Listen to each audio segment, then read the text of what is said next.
move on to the Vanguard newspaper, and it opens with some more stories. Constitutional amendment, Atiku proposes rotational presidency, 6-year single term, and others.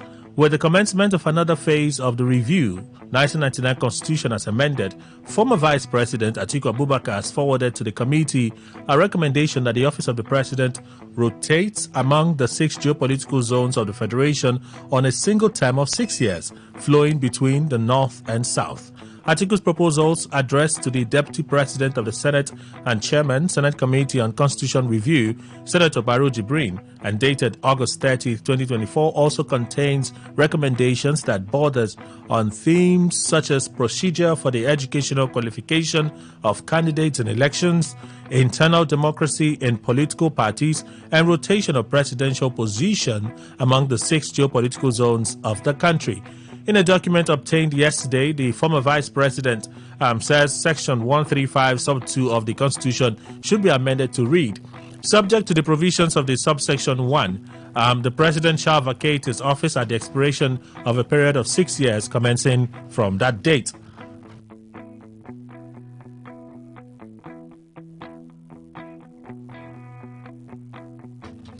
In the explanatory notes covering the proposals, Atiku says the amendments sought in the review of the Constitution are aimed at seeking to raise the standard of the educational qualification of political office seekers and an end to violent takeover of political parties, thereby strengthening the internal structure of political parties. Others are to reduce the tendencies of political parties to breach the Constitution, the Electoral Act rules and guidelines made thereunder, and the constitution of the political party. It's our turn to sacrifice for stability. PDP governors vow to uphold vision of founding fathers.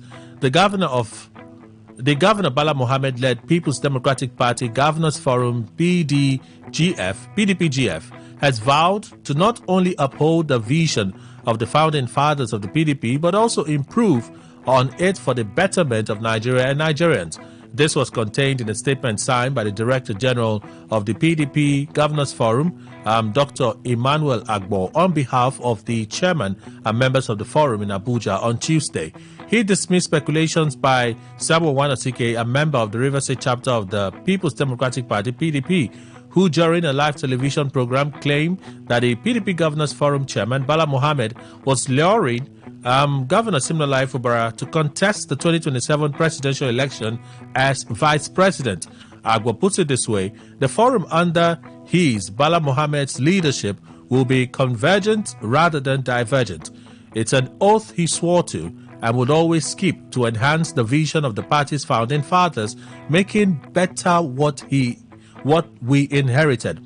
It is our turn to make our sacrifices, sincerely creating room for growth and fresh ideas, not heating the polity, bloated in unimaginable thrones, or dramatizing in gaps of an emperor. Agbo further notes that the PDP Governors Forum chairman, on behalf of all member governors, has listened and properly analyzed a viral clip of a live coverage by TVC of Samuel Wanasike, a member of the PDP in Rivers State and former chairman, Ikwere Local Government Area, wherein he allegedly stated that Governor Bala Mohammed has made it clear that he intends to run for presidency in 2027. Agbo says he equally alleged that Governor Mohammed wants Governor Fubara of Rivers State to be his vice presidential candidate, and that Governor Mohammed plans to combine resources from Rivers State and other states to try and challenge the current president, Bola Tinubu, in the next presidential election. Ordinarily, the forum would never indulge in the profanity of glorifying such diatribes, but to correct the erroneous impression that will be implanted in the minds of unsuspecting indigents and residents of Rivers State, the subnationals, and the general public in general, will resolve to state as follows. Governor of Bauchi State, His Excellency Senator Bala Mohammed, CON, has since his emergence by the grace of the Almighty God as chairman of this forum, guided and unified the forum's members with purposefulness, affirming it as an effective organ of the PDP. And as such, the permutations of Samuel Wanasike in a daylight broadcast on television is only precariously balanced, since he chose to be a back dog for his employer, more so as he is pained by the expiration of a 3-year term in office without an extension as earlier promised by his sculptors. He advised him, or we advised him, Samuel Wanasike, to keep a healthy relationship with the youth in his local constituency and be dissuaded from myopic polarization stressed to a fizzling political crisis he has engulfed himself in, whereas his governor, Siminalayi Fubara, only stands for peace. Military dismisses naval rating Abbas Haruna for misconduct. The viral piece that his wife went on Brekete Family TV to reveal.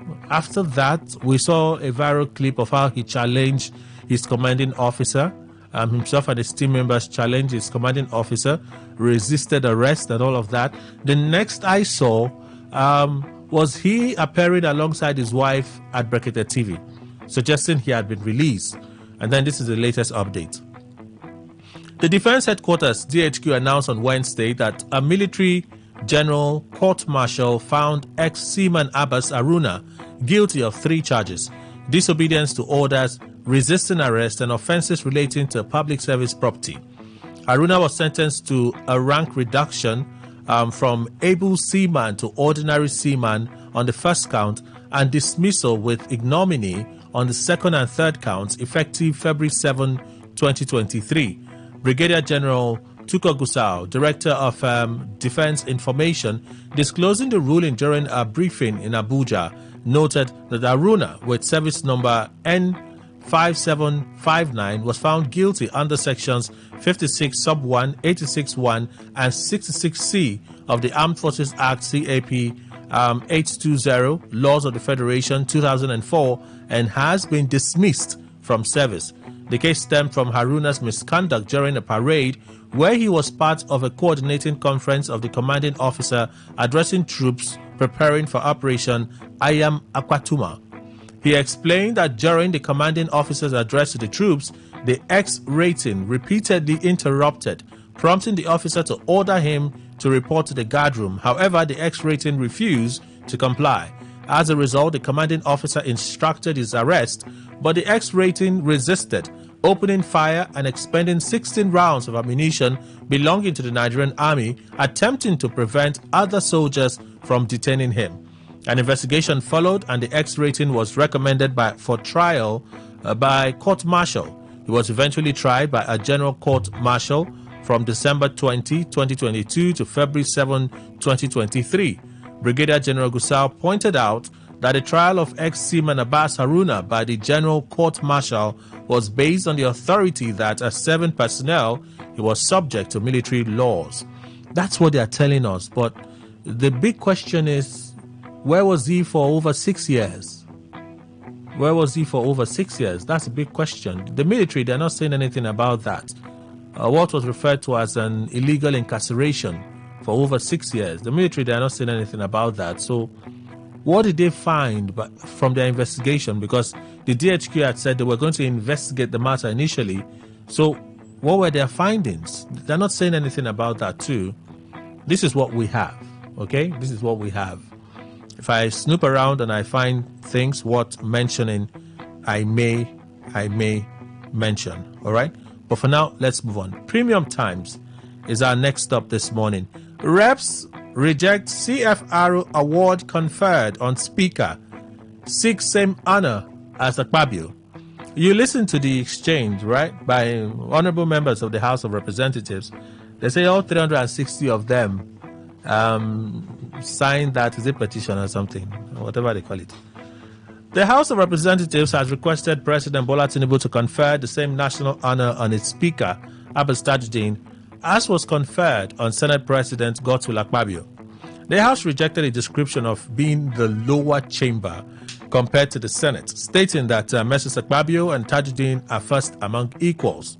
It also constituted an ad hoc committee chaired by the House leader, Julius Hobere, to look into the issue and report to the House within 3 days.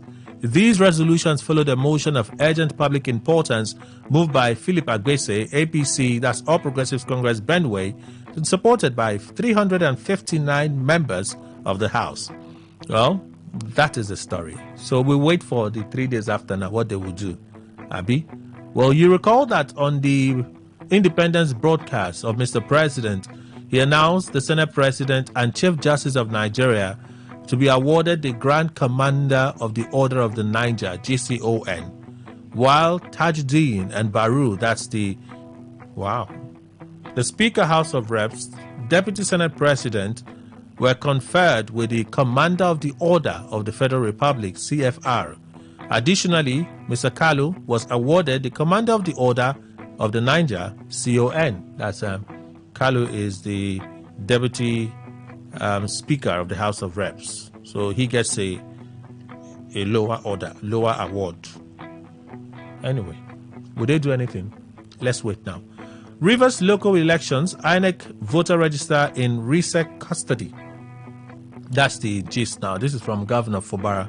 INEC voter register in RISEC custody. Part of the broadcast yesterday, which I've shared most of it with you this morning. All right. He's citing the State High Court ruling. That's what they are holding on to. I have a few things to talk about today, so let's just see. In case you missed this, all right, one, Rivers police react to report of sealing off Election Commission's office. I had to bring this back because up until yesterday, people were still asking me questions about it. The police in Rivers State have refuted claims that its officers sealed off the office of the Rivers State Independent Electoral Commission, RISEC. There were earlier reports that RISEC Secretariat in Port Harcourt was sealed following a federal high court order halting the local government elections scheduled for October 5. However, Grace Iringekoko, Superintendent of Police, SP, the spokesperson of the State Police Command, told journalists in Port Harcourt that the reports are false. She said the police stationed some operatives at the RISEC office to safeguard the premises from potential attacks during the nationwide protest on October 1, in Port Harcourt. The police presence at the facility is strictly for security and not to interfere with the electoral process. Mrs. Iringekoko, as Superintendent of Police, urged reporters to verify any information before publication to prevent the spread of misinformation. Daily Trust is our next stop this morning, and it opens with few stories. FG, we've removed VAT on diesel and cooking gas. The federal government says it has removed value-added tax VAT on diesel, cooking gas, among others. The Minister of Finance and Coordinating Minister of the Economy, Wale Edu, disclosed this while unveiling two major fiscal incentives on Wednesday. A statement by the Director, Information and Public Relations, Ministry of Finance, Mohammed Manga, says the incentives are aimed at revitalizing Nigeria's oil and gas sector. The incentives include value-added tax VAT modification order 2024 and notice of tax incentives for deep offshore oil and gas production in accordance with the Oil and Gas Company's Tax Incentives Exemption Remission ETC Order 2024. The statement reads in part, the VAT Modification Order 2024 introduces exemptions on a range of key energy products and infrastructure, including diesel, feed gas, liquefied petroleum gas, LPG, that's our cooking gas, compressed natural gas, CNG, electric vehicles, liquefied natural gas, LNG, infrastructure, and clean cooking equipment. These measures are designed to lower the cost of living, bolster energy security, and accelerate Nigeria's transition to cleaner energy sources. In addition, the Notice of Tax Incentives for Deep Offshore Oil and Gas Production provides new tax reliefs for deep offshore projects. This initiative is aimed at positioning Nigeria's deep offshore basin as a premier destination for global oil and gas investments. That is the much to the story, but if you'd like to read some more, feel free. The links are up there on our Facebook page, so go ahead and read. It's good that you read. Njume asked Tinubu to hire military contractors to flush out Boko Haram. Njume asked Tinubu to hire military contractors to flush out Boko Haram.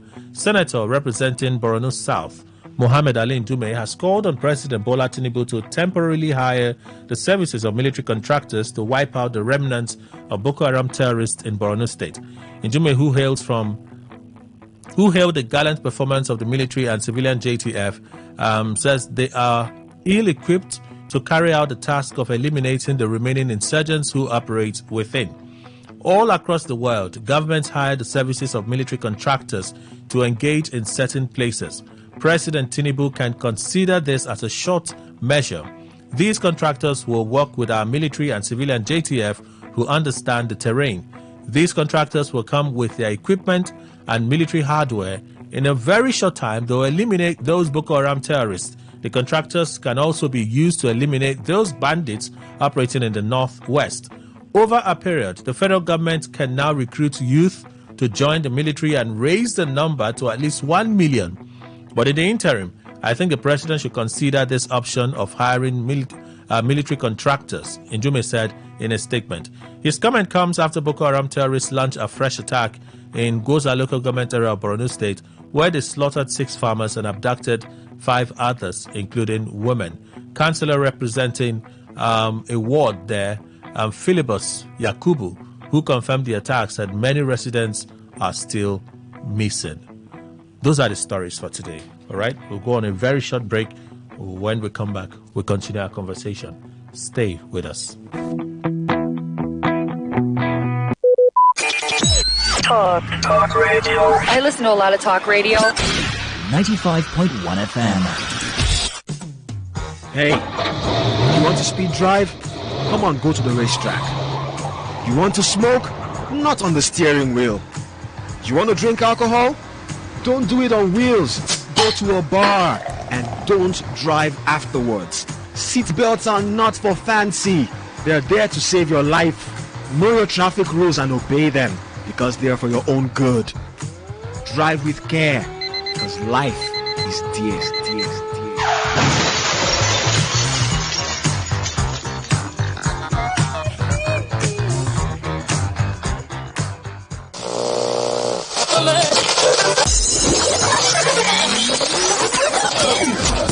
Hello, join us Fridays 7:30 a.m. on Our Top Picks, and together we'll review the big national stories of the week, all in 30 minutes. It promises so much fun. Our Top Picks, Fridays 7:30 a.m. Don't miss it.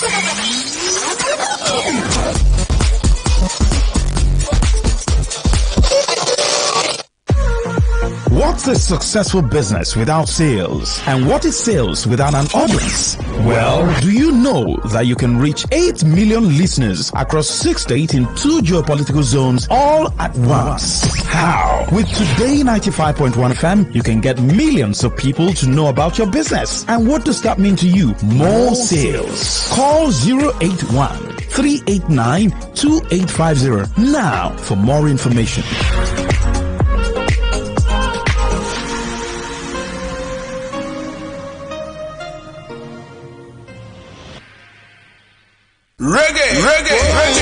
It's been a long time. We don't have no vibes like this. Reggae music again. Reggae me like this. 95.1 Today FM. Here in Port Harcourt. We are coming on the dance. One them place Skinner Station. Feed them and them call Stainless. One them place with them and them call Bacalo. We are going run one since Chandan Babylon like the word of Jericho Chandama. Yes, right. 95.1 Today FM. Giving peace to the nation through reggae music. Yes, every Friday 9 p.m. to 10 p.m. Reggae me like we come out to play with them people, man. All of you who are not my reggae on this station. If you are listening, because we are talking about reggae things, man. We are things are done, we done. We are no fear, no war, fear, no on them station. Reggae me like every Friday 9 p.m. to 10 p.m. As I open my window and glance through my window, I realize there's no turning back. Got to complete life's journey, though things get kind of scary. Got to make it to the top. See, I'm searching for a way to survive. Working so hard, I know job will provide. But see, I'm keeping my head high. Mama tell me the limit.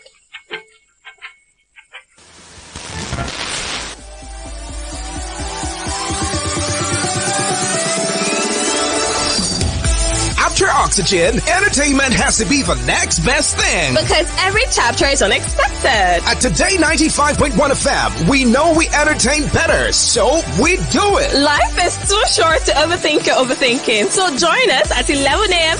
every weekday. Let's give you a taste of sugar, spice, and everything nice. Entertainment Today. The ultimate entertainment extravaganza.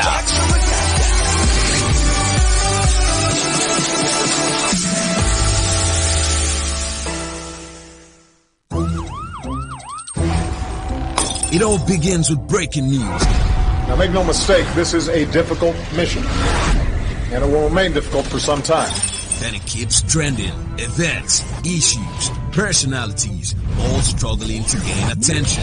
But in the race for deadlines, the intrigues, power play, undercurrents are often missed or underreported. Insecurity here is basically a product of poverty. But not anymore. As the platform on radio steps in to fill the missing links on events, issues, and personalities in the news. I'm not afraid of anybody. The platform on radio serves only the hottest topics and trending issues. Only on Today 95.1 FM. 95.1 FM. Port Harcourt. Weekdays, 4 p.m. Get on the platform on radio and be served.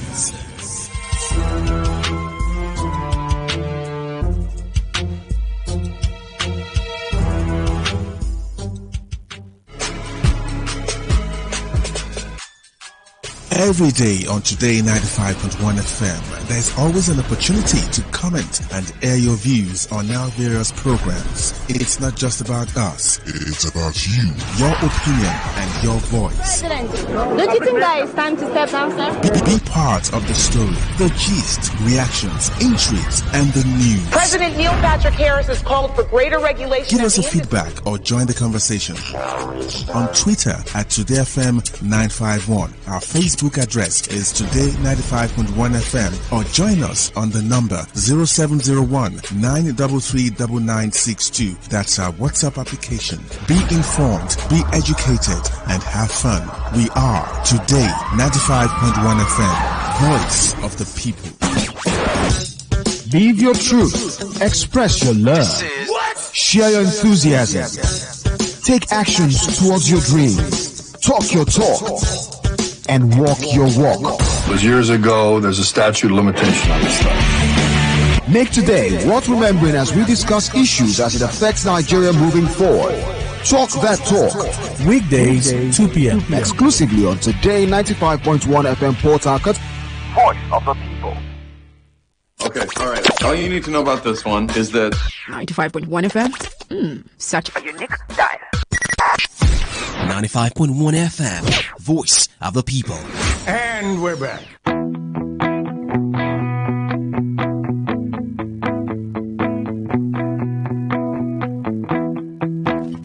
All right, everyone. Thank you so much for staying with us. Let's continue our conversation at this time as other panelists will join us. Let's begin with some of the issues. We have big issues, small issues, all important issues, I must say. So it's a little difficult for me to pick where to begin from. But let's start from somewhere. Dr. Richard Waigwe is here. He's the Executive Director, Citizens Leadership and Rural Development Initiative, CLADI. Morning, Doctor. Welcome. Morning, sir. Good morning, Nigerians. And Mr. Emmanuel Indukwe. You know, while I was saying that, so let me not forget. And then see me now. Mr. Emmanuel Indukwe, our in-house analyst, is here this morning. Welcome, sir. Thank you very much, Kelly. Good morning, and good morning, Nigeria. So let's begin with the House of Reps. They're not happy with what the president did on October 1. In fact, some of them said in the hierarchy, in the protocol, the Chief Justice of Nigeria is number 5. Number 5. The Speaker is number 4. Others said that this hierarchy thing is what is even causing the problem. That the Speaker and the Senate President, they are one and the same. No, I'm just saying what they said. Okay, man. That they are one and the same. The Senate President, they're the same thing. That in fact, you look at the size and priority, the House of Reps hold greater value than the Senate. Yes. They said plenty things. They're not quite happy. They even said from the awards gazette something that the GCON title can be held by only 2 persons in a year, can be awarded to 2 persons in a year. So they're insisting that the Chief Justice of Nigeria strips herself of that award given to her by the President, and that award should be handed over to the Speaker of the House of Reps. I find it interesting that that's what they are interested in this time when there's so much difficulty in the country. Mr. Ndukwe. Well, Kelly, they are making demands of Kekereekun, the Chief Justice of Nigeria, to strip herself of the award given to her by the Commander-in-Chief of the Armed Forces, the President of the Federal Republic of Nigeria. Kekere did not go and snatch the award from him. And then the House of Reps is coming around to say, strip yourself of this award. Is that not a dull demand? It is. For me, very dull. So I think, you can make suggestion to somebody. It's bound to be accepted, perhaps, or rejected. They know that the demand they are making of the Chief Justice of Nigeria is already rejected because she cannot do that. She didn't give it to herself. And the President can strip her of the award. That is it. Let us see the President do it. And then I particularly will ask what the President was thinking to go to number 5 and give such award. And skip number 4. Yeah. Give number 4 a lower award. That is what I will personally ask. Not that it will mean anything, but at least it will be on record that such a feat was achieved. Also a dot feat. The way I look at it, because if you skip number 4 and go to number 5, what's the sentiment in between that makes you recognize number 5, leaving number 4? But as for the other arguments, yes, the House of Representatives, to be very frank, might even be more important for the nation than the Senate. But whichever way you look at it, so long as there's this dual chamber parliament or whatever, then I tell you, the Senate remains on top. Godswill Akpabio and Abbas, who is the chairman of the Legislative House, Godswill Akpabio. Whether they are the same, in fact, Abbas was maybe supposed to be on top and all that, but the way it's been is that the chairman of the National Assembly is the Senate President. And that shows me he has an age. It might not be a documented age over the House of Representative Speaker, but at least that's the way it is. And so let them not worry about that. And if they are to wage war by saying strip yourself of this, let them wage that war to the President. Mr. President, please, you have neglected us. Do the right thing. Perhaps they bring up an award. But if it is true what they are saying, that it should be given to 2 persons. In a year, it can only be awarded to 2 persons in a year. Good. And who that's the who now? Senate President and the Chief Justice. CJN. Well, unfortunately, there's nothing anybody can do except otherwise. It can be changed now. That's what I'm saying. Except otherwise, President Tinubu decides to make a change. But I'm not seeing him in that way. But you know, why it seems like you want to make a joke of the noise they are making, right? One also takes to mind that we've had protestations like this, and the president reversed certain decisions. Good. So the president could still reverse this decision. Who am I? I didn't say he would. But it's possible. It's actually possible. It's very possible. But I'm saying, the possibility will only raise as you and I are saying it. We don't penetrate into his mind to go and then tweak his mind position to change it so that he could come and then announce our change inside him. What I'm saying is that if the president will accept it, and that's why I led the foundation and said the man could be rejected or accepted. They should, in the first place, direct the demand to President Tinubu, not a Kekereekun that perhaps was just relaxing and then the award was given to her. Where did she? No. Is it even? Come to think of it, is it even fair that, like you said, you have number 4 man, you skip number 4 man, you do 3, you jump to 5, skip number 4, and then you go back to 4. All right, do 4, 6, and then you do 7 lower award. You know that there are questions there. I get it. But, Thank you very much. But still, if the president says no, what would they do? Kelly, you've given the answer already of the question you're asking. See, there are certain things that one don't have control over. And once you don't have such control, you leave it for God. Okay. You do the one you can and leave the rest to God. Simple. Dr. Waigwe. Mr. Kelly, I think the members of the House of Reps have just exercised their rights to complain or what they feel is an injustice. That right is due to them. Or on the other hand, it's equally within the discretion of the president, with assistance of the committee, because this national honor is not just handed over. There is a committee that oversees and advises the president, even though it is within the discretion of the president to look at the merits of those who are to be given this honor award. And these are not anyhow people. They are people that have expert knowledge and knows the importance of order of precedence. So at the end of it all, it now falls within the discretion of the president to, based on the templates, try to give these things. And once these honors are given, it mirrors the personality of the president. The experts who are going to advise him, because it's just what are the contributions beside these national institutions and the head of these national institutions. So they look at some certain criteria before these awards are given. In this case, the people, the members have just made a mention of order of president to them, that after the president, the citizen of Nigeria, the first one, the president, is the first, followed by the Senate president. That's no the doubt. vice president. The vice. Followed by the vice, followed by Senate president.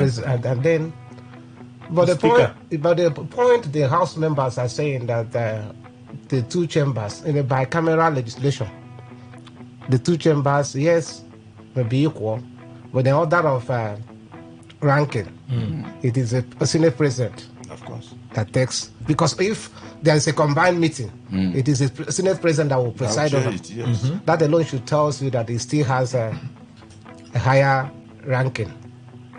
But what the people have just said is the point. But at the end of it all, it's within the description of the president, based on the advice given to him, to award this. But his award will reflect who he is. Are you an open-minded president? And you will ignore the person who are due to this and give it to another person? Maybe you can go to your family member and pick.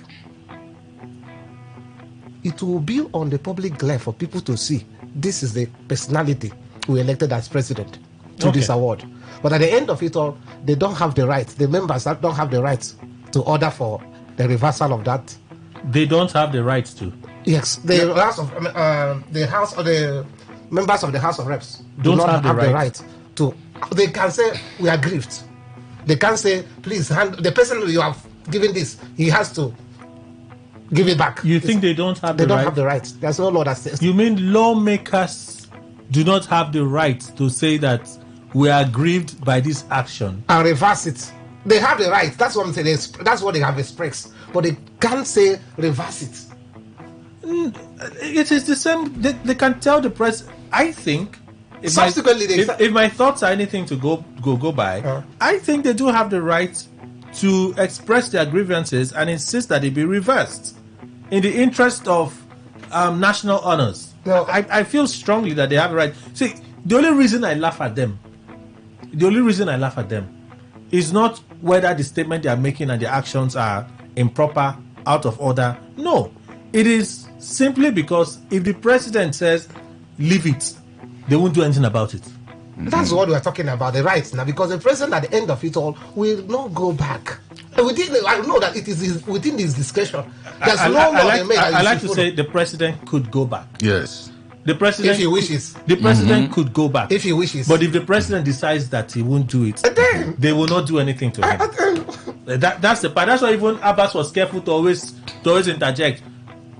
Honorable members, this is not about me. He said, don't make it about me. He knows what he's doing. You want him removed? You wanted to add something? Yeah, what I wanted to ask is exactly all that you said, because for me, they have a right to even call for his reversal. But the reversal may not move the president in a positive light to comply with them. He may say, no, I've done what I have done. But I also said, the experts that may have been in a committee and recommended that you skip 4 and give to 5. Something is wrong with that expertise. What if they advised him different and he says, I want to honor Kekere? Okay. No. That will be that the experts are not brought into the picture. But we may never know. No, we may never know. We are just saying based on maybe speculation that such thing, because there will be those advisors. Such advisors will give him advice. And it's expected that they won't skip 1 and give to 4 and give to 5. But if they do advise him appropriately, then the blame goes back to the head, who is the president. Well, let's wait and see what will happen. The president is on vacation for 2 weeks. Hi, my God. But this story, the Samoa deal, it was Daily Trust that, put the story out that there were certain clauses there that undermined our sovereignty and whatever. And the federal government sued them. They took them to, what is it called, an ombudsman. I heard that thing for the first time in my life. Ombudsman. Well, Daily Trust put out this piece, and it's on the Federal Ministry of Information and National Orientation X handle. Samoa Agreement, Our Apology by Daily Trust. In the July 4, 2024 edition of the Daily Trust, our lead story, LGBT, Nigeria signs $150 billion Samoa deal, generated much interest and some controversy across the country. In response, the federal government lodged a formal complaint with the National Media Complaints Commission, NMCC, an independent ombudsman. The NMCC has just ruled that salient parts of the story were inaccurate and fell short of the high journalistic standards with which all newspapers should adhere to. We have duly published the full report of the NMCC in our edition of Tuesday, September 24, 2024. I saw that report. We accept the verdict of the NMCC without any equivocation. We apologize to the federal government for any inconveniences the story might have caused to it. We also apologize to our readers and the public for getting the story wrong in the first place.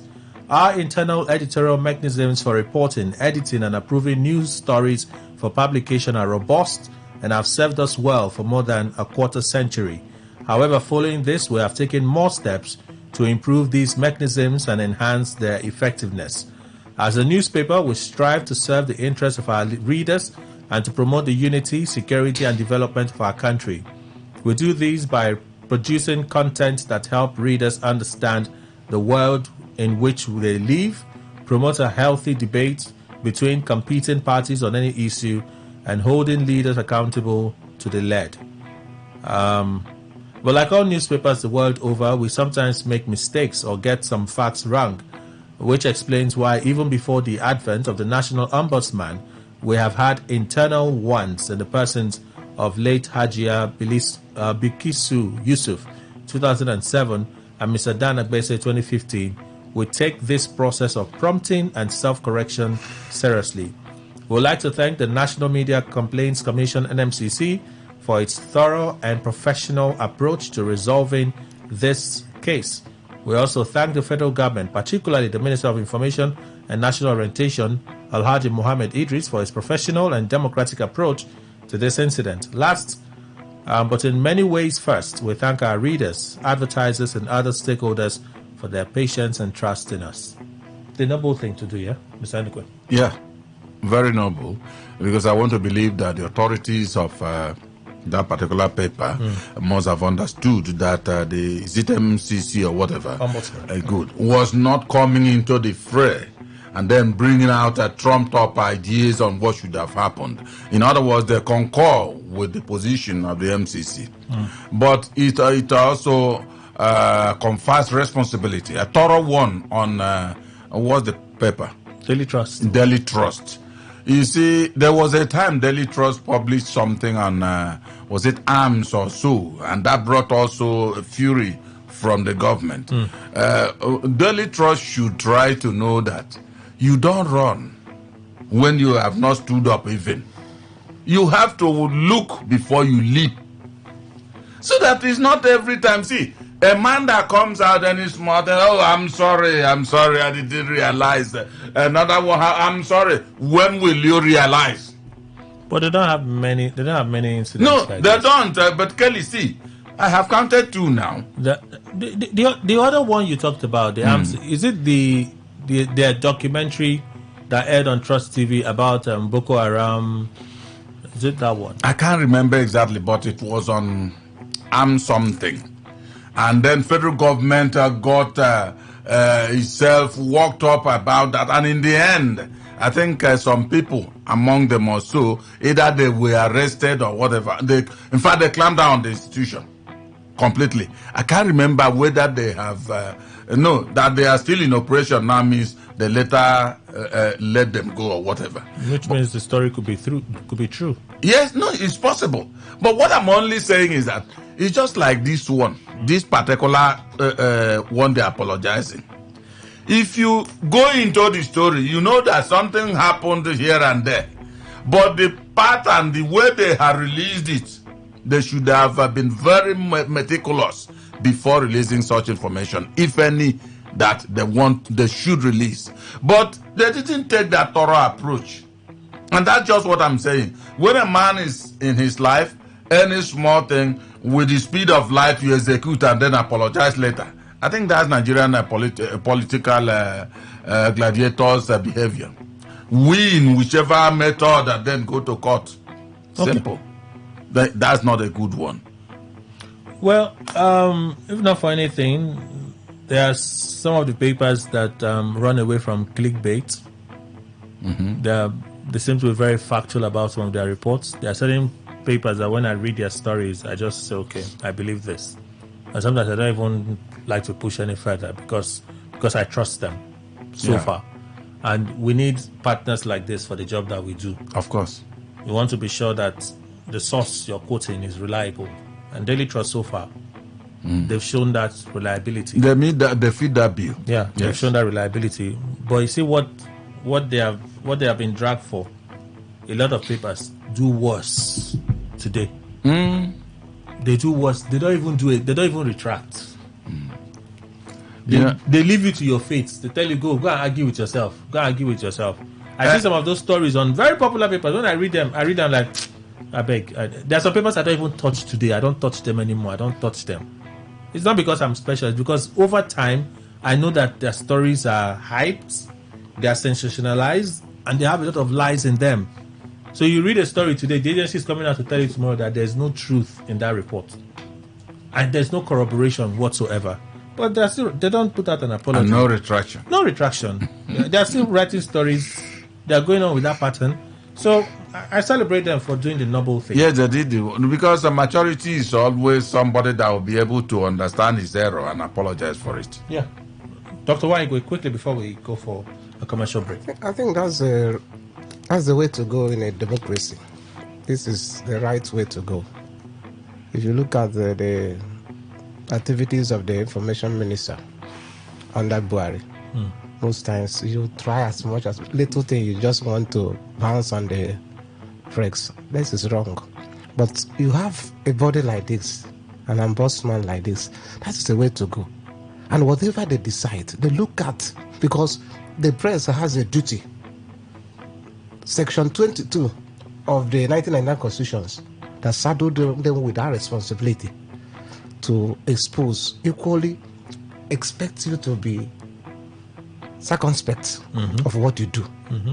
And not just like that, you'll be punished if you violate some certain things. So if the commission decide that what you did is wrong, the government has all it takes to sanction you. and they can give you different fine, but let them follow this process. If any media house violate those rules, then once it is decided by this body, then instead of you to bounce on them and commendable. This is the way to go. Okay, we have to go for a commercial break, and then the news update at 9. We'll return and continue our conversation. But one thing comes to mind, Mr. Ndukwe, which is the fact that at this point, did the federal government sign the Samoa Agreement knowing that there are certain clauses in there that undermines our sovereignty? It's difficult to make that argument anymore unless we see that document and read through it. Good. We'll go for that break.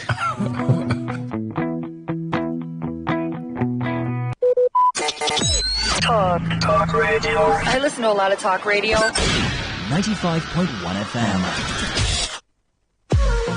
What's a successful business without sales? And what is sales without an audience? Well, do you know that you can reach 8 million listeners across 6 states in 2 geopolitical zones all at once? How? With Today 95.1 FM, you can get millions of people to know about your business. And what does that mean to you? More sales. Call 081 389 2850 now for more information.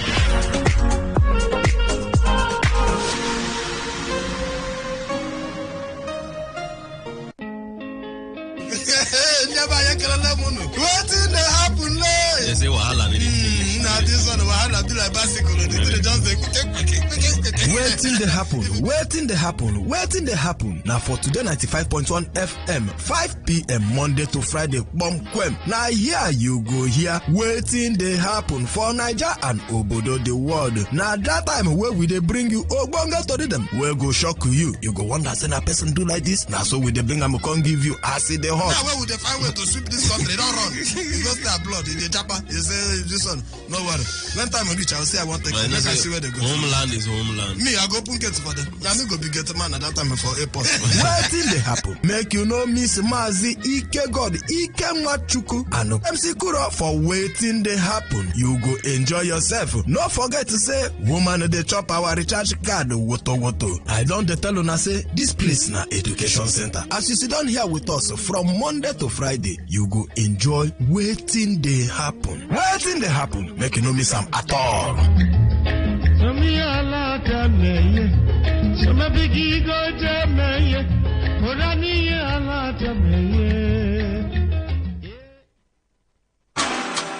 See, ma tell you, that man a ritualist. You don't ever see as that man dressed like normal human being before. Every time na black, blue. That man a ritualist.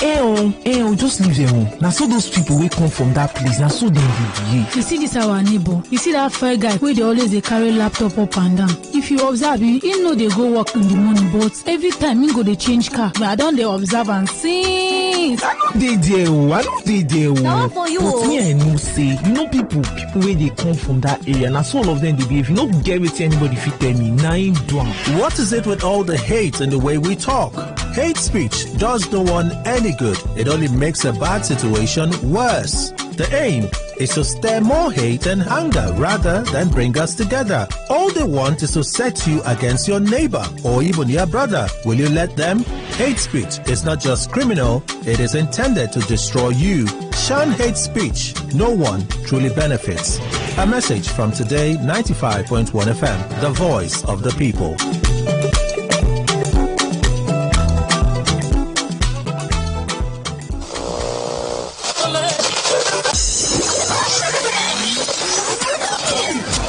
Hello, join us Fridays, 7:30 a.m. on Our Top Picks, and together we'll review the big national stories of the week, all in 30 minutes. It promises so much fun. Our Top Picks, Fridays, 7:30 a.m. Don't miss it.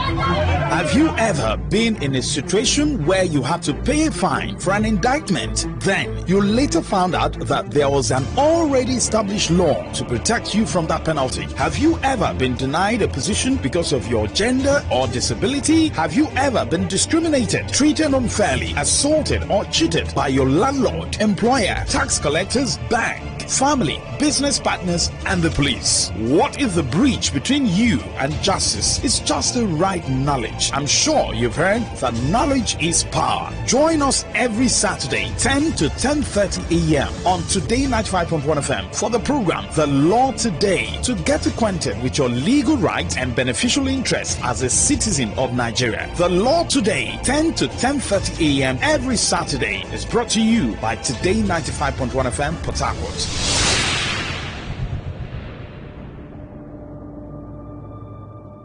Reggae. It's been a long time. Been around the vibes like this. Reggae music again. Reggae Militis 95.1 Today FM here in Port Harcourt. We are coming on the dance on them place Skinner Station. Feed them and them call Stainless. On them place with them and them call Bacalo. We are going run one since Chandan Babylon like the word of Jericho Chandama. Yes, 95.1 Today FM. Giving peace to the nation through reggae music. Yes, every Friday 9 p.m. to 10 p.m. Reggae, we call it to play with them people, man. All of you who are not on our reggae conversation. If you are listening, because we are talking about reggae things, man. We are things are done, we done. We are no fear, no what fear, no on them station. Reggae. Every Friday 9 p.m. to 10 p.m. As I opened my window and ran through my window, I realized there's no turning back. Got to complete life's journey, though things get constrained. Got to make it to the top. I'm searching for a way to survive. Working so hard, I know job will provide. I'm keeping my head high. Mama tell me the limit. It's been an exciting week. It's been an awesome week. And just in case you missed out on our big stories this week, we got you covered. Rewind comes up every Saturday, 6:30 a.m. And here you get your total rundown of all the big stories and trends for the week in River State. And this is brought to you by your premium talk radio, Today 95.1 FM, Port Harcourt. Rewind, 6:30 a.m. every Saturday. Don't miss it.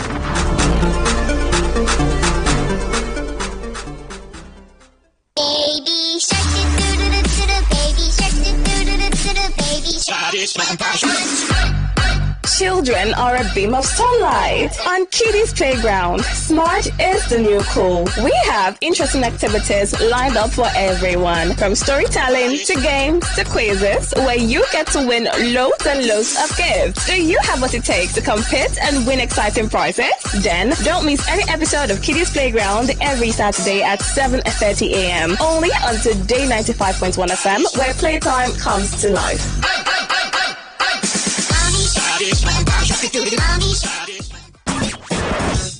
Live your truth. Express your love. Share your enthusiasm. Take actions towards your dreams. Talk your talk. And walk your walk. It was years ago. There's a statute of limitation on this stuff. Make today worth remembering as we discuss issues as it affects Nigeria moving forward. Talk that talk. Weekdays, 2 p.m. Exclusively on Today 95.1 FM Port Harcourt. Voice of the people. Red is passion. Pink is for unconditional love. Blue is for loyalty. While black is secretive and mysterious. Baby, tonight. Let's talk about love. The passion, the bliss, the betrayal, and everything in between. On Lovey Dovey, Mondays to Thursdays from 11 p.m. beneath the night sky with the Amaka Felix on Today 95.1 FM.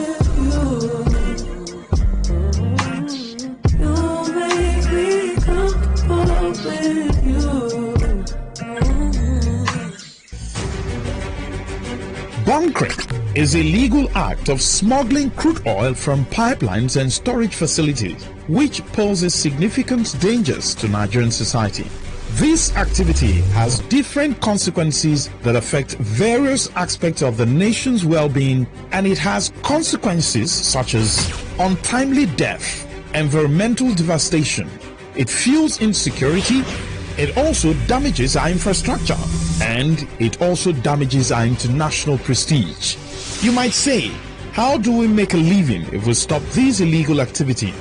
Well, as a young individual, you can channel your energy into positive endeavors that can help you generate income and create an adequate future for yourself. These are some ideas to help you generate income. You can go into starting a business. You can also acquire digital skills or gain agricultural knowledge or engage in farming. You can also acquire art and creativity. You talk about technology and innovation. Then, skills and vocational training. Please note that success often requires dedication, consistency, and continuous learning. This message is brought to you by your premium talk radio, Today 95.1 FM, Port Harcourt. Every day, every hour, when the big stories break, depend on our 24-hour news team to bring you the latest. Today 95.1 FM. Today 95.1 FM, Port Harcourt. News update. A very good morning to you. Here is the news update on Today 95.1 FM. I am Kelly Ikem-Benjamin. Rivers State Governor Siminalayi Fubara has declared today, October 3, and tomorrow, October 4, 2024, as public holidays to allow residents travel to their respective communities and fully participate in the local government election scheduled for Saturday, October 5. Governor Fubara also announced a strict restriction of vehicular movement from midnight Friday, October 4, till 5 p.m. on Saturday, Election Day. The announcement was made in a statewide broadcast from the Government House in Port Harcourt, as captured in a statement signed by his Chief Press Secretary, Nelson Chikudi. Meanwhile, the Independent National Electoral Commission, INEC, has denied providing the voter register to the Rivers State Independent Electoral Commission RESEC for the upcoming local government elections on October 5. Addressing newsmen in Port Harcourt, the Rivers State Resident Electoral Commissioner Johnson Alalibo stated that INEC is adhering to a Federal High Court order from Abuja, which has restrained the Commission from releasing the voter register. Alalibo explained that while RESEC had made a formal request for the voter register, the process was not completed before the court order was issued. Alalibo further revealed that the voter register is currently under the custody of INEC's ICT department of the Commission. The federal government has unveiled new tax regulations aimed at reducing the tax burden on the manufacturing sector and small businesses. This was disclosed in the Deduction of Tax at Source Withholding Regulations 2024 signed by the Minister of Finance and Coordinating Minister of the Economy, Wale Eju. The newly introduced regulations will cover payments made under the Capital Gains Tax Act, Companies Income Tax Act, Petroleum Profits Tax Act, and the Personal Income Tax Act. Among its objectives are promoting global best practices, reducing tax evasion, and curbing arbitrage between corporate and non-corporate structures. The Interministerial Technical Committee on Evaluation of Dams in Nigeria has held its inaugural meeting. The meeting, held at the Ministry of Water Resources and Sanitation, Abuja, pledged to evaluate the physical condition of dams, assess the social and environmental implications of dams on local communities, and draw up a program to address the challenges of dams in the country. On September 23, the federal government established a technical committee to reassess the integrity of the Borno State Dam and others nationwide following the breach of the Lao Dam. The federal government also approved the establishment of a disaster relief fund to build greater resilience in preventing and responding to natural disasters nationwide, especially floods. The committee, led by the Minister of Water Resources and Sanitation, Professor Joseph Utsey, also noted that part of its primary objectives is to draw up a program to address the challenges of dams in the country. On the foreign scene, one of the ringleaders of a global monkey torture network exposed by the BBC has been sentenced to 3 years and 4 months in prison. Mike McCartney, who used the nickname the Torture King, pleaded guilty in the U.S. state of Virginia to conspiracy to create and distribute animal-crushing videos. McCartney was one of 3 key distributors identified by the BBC I-Team in a year-long investigation into sadistic monkey torture groups. The BBC's reporting led to a nationwide criminal investigation in the U.S. by the Department of Homeland Security, the FBI, the U.S. Fish and Wildlife Service. A former motorcycle gang member who previously spent time in prison, McCartney ran several of the most high-profile torture groups based on the encrypted message app Telegram. That is the news update on Today 95.1 FM. I am Kelly Ikemenjima. Good morning. Thank you for your time.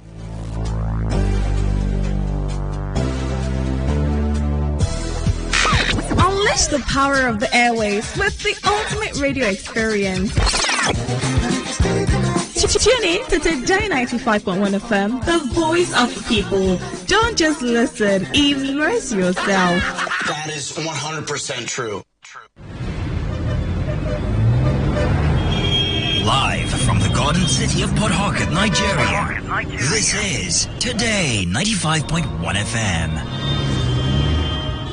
Be a part of the conversation to unlock new opportunities, new possibilities, and the dream of a thriving and sustainable Niger Delta. Join other guests and eminent personalities at the First News 4th Anniversary Annual Public Lecture with the theme, The Niger Delta of Our Dreams, with or without oil. Chairman of the event, Distinguished Senator Henry Seraka Dixon, former Governor of Bayelsa State and Senator representing Bayelsa West. Keynote speaker, renowned economist, Professor Pat Utomi. Panelist, Professor Gigi Dara. Libros Oshoma, Frank Tietie, Lancelot Anyanya, Donu Kobara. Date is Friday, 4th October 2024. Time 10 a.m. prompt. Venue Atlantic Hall, Presidential Hotel, Port Harcourt. The Niger Delta of our dreams, an envisaged future without oil. Be part of it.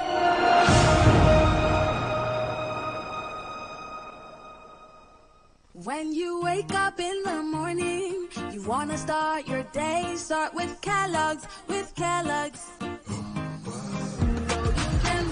Your race, stay active and alert. Start your day. I always want what's best for my family. That's why we ensure we start our day with a Kellogg's breakfast, fortified with essential vitamins and minerals to stay active and alert to reach your grace. Breakfast time is Kellogg's time. What do you love listening to? What's your style? What's your choice? What do you yearn for? So we've got great talk, amazing conversations, entertainment, sports, and lifestyle. So tune in to Today 95.1 FM Port Harcourt, because we are the voice of the people. The voice of the people. 95.1 FM, voice of the people. And we're back. All right, thank you everyone for staying with us. The newspaper review segment, today's quest, Today 95.1 FM. Kelly is my name.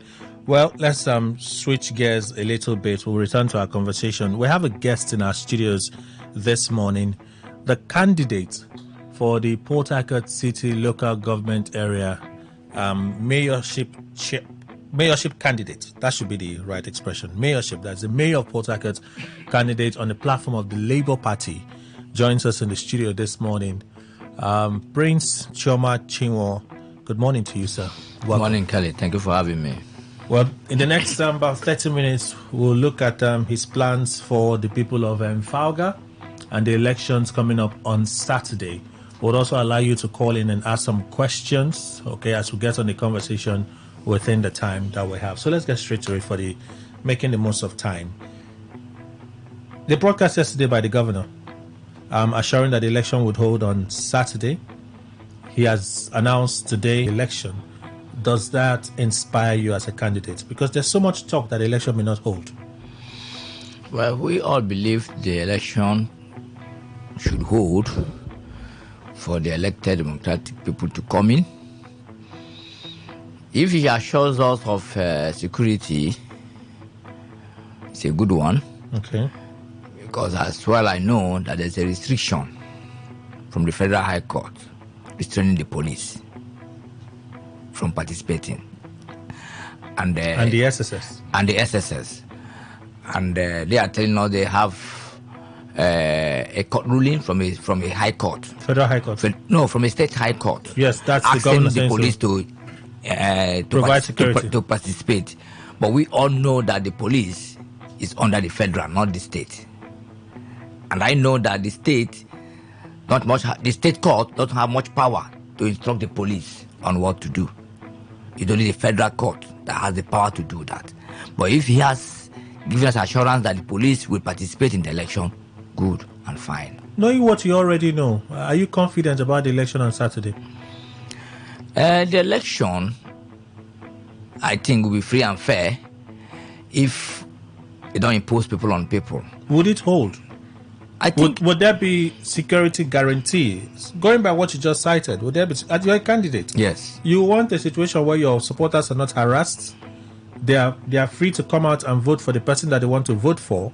You will want that kind of a situation. Yes. So if we have these challenges already before us, despite the governor's assurance, you're a candidate. You cited the Federal High Court judgment. Does it affect your confidence going into Saturday? Me, as a candidate, have pleaded with my supporters, the electorate, to come out, cast their vote peacefully. So if every candidate is out for election, should do the same.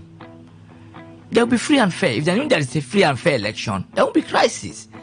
But there will only be crisis when you try to impose people on people.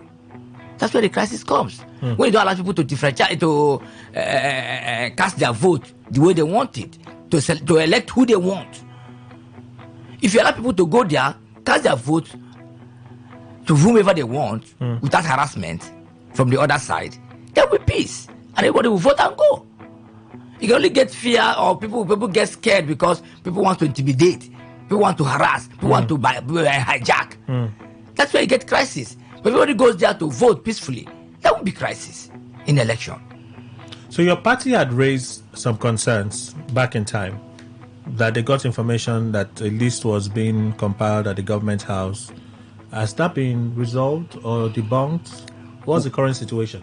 That is not a new news now, because even some candidates keep telling supporters that they shouldn't bother voting because election has been already done. Till now? Yes, they keep telling. Some of them come here, you're still campaigning. What are you campaigning for? Election don't finish, that kind of thing. I tell them that, look, let the people be allowed to vote who they want. If you come and be telling people that they have written results for you, they have anointed you, then you're not on ground. Then you are nobody. If you are somebody and you think people love you, because we are there to serve the people. We are there to serve the people. So we are telling people that, look, come out and cast your vote. Don't mind what people say, that they have anointed them, that they have given them the result has been written. It's just for them to call it, they announce it. Then if you depend on somebody writing results for you and somebody anointing you, then you are nobody. The people have the right. It's not a privilege. They have the right to elect whoever they want to serve them. We are all servants. People should choose who they want to serve them, and not nominating somebody or imposing somebody on the people. That's what brings the crisis in voting. The people should be allowed to cast their vote for whoever they want. It mustn't be me. Okay. It mustn't be me. If the people choose me, then allow them to choose me. If they choose someone else, allow them. What are you offering the people of Falga? Human capital development. Only? Food on the table for the people. That's empowerment is what I want. That's the human capital development. Yes. Are there specific areas that you're planning as a government to address? You see, Kelly, when I tell people that development is there in Port Harcourt, But there is one thing that the people want from me. When they came and persuaded me to come, because they know the kind of man I am. Kelly, people are suffering. People don't have jobs. So what we want to focus on, making people learn work, assisting people in their businesses, empowering men and women, children, giving scholarships to people to become something. You know, there are people today, they need to go to school, but they don't have the resources for that. We can't help everybody. We can't empower everybody. But if you empower people in different areas, they would as well empower other people. So you're proposing what? Your scholarships? We'll give scholarship. You know, today in Port Harcourt, students used to have bursaries. Those things are gone. They are no more. Those one helps the students in one way or the other, hand that and the rest. You empower the students. You empower the market women. Empower businessmen. They put food on their table. And they will help their families. You can't begin to build. At the end of the day, people are not eating. People are not eating. Almost all the roads in Port Harcourt have been done. So what are you doing? It's to empower people, put food on their tables. Call people out from the street and make them learn handworks. You will say touting will go. Call them off the street. Put them over to go and learn different kind of trades.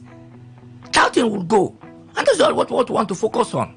So where would you get the money to do all of these things that you say you want to do? The money is from the federal. It's there for the people to benefit from it. It's not my pocket money. Well, money to local government. We heard that in as much as the money is coming to the states now seem to be higher, because of the value of the naira, the money is actually less than what it should be. So you're talking about scholarships, you're talking about skill acquisition. All of these things are capital intensive. Yes, that's what the money is meant for, Kali. Okay, that's what the money is meant for. To empower the people of the grassroots. And you're sure that if you're elected allocation to carry out your ambitions? Kelly, no matter the amount you receive, there are people. If I want to spend 1 million for something and the money comes less, I spend according to what I have for the people. You can't budget more than what you have. You budget according to what you have. If you want to empower 10 persons and you see that the money is not for 10 persons, empower 3. Okay. This is a monthly thing. It comes monthly, not yearly, Kelly. This is a 4-year tenure. So you can empower people according to what you have. You can't get a budget more than what you have. Let me ask you about the number of task force that we have in this state. I know some are Obiakpo, some are other areas, but in Fauga, we've seen the presence of certain task force. Some of them are of the state. If you are elected as the mayor of Port Harcourt, you will need to harmonize all of these things and work closely with the state government so you don't have clashes, which I'm sure you wouldn't want. How do you address the issue of multiple task force and louds collecting levies from market women in Fauga? Because that's what I said, that instead of overtaxing them, we support them. You don't overtax people. You are there to serve the people and not to punish them and not to make them suffer. We are there to support the people in their businesses. Some taxes will go. So some taxes will go, and they will understand. The louds that are if you go to the people and explain to them, they will understand. Kelly, see, when you are a leader or a servant of the people, you have meetings with the people, know their problems. That's what leadership is. Interacting with your people, knowing their problems and solving them. Not going there to do big men for the people that elected you. Most of them don't do anything because they believe that they have been anointed. And that's why they don't value the people. Because they believe that people didn't vote them. That's why I'm urging the people to vote who they want. So the person will be there to listen to them. And you like them to vote for you? They are going to vote for me. They are going to vote They are going to vote for me because they know me. Mr. Andiko has a question. Mr. Chinwa, there are 2 questions I want very quickly. The first one is that you have stated very clearly, and it's sweet to the ears, that if, for instance, the much you have is the much you can spend. That is very correct. However, if you are to spend 1 million and you have 3 persons because you couldn't get that 1 million complete to empower. Now, are you assuring us Because we've heard several of people who are candidates who are speaking very sweetly like you.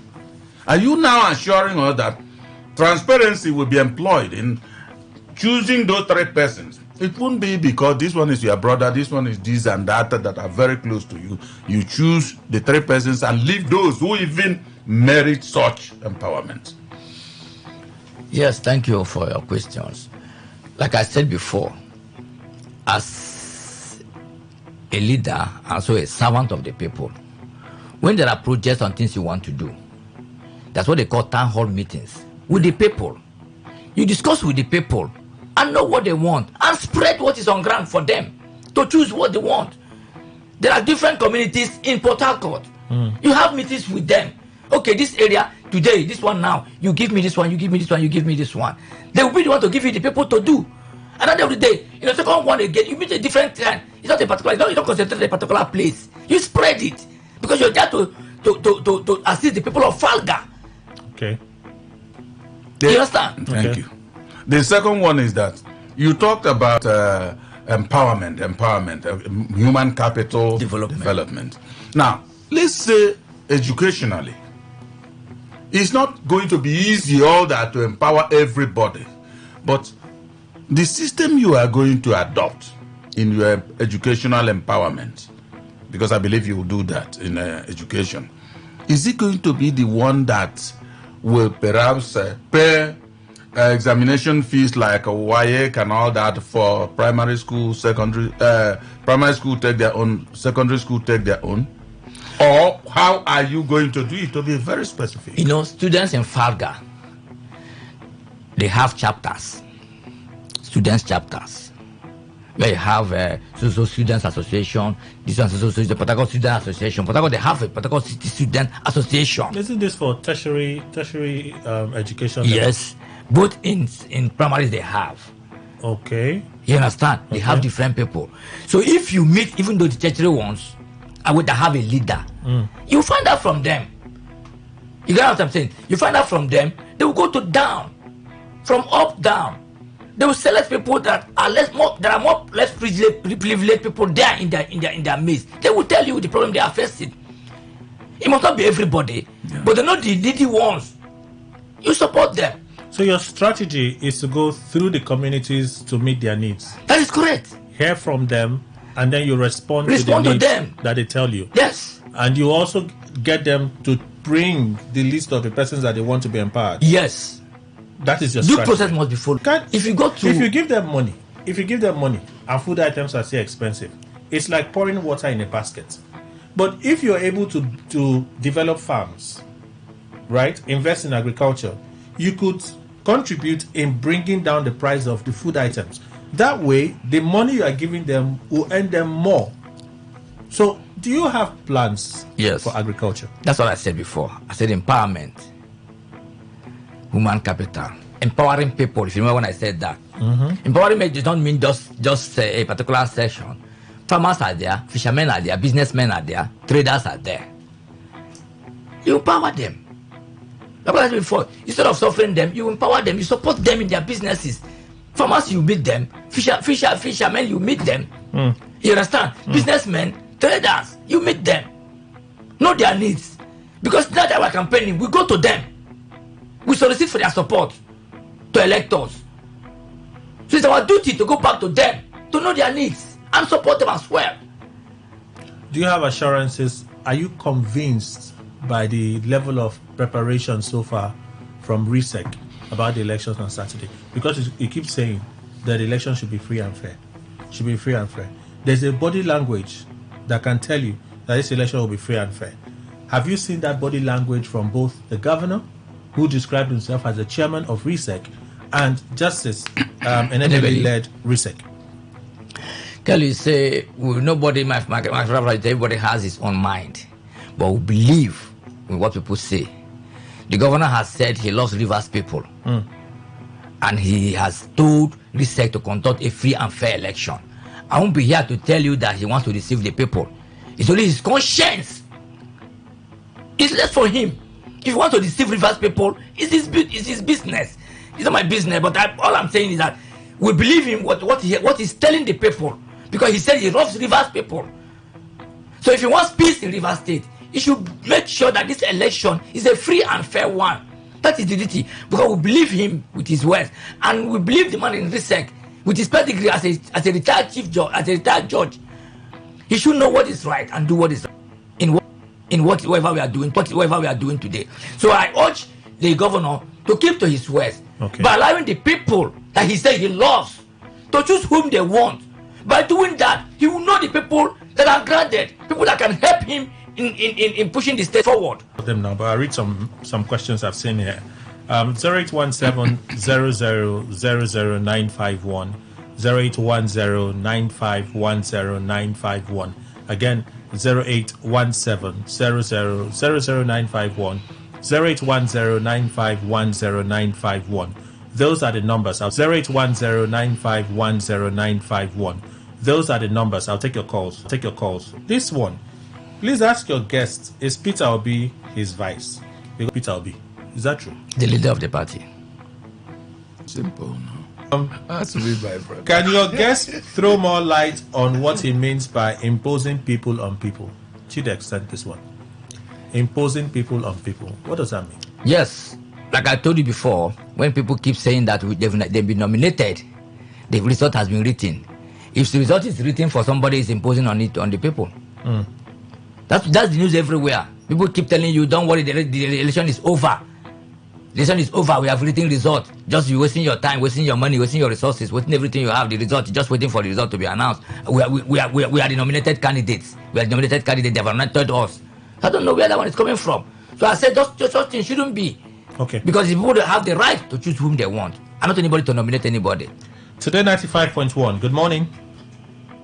Good morning, Kelly, and all the guests in the studio. Good morning. I will give guests by name. Please, I want to ask your guest, all these promises he's making to us today, we have been hearing it.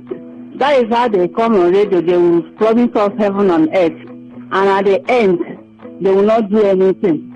I want him to assure us as people of Rivers State that if he made the mayor of Rivers State, he's going to do all that he has said in this studio today. He's going to touch the life of citizens, not to carry all the money and start building something up for himself. All right, Gift. Because even with the way he's doing himself, I'm not seeing him like a person who is going to keep to his promise. Gift, thank you. Yes, I believe that your question is okay. I tell you that my words is my bond. Most people don't keep to their words because they keep saying that they've been anointed. And people end up voting people that have been anointed. And at the end of the day, they don't value you. They won't value you people. But if you use your hand to select people, I think that people will keep to their words. So people should vote wisely. Today 95.1. Good morning. Good morning. My name is Kelly. This is Akuku from Apoke. Okay. Hello? Please call us back when you're ready. 0817-00000951, 0810-9510951. Another question. What do you intend to do about that is Stoughton and Culverts Market? Saying how it... Like I said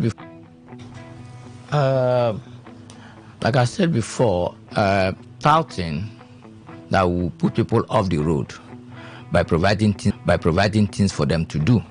By doing that, you will remove Stoughton from the street.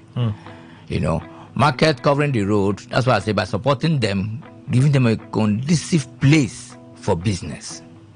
Meaning you build new markets or you relocate some of the markets? We might not build a new market.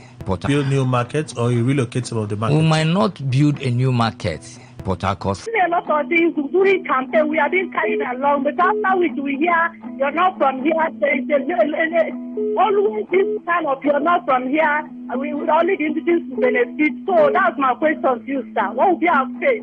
All right. Are we going to be carried along? First lady, thank you. Let's take another call and then you respond to both of them. Today 95.1. Good morning. Good morning and happy weekend in advance. Welcome. Please go on. Yeah, happy weekend also to your guest in studio. Kelly, I begin to imagine if your radio station is located in Jupiter and Nigeria is now a part of Jupiter, because listening to your guest, I think we have had it enough. We have had enough. We have had enough. But my question is this to him. I want to ask him, he has praised the governor and said that the governor said he's going to conduct an election, credible one in that matter. I want to ask him, if today now this election is conducted by Saturday and he loses, I want to ask him, will he accept it in good faith, not to go to the other side now and begin to castigate the governor? That's my question. Thank you very much and God bless you. Okay, so the first one is, what are your plans for non-indigens?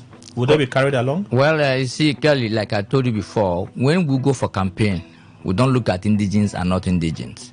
We look at everybody that is resided here in Port Harcourt. Okay. So if there is development or anything that people need to achieve or to benefit, it's all parties. We have to serve the people. As far as you're in Port Harcourt, you will benefit from it. Like I said, market women, not just the indigens. There are non-indigens in the market. They're not in the business places. We are here to serve the people. And as we are campaigning, they are coming out to vote. On Saturday, the candidates there are non-indigens. The candidates there are non-indigens. Most of the candidates in those wards are non-indigens. Candidates for councillorship? Yes. Okay. If you go to some wards in Job houses, you see some non-indigens participating because they have stayed there for some time. Okay. Some of them are born and bred there. They have stayed there for some time. Okay. Some of them are born and bred there. So they participate there.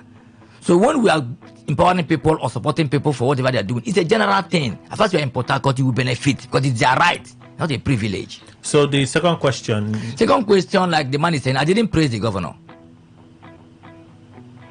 Keep to his words. He said he's going to conduct a free and fair election. And I'm only asking that he keeps to his words. I'm not praising him.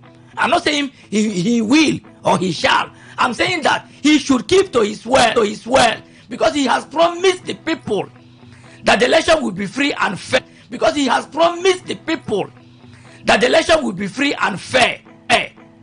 But we are saying that for him to keep to his words and not to disappoint the people. Our contestants, and they are very, very beautiful. But I am disappointed somehow. None of them have actually spelled out what they would do for the PWDs, that is persons living with disabilities. None at all. They should tell us what are they going to do for us, because we too should be carried along. If the person listening to me, he will know that we talk about empowering the people. Whether you are disabled or not, you are one of the people we said we want to empower. Okay. We must not mention everybody that we want to empower. When we say we want to empower people, he's a person. Being a disabled does not make him a less person. So when we say we want to empower the people, it's among the people we are talking about. They are among the people we are talking about. Okay. So it's a general thing. We want to empower the people. They are all human beings. All right. So it's a general thing. It's a general empowerment, both big and small, both disabled and non-disabled. So they are inclusive. The vacancies are filled. You remember when Chief Okocha got that injunction or so? I that was my position. I said, which way do they want this man, the governor, to walk? You said no. He's running caretaker. The man is saying, okay, let me do away with caretaker. And you are getting an injunction stopping him. Which way are they going? Why are we going forward and backward? And if you are moving forward and backward at the same time, can you achieve anything? It will only stoke up a chaos. Now, people are coming to protest. My question is, those that are protesting, they may have their legitimate right in terms of the reasons in their minds, which of course are not evident to us. Okay. What could be their reasons? Is it that they were precluded from the election? I have not heard such that Sim Fubara said so people should not participate in the election. I have not heard that. Now, if they were not bad, why are they not standing for the election? And again, you remember, some of my PDP friends have been saying that they are reformed PDP. They have no hands. They are not participating in this particular local government election. The protest, what does it mean? Does it mean that you are feeling pain? That this thing is paining you somehow, and that's why you are bringing yourself back to protest? Why did you people shut me off? For me, Kelly, we'll always keep on seeing this absurdity of politicians in this country. I do not think that the election should not hold if Rivers State wants to make itself recognized in the committee of other friends within this country. Because if not, they will be going on with illegality, which the Supreme Court has made very precise that caretakership is illegal. Okay, let's go for the news updates. We're back in a moment. Please stay with us.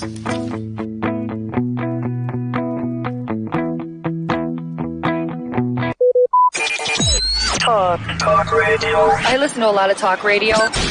95.1 FM. Every day, every hour, when the big stories break, depend on our 24-hour news team to bring you the latest. Today, 95.1 FM.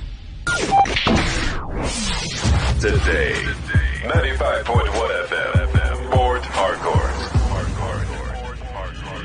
News update.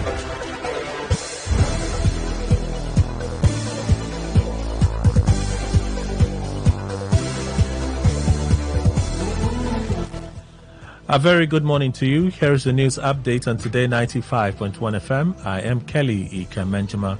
Some protesters have stormed the People's Democratic Party secretariat in Port Harcourt in connection with the upcoming local government election. Security officers are present at the PDP secretariat as protesters storm the area in large numbers.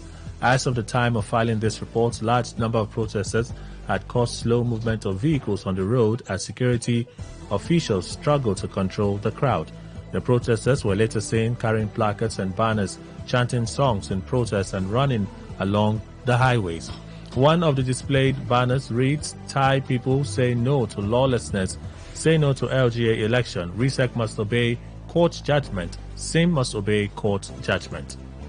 The Independent Corrupt Practices and Other Related Offences Commission (ICPC) has revealed that over 13 billion naira in diverted public funds was recovered in September 2024. Chairman of the ICPC, Musa Aliyu, made this revelation during the launch of the Commission's 2024-2028 Strategic Action Plan in Abuja. Aliyu, who emphasized that the Anti-Corruption Agency has been working relentlessly to fulfill its mandate, did not disclose where exactly the funds were recovered from. The ICPC boss also disclosed that the Commission was digitalizing its operations, which he said will position it as a leader in leveraging technology to combat corruption. The Nigerians and Diaspora Commission, NIDCOM, has advised Nigerians in Lebanon to move out of the country now that commercial flights are still in operation. NIDCOM, in a statement by the Director of Media, Public Relations and Protocol Unit, Abdul Rahman Balogun, said the Commission is worried over the attack on Hezbollah and other areas in Lebanon by the Israeli government. He, however, said information from the Nigerian community in Lebanon indicates that most Nigerians have relocated from the southern part and are now relatively safe. The statement also advised Nigerians to liaise with the embassy in Lebanon for necessary guidance regarding their safety, as it assured them that their welfare and safety is of utmost concern to President Bola Tinubu. On the foreign scene, in an ongoing election subversion case in Washington, D.C., a federal judge in the United States has publicized new evidence against Donald Trump. Judge Tanya Chukan unsealed a 165-page court filing that details the prosecution's argument that Trump, in his final months as president, acted in a private capacity to overturn the results of the 2020 election. The filing is the latest effort by special counsel Jack Smith to illustrate how presidential immunity does not apply to Trump's actions. In the filing, prosecutors allege that Trump told members of his family to fight like hell. That's the news update on Today 95.1 FM. Good morning, and thank you for your time. This is Today 95.1 FM, Port Harcourt, voice of the people.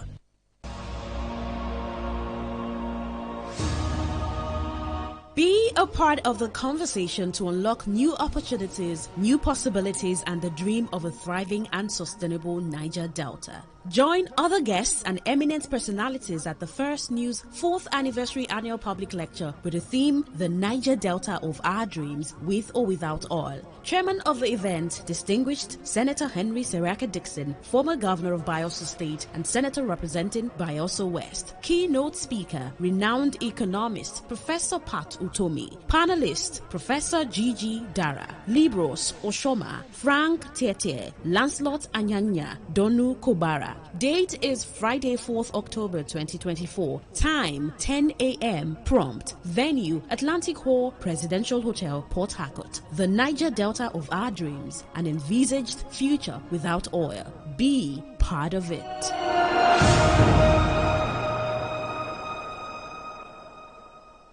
When you wake up in the morning, you wanna start your day. Start with Kellogg's, Reach your race, stay active and alert. Start your day. I always want what's best for my family. That's why we ensure we start our day with a Kellogg's breakfast, fortified with essential vitamins and minerals to stay active and alert to reach your grace. The breakfast time is Kellogg's time. Rivers people, oh, APP na the party, oh. Anywhere you there, APP na the party, oh. APP na the party, oh. Come out, oh. Yes, so Rivers people, local government election don't reach again, oh. On Saturday, 5th of October, now the day we must speak with one voice to make Rivers State better. Make we support and vote all chairmanship and councillorship candidates for Action People's Party, APP, so that we go get plenty progress, development, employment, plus empowerment. Oh yeah, anywhere you day for the 23 local government area of Rivers State. Come out, vote and protect your vote. Vote for the Action People's Party, APP. Press your hand, let them draw the elephant for the ballot paper to move Rivers State forward. APP, strong economy, united Nigeria. APP na the party, oh. Come out, oh. APP na the party, oh. This message now from Honorable Sonny Wokekoro, Chairman, Action People's Party, APP, Rivers State. Unleash the power of the airwaves with the ultimate radio experience. Tune in to Today 95.1 FM, the voice of the people. Don't just listen, immerse yourself. That is 100% true. Please listen to this paid infomercial. Hello everyone, I've got guests in the studio and you're about to be equipped with very credible information that can aid your finances. Yeah. So I've got Mr. Ako Daniel, a financial expert from Pips Global, Nigeria, correct? Yes. I've also got Mr. Emmanuel Ihoma, a digital asset analyst from Pips Global as well. Gentlemen, you're welcome to the studio. Thank you very much. Good afternoon all. Thank you. Mr. Daniel, tell us, what is Pips Global Trading Company all about? All right, thank you, Port Harcourt people. Like some persons already know, Pips Global Trading Company is a first-class indigenous academy that equips people, mentor them, train them on how to be able to profit daily from the digital asset market. When we talk about the digital market, we talk about the world's largest money market. The world's largest money market is Forex. Like we all know, Forex does a whooping of $6.3 trillion every single day.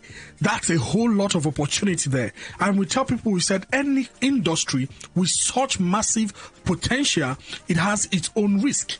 And that's why we tell people that Forex trading is not something that you go to watch YouTube videos and learn how to draw some lines and you think you can be able to profit consistently from such markets. Such a complex market need you to be in a community of traders, need you to be in an academy so that you can be actually mentored rightly and be given the right tools and the right equipment to be able to profit from such markets. And that's what Pips Global comes in. Pips Global now gives you this mentorship, gives you this training, gives you this support for you to profit daily from the digital asset market. Wonderful. It's interesting to hear you outline all of that, Mr. Dan. But let me ask you this. What are the tools that makes Pips Global stand out amongst other companies as well? Yeah, for example, we are always doing this, and we have been doing this for going a decade now. And we tell people, we said, we have the right tools to help you make some good profits.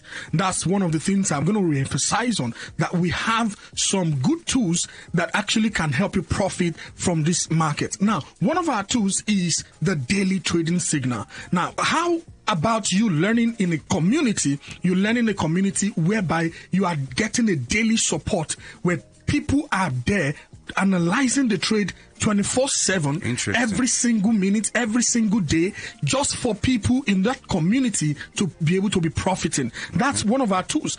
Our daily trading signal helps you that the moment you are in our community, you get our daily trading alert, and all you just need to do is copy and paste it. The moment you do the copy and pasting, that's all. Like some person says, how do I do a copy and paste? And then we says, how do you do a copy and paste on your WhatsApp?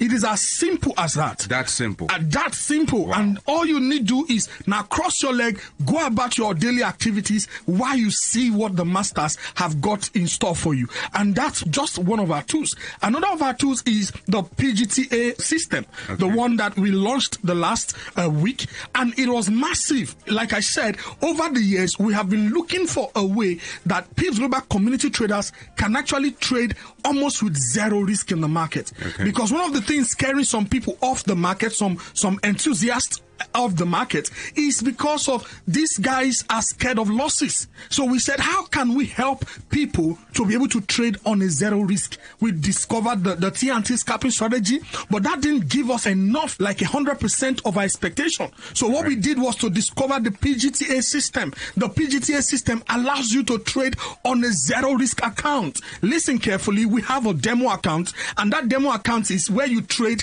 and you don't get to be able to withdraw your profit when you profit. Yes, sir. But this one is totally different. The PGTA account enables you to be able to withdraw when you make a profit. It is massive. Now we are shouldering your risk, and you are leveraging on our own account, and that's one of the things we also offer. We have the support system, of course, where we have physical classes, conducive environment for learning, and this is not just in Port Harcourt. We have it in Abuja, we have it in Lagos and some other states, and we have our online academy all going every single day. People are learning online after work. They have been engaged, and they get to know each other and also know their instructor and a mentor. So a whole lot of tools that we have that I won't be able to mention, totally here. Okay, so Mr. Dan, there's a lot you have going on. Exactly. And there's a lot for people to benefit from, especially in this season of financial crunch where people need to make extra money.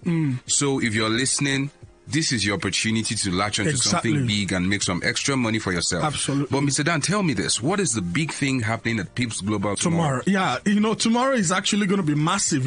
One of the reasons is because we have different days of activities, and we've been able to sketch out tomorrow as a big day where we show people the possibility of winning in this market. We tell people, we said, see, opportunity, like people say that it comes but once, but we said no, it doesn't come but once, but it comes always in a different manner. So the tomorrow opportunity, you can never get it again if you get to miss it. So to everyone that is listening, we are having the PGTA system launching also like tomorrow. That PGTA system enables you to know how you can trade on a zero risk account. It is something that everybody needs to be there that tomorrow. And some persons might be saying, will I need to pay before I get access, to this event? And we tell people, we said it is totally free. Pips Global events are free. Pips Global event is just for people to take that first bold step for you to come see for yourself the possibilities. And another thing we tell people, we said that tomorrow, like for example, some persons that know already that every system that gives services on training, on mentorship, you have to pay some amount of service charges. Yes. But everyone that is going to be there tomorrow happens to get a promo that we are giving out tomorrow, where you get this free tuition fee, free mentorship just for those coming tomorrow. That's why it's interesting that everyone needs to be at that tomorrow's event. And for example, we just have a code. All you need to do is just SMS that code to the number I will call, and all you get is a response from our team, and they get to give you a booking or a seat reservation. The number is 0812 116 8440. SMS the word mentorship to the number 0812 116 8440. Thank you. All right, so Mr. Dan, you've given the listener an opportunity, a window of opportunity for tomorrow to come in, be part of the event. Exactly. And make forward movements in their finances. So let's hear from Mr. Ihoma Emmanuel, trade analyst from Pips Global. Tell us, what category of persons are expected to be at this event tomorrow? At this meeting tomorrow, there is no limitation, there is no restriction as to who should attend this particular program. It's meant for everyone. Okay. Whether you're a farmer, you're a civil servant, you're a retiree, whether you're a market woman, so long as you can count money, you are expected to be at that event. Even the young ones are expected to be there, but so long as you're up to 16 years, you can be able to attend this particular program. But majorly, you have to be 18 years and above for you to be able to trade life. But as per learning, you are expected to come to this particular program and learn Forex. Forex is real. Forex is meant for everyone. Interesting. So, Mr. Dan, tell us, what are the details one more time, the event venue, and the code that people can send to gain access? Okay, now let me buttress what he just said about the categories of persons that ought to be at that event tomorrow. Right. Now, he says it already that everyone. But do you know that as busy as medical doctors, we have a lot of them that are participating in Pips Global community and what we have to offer?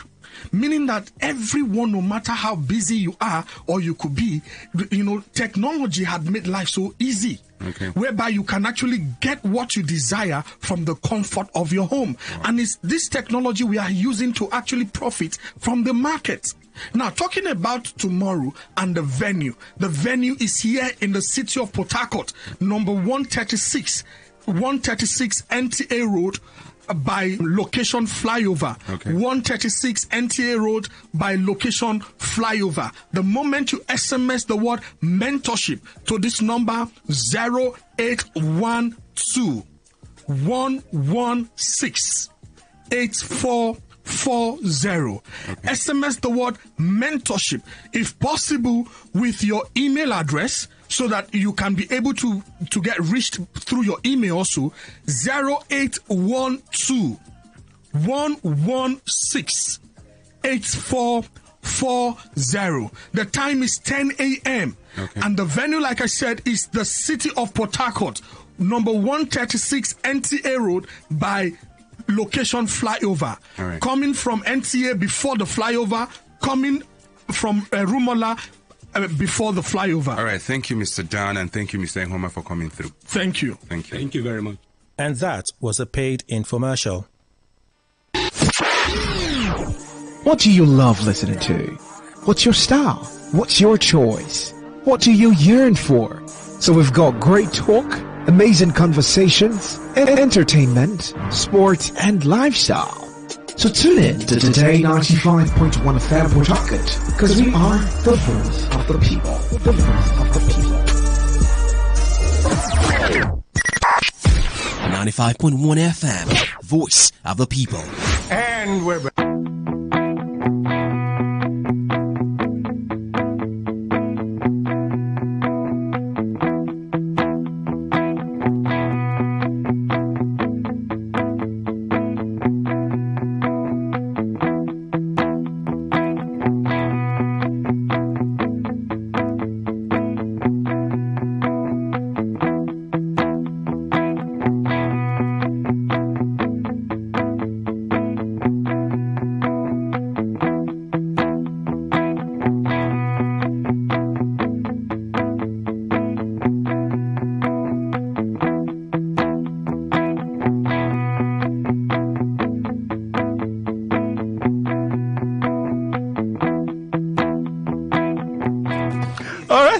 Thank you for staying with us.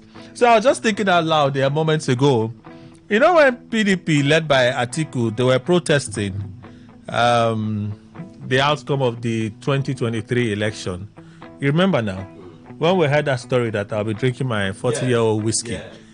I find it interesting that this group, they are protesting frequently these days. I'm telling you, and the chief of staff and the governor should have come out today to say they'll be drinking their 28 years or their everybody 67 years. must not go the same direction. With their parents, I saw at Rumelumene yesterday. Yes. I suspect that FCT minister is in town or was in town, right? And then this protest this morning. Tony Okocha's press conference yesterday. You didn't understand why the governor did what he did yesterday. It was very strategic. Well, why he had to say that there would be public holiday today and tomorrow. No, and I do understand. I do understand timing, but in thinking political timing, I also think of the businessman. I had to call my younger sister late yesterday to say, we just heard there's public holiday tomorrow. Have you received word? Call your baby's school. So she said she was going to call. The likelihood would have been drive out in the morning to get to school and discover that there's a public holiday. Or you wake up early, you're scrambling, rushing, only for you to hear that there's a public holiday. Right? There's that part to it. But I do understand that there's a lot of politics going on in Rivers State at this time. And the local government election beats us directly at what all these squabbles seem to be about. The certain structure. So nobody should expect Wike to remove his shoes, lie down and sleep. He will constantly be strategizing and looking for ways to make sure that he gets an upper hand. Yes, since the days of John the Baptist, the kingdom of God suffered violence and people have been strategizing. As God is strategizing, the devil is strategizing. Right? The snake is strategizing, Adam is strategizing, Eve is strategizing. We have been seeing strategies, right, from the days of John, from the days of the Bible. And you continue to have strategies, but guess what? Superior strategy will always trump inferior strategy. Well, we have to wait. This is why I want us to look at yes. The seeming question of legality. I, as a person, I am troubled. I'm really troubled. What it seems to me now is this. Wike group go to Federal High Court. Yes. Same group go to State High Court. Same issue. Yes. And you did not notice what happened recently. They got that judgment. They held it. They didn't release it for days. And they released it so that it would be like a checkmate against the Wike's camp. Well, even though they had procured it days before from the High Court, they had got that judgment days before. But still, when they released it out, they say, "Oh." My concern is still this: has our judiciary become such a ridicule and an image of itself? Osmosis, like I spoke about, osmosis. Well, Kelly, yes. You know, even though those who belong to that particular sector of the country will tell you no. I always ask a simple question. When the world is imperfect, is it the judiciary alone that will be perfect? You see, when before Kekereku, the current Chief Justice, there was a Ariwola also that was his predecessor. Organized maybe because he is the chairman of the NJC. They called some judges that were in this habit of giving what do they call that injunction? Ex parte order. And Kelly, you know you are a judge. You know very well that Court A is of the coordinate jurisdiction with you. It gave this service, and you will also accept such. And even the lawyers themselves that know very, very well will take that case again, that same one they know about, to another court of coordinate jurisdiction, and they will hand out their own order. Ariwola talked about that. I think for the time he talked about it and all that, he seized a little, very, very briefly. He did? Yes, he did. At least at that time, if you check, it is always a practice, and as it is now, they went to Federal High Court. These ones to State High Court. Me, I'm not a lawyer. I'm certainly not a lawyer, but I always look at the one that come first. By practical wisdom, the one that come first. Because that is the first one registered, and you heard it very well. So which one came first? It should be the Abuja own now. The Federal High Court? Yes. It should be the one Abuja own. But let me tell you, governors are always at peace, very comfortable with their state high courts. What is happening now also happened in the previous administration. They will go back to state high court. As a matter of fact, the state high courts are in the hands of governors. Yes, they have control, and that is why I keep on telling them, step please. Very utopian, as we are talking about it. Yes, yes, it will come by security. Who said so? Governors themselves will become the insecurity because of its use. Now, when you go back to state high court and these people rushes to federal high court, tell me exactly, is it not chaos? But the issue is that every man will preside over his own household. So they are dragging it. What I know is that local government election should hold. All right. Dr. Waigwe. Your question. Please, can you... The answer is straightforward for you. No, just... Have the courts become a ridicule? Obvious. And an image of themselves? It is obvious. And they didn't start today. The judiciary, as we are meant to know them, the last group of the common mass, of the common people, of the masses, is in fact, sometimes I have asked a question.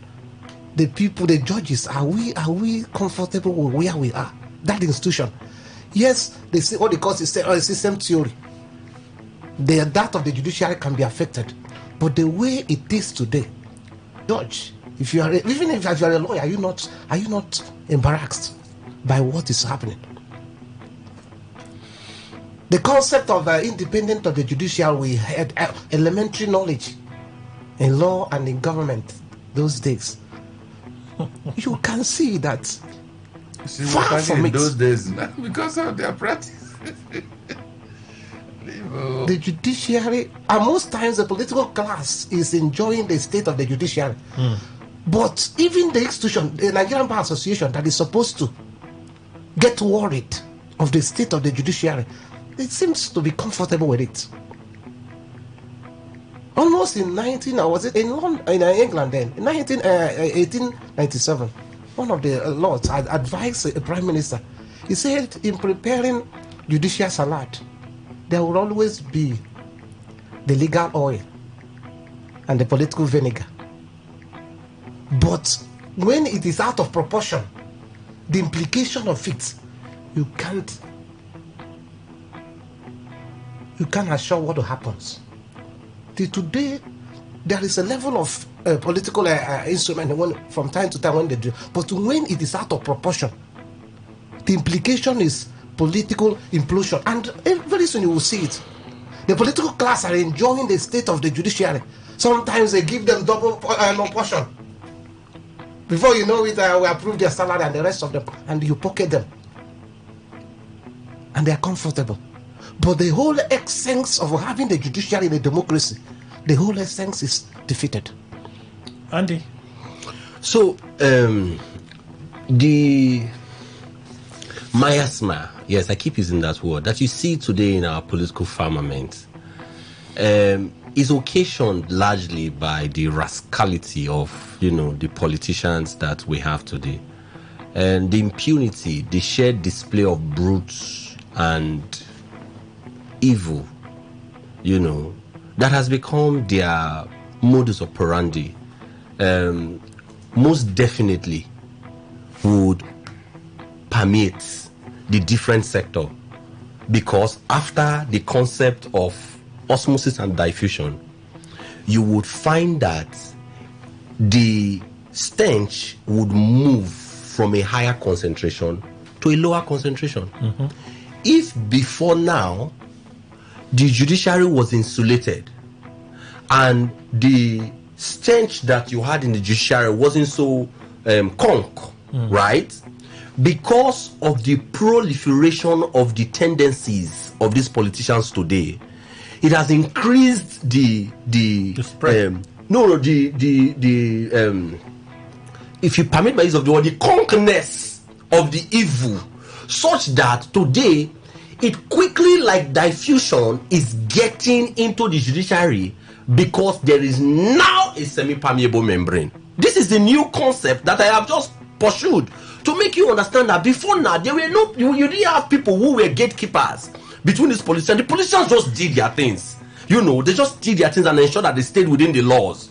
But it got to a time in our country where, Kelly, if you recall, where politicians will tell you go to court. The day politicians began saying go to court, I knew that there was problem in our country. In those days, if you wanted to go to court over certain issues, politicians did everything to explore ADR, to say, this is going to impugn on our reputation. The days of them, Awolowo, the days of them, Azikiwe, they understood what reputation was. That if there was even a figment of the concept that they are not entirely free of certain crime, if you had any kind of aspersion that is cast on their personality, it affected them and it dented them. So they did everything to explore ADR. But today, once a politician was doing something evil and you were telling him, the next thing he's saying to you, go to court. Go to court. I heard somebody yesterday, I think it was on this radio station or something, who was saying that, yes, it was on this radio station, the closing time, and it was Fine Face. Fine Face was speaking yesterday and he said, I want the election to be peaceful. If you have any problem with the election, please go to court. As soon as I heard it, I said they have co-opted Fine Face into the structure. Fine Face, my friend, apologies if you are listening to me. They have co-opted him into go to court. Go to court here is, as we are going there, we already have got everything it takes to beat you there also. Everything it takes, because these people are a part of the society, Kelly. They are a part of the society and they are feeling the evil. Let's even jump in. I know we are going to get it. Let's even jump in on what happened a couple of days ago, 2 days ago. No, share with right? Share with and we were wondering how that the same people that we went out to represent, to protest for, the same people. Kelly, let me just throw in. Let me just throw in small caveats. Everybody in leadership for this protest that went out October 1st, without mincing words or trying to be unnecessarily prideful, would be able to drive their cars into filling station. If the government wanted to sell a liter of fuel for 5,000 naira a liter, everybody that came out that day would be able to drive their cars into the filling station and fuel it 5,000 naira per liter, and they will even fill their tanks. Everybody, every one of us. I want to create this foundation. Now, the people who are unable to even drink Gary successfully, the people who are unable to feed properly, because a majority of us even drove our cars out, and I am aware that even that morning 3 of us drove into the filling station. Right? We came out, we parked at strategic places. The people that they procured to come and whoop us, to come and beat us, to come and attack us, we are the same people that I see on the street of Port Harcourt every day, who will say to you that, Oga, please, is there something that you can give to us? We are dying, we are suffering. We can't do this. Now, when we left there, we were imagining how we were putting our lives, we are putting our lives at risk for people who do not understand the import and the intent of our struggle, that essentially is to benefit them and their kids. Because all of us can join this Roforofo, Kelly. All of us entirely can join this Roforofo. If the same people that you are fighting for, you are leaving your office for, you are going to stand on the street for, you are walking long distances for, you are shouting solidarity songs for, you are doing radio shows, you are doing TV shows, you are sending press messages, you are writing, the same people. The DSS rounded us up and fired into the air. And before we could say Jack Robinson, they released the boys onto us. Wait, SSS. Oh, Jesus Christ. I'm telling you true life story. I was there. Wait, SSS. They as soon as they saw us, before we could say Jack Robinson, they were releasing guns into the air. Everything. Live rounds. Oh, it was like war at Rumuokuta. Apparently, yes, apparently. But there was one. We were supposed to start off at Pleasure Park, right? Okay. But they had infiltrated, the boys, everybody had infiltrated our group. We said we were supposed to meet at Pleasure Park, but they did not know that we also had our strategy. Our strategy was to send, some spies first in the morning to tell us that yes, the land was green or was free. Clear. Then the rest of us will mobilize. But when they got there, they began sending us pictures of these boys that they have procured and everything there, with canes, with bottles, with everything. I said, no, we cannot start from here because we needed to do peaceful protest. We're not going for war. You don't understand. It was a protest. So what happened next? So we got back and said, let us move from that position to a different position. Let's go to Rumuokuta because I also got reports of presidential. No. The federal secretary. They knew that, they had assumed that if we were not at Pleasure Park, we'll be at Federal Secretariat, we'll be at Waterlines. So they had taken position at these three locations, right? You were already at Federal Secretariat, they were already at Pleasure Park, and they were at Waterlines, right? So when we saw all of that, we said, okay, let's go to Rumuokuta. But the mistake we made was that we said that on our platform. And so some of them probably were on your platform. We're on our platform. So they mobilized quickly with the entire team and moved to Rumuokuta. We knew that they were moving, but we said, see, even we continue to reign, even we continue to spread in the land where good men and women do nothing. When we say, oh, this is evil, and we all buckle, and we all, I kept there, we are all shackled. Even we say, we are going regardless. We got there, and when they saw that the crowd was swelling, they mobilized against us. I have pictures and videos of our men that were brutalized, beaten, like we were common criminals,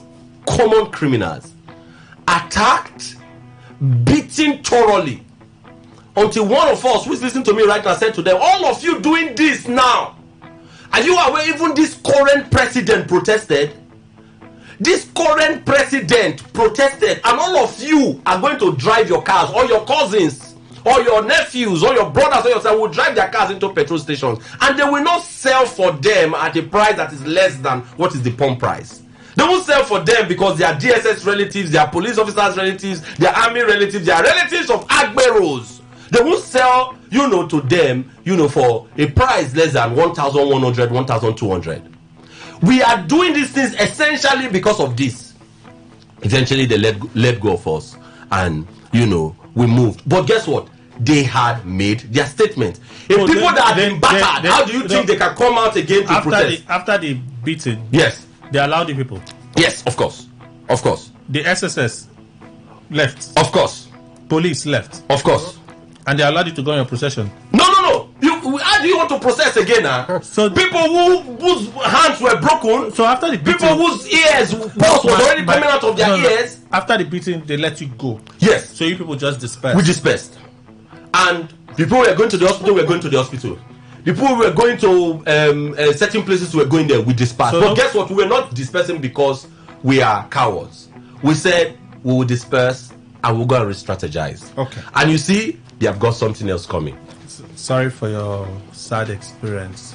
Horrible experience. Indeed. Very horrible experience. Indeed. I must say so. I could have come to the studio with every one of them today, but they're saying, no, we are not going to do radio anymore. And they're listening to me right now as I'm speaking. No, we are not going to do radio anymore. We are going to have a high-powered press conference where the pictures and everything will be done. We will call all of them out. The people involved, they will all be called out. Well, the high-powered press conference will still be carried by radio stations and TV houses now. I don't know. That is the truth of the matter. You follow Joburg and go there back. There's something I'm saying to myself now. There was one time we saw a report that a court had mandated DSTV to reduce their rates. Blah blah blah blah blah. It was all over the papers. Yes. Blah blah blah. until I wanted to renew my own now. Yes. So when I went online to pay, you saw that it was actually higher than what it was. They increased the price. Yes. Reduced the price. This is Nigeria. Where might is always trumps price. There's a reality when we talk on the radio. There's a reality out there. Yes. Let me go to those that did opinion that poll to you, police and DSS. Oh. We know you will hear it in the press conference. We are mobilizing for that now. Television stations and everything. You will hear it in the press conference. Opinion poll. Let's go to opinion poll. Tinubu off to UK for 2 weeks vacation. May I ask a simple question? Is it a well-deserved vacation? The president barely returned from the UK. It's not up to a month now. He returned from the UK because he said, I was on my way to America. Vice President returned from the UN General Assembly on Sunday. He returned on Sunday. He left the upper Sunday. The upper week, so it's about 3 weeks or so. Tinubu returned to the country from UK. He's back to UK on vacation. And he will use that as a retreat. Maybe he needs to seclude himself so that he can rejig his cabinet and stuff. But you know, there's a part of that statement yesterday that is giving me a bit of a migraine. If you respect your employers, assuming you have employers, you don't just wake up and tell them the day that you're going on leave, the hour you're going on leave, that you're going on leave. President Tinubu's statement was released less than 1 hour. I saw him at the airport, shaking hands with his guys, smiling with them, boarding a second-hand jet, and taking off. How do we speak of Mr. Duko? Do they regard us? No, they don't. And I always say it looks as if it has become a sing-song for me, because that's the only way to say it for people to understand. You see, all these politicians, they don't regard anybody that is not. Like I have said, in the National Assembly, you have various parties represented. But try and they'll be haggling on issues. Yes. But once he reaches anything about money that will accrue to all of them, there will be a one party. All of them will agree. There will be no dissent. So that shows you that there's a national party, which name we don't know, which all of them belong, and that's their interest. You remember when Saraki was the president of the Senate? I think he had a problem with CCB or whatever. I think Code of Conduct. Code of Conduct. Now, remember again, he had problem with the APC's party because he was a rebel now. Thank you very much. And so, as the beam of a light or searchlight was always on him from the APC establishment, even though he was one of them. Now, when eventually all those CCB and all that came up, they said, yeah, he was maybe wrong to have done this, didn't do this and that. The National Assembly members, irrespective of political parties, rose up. How many sons did he got at that time? He get, I can't remember exactly, but very many of them. And then the National Assembly members, whether they left their duties, they followed him. All of them almost followed him to CCD. Yes.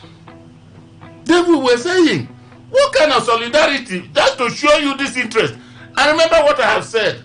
It is only in Nigerian brand of politics that egocentrism is hallowed.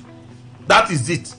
Any other person should show me where it is that when you are taking me first, where is hallowed, except in Nigerian politics. That is why they came up with a philosophy of telling you there is no permanent friendship, no permanent enmity, but interest is permanent.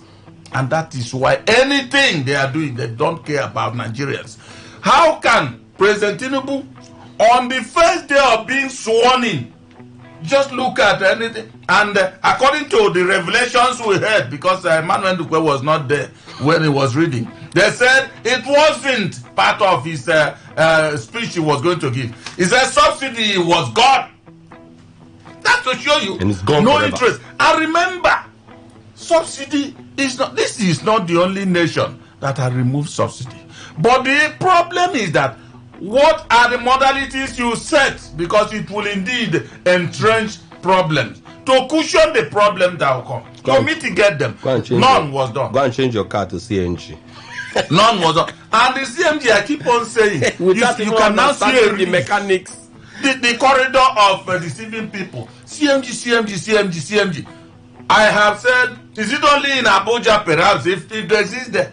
What also? Port Harcourt is a major town in this country. Okay. We've not seen one of it. So, Kelly, the truth is that they don't have the interest of the lad in their heart at all. And I doubt if they will have it at any point in time. Dr. Waigwe, your president is going on vacation. He tells you 1 hour before he jets out. Mr. Kelly, it's unfortunate. But that's the brand of democracy we are practicing. Over time, I have consistently said this is not democracy. This is a fascist government. And fascism is not just by concept, we just know it by your action. This is a fascist government, doesn't care. So when you talk about democracy, you would have followed a procedure. But here, who cares? Whatever I say is final. When people say monarchy, it's not even monarchy. But even a monarchy, there are ways you can. There are procedures. Yes, there are procedures you follow. But this one is a fascist government. So once I said it's final. And if the people want to say, you know how to suppress them. Like know how to. Like the one Andy experienced. So this is a typical experience telling me what it is. And some of them are lucky to escape. And the worst you can see is that the people they want to protect are the people that joined with canes and everything. Enemy too. With canes and that they were coming to whoop children. The Nigerian case, that's the worst aspect. Ordinarily, when you are trying to protect some people, you try to create consciousness. There will be a level that they will not support the so-called minute people. But when they have joined them, it's a very serious case. And that's why you begin to, can we get it right? Unless a revolution takes place, I'm sorry to say, except it takes place, and for it to take place, the suffering will get to a level where the people can no longer, and they now say, who is our common enemy? Okay. But if it has not gotten to that point, as it is now, we have a long way to go. Yeah, Kelly, so I posted on my Facebook and I said, and my conclusion is that the people have been conquered. Like Jesus said, it is finished on the cross. The people have been conquered. And I will tell you why. I see our president leaving. There are several ramifications to it. First off, Kelly, are you not also wondering why our leaders are vacating outside of the country? It's natural for them now. I'm not wondering about it anymore. It's a waste of my time. What does that tell you exactly about their thoughts, about the country that they are governing, the space that they are governing? Once upon a time, you were in a different radio station, and I said to you, I don't know if you have forgotten, where I said that our Nigerian leaders have not shown to us that they are even citizens of Nigeria. Their interest, essentially, is in other countries other than Nigeria. And let me explain. They are going on vacation with themselves and their family or their relatives. They are not thinking about Obudu.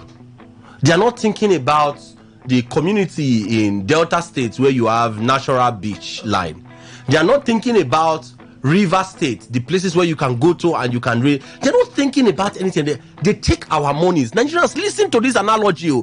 They take our dollar, right?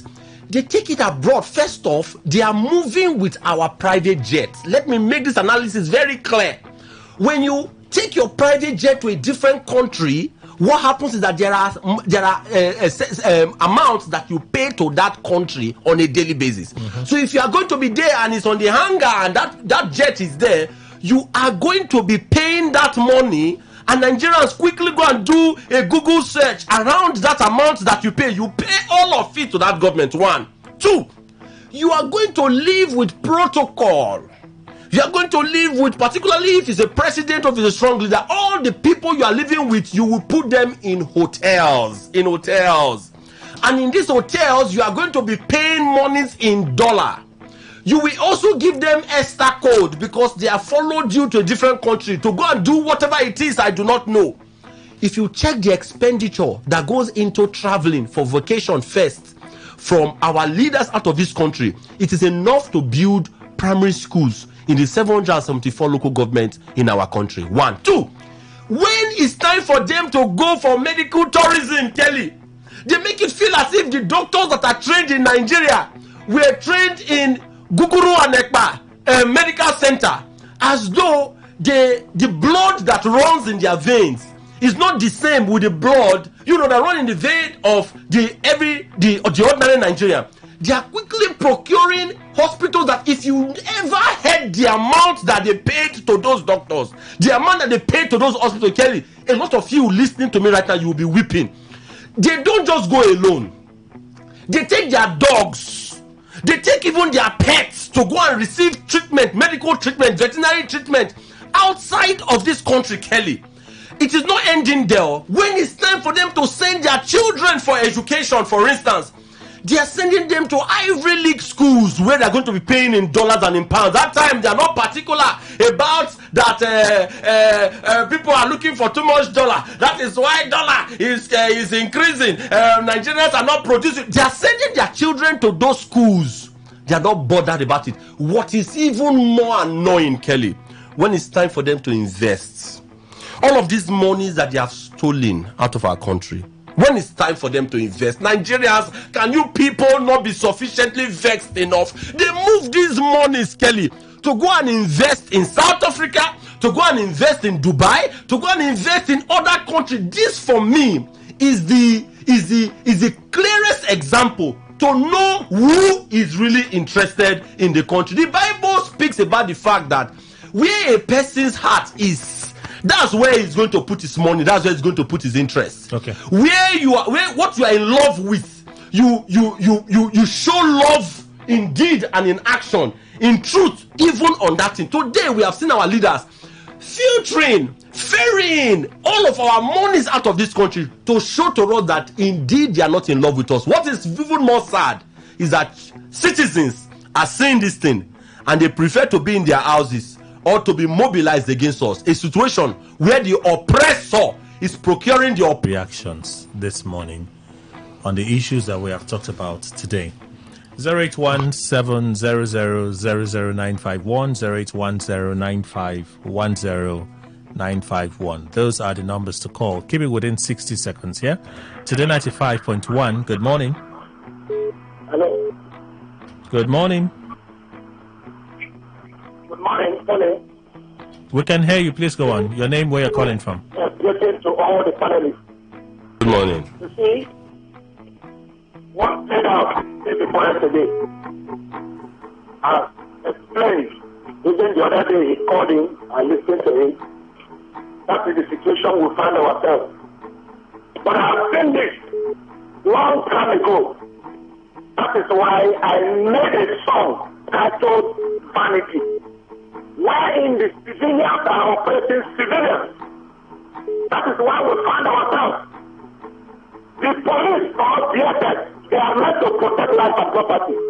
But they let themselves to be used by the politicians, the political pushers, who feel life is in their hands. The life of all Nigerians are in their hands. Who know about the history, who is going to understand that our founding fathers that made us to live the kind of life we are living. Okay. They don't understand that General Commander was not overthrown. He willingly, when Nigerians resisted, he willingly stand aside and handed over government. That is what they don't understand. But a man has a reckoning with God. Okay. And they can use all the power they have with the money that belongs to me and them to continue to oppress the people. All right, sir. But one day, I will leave this planet, not the matter the farmer. Good afternoon. Good morning. Thank you for your contribution. The phone line still open. Today 95.1. Good morning. Hello. Good morning.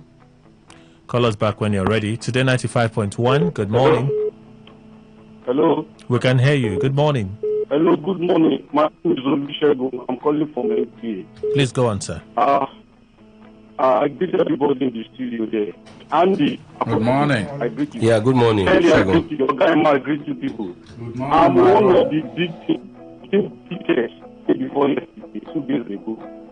In fact, I sent my video to Andy in the studio there. I was, in fact, DSS is a shame on the DSS of this country. I never knew DSS can go with police and all this stuff. And you see everything by Rumukuta Junction there. They beat a lot of us. I've never been beaten in that manner in my life. I'm telling you, it's a shame on DSS. And in fact, we have the video, we have the evidence. They will never expect what will happen. We let it go. We let it go.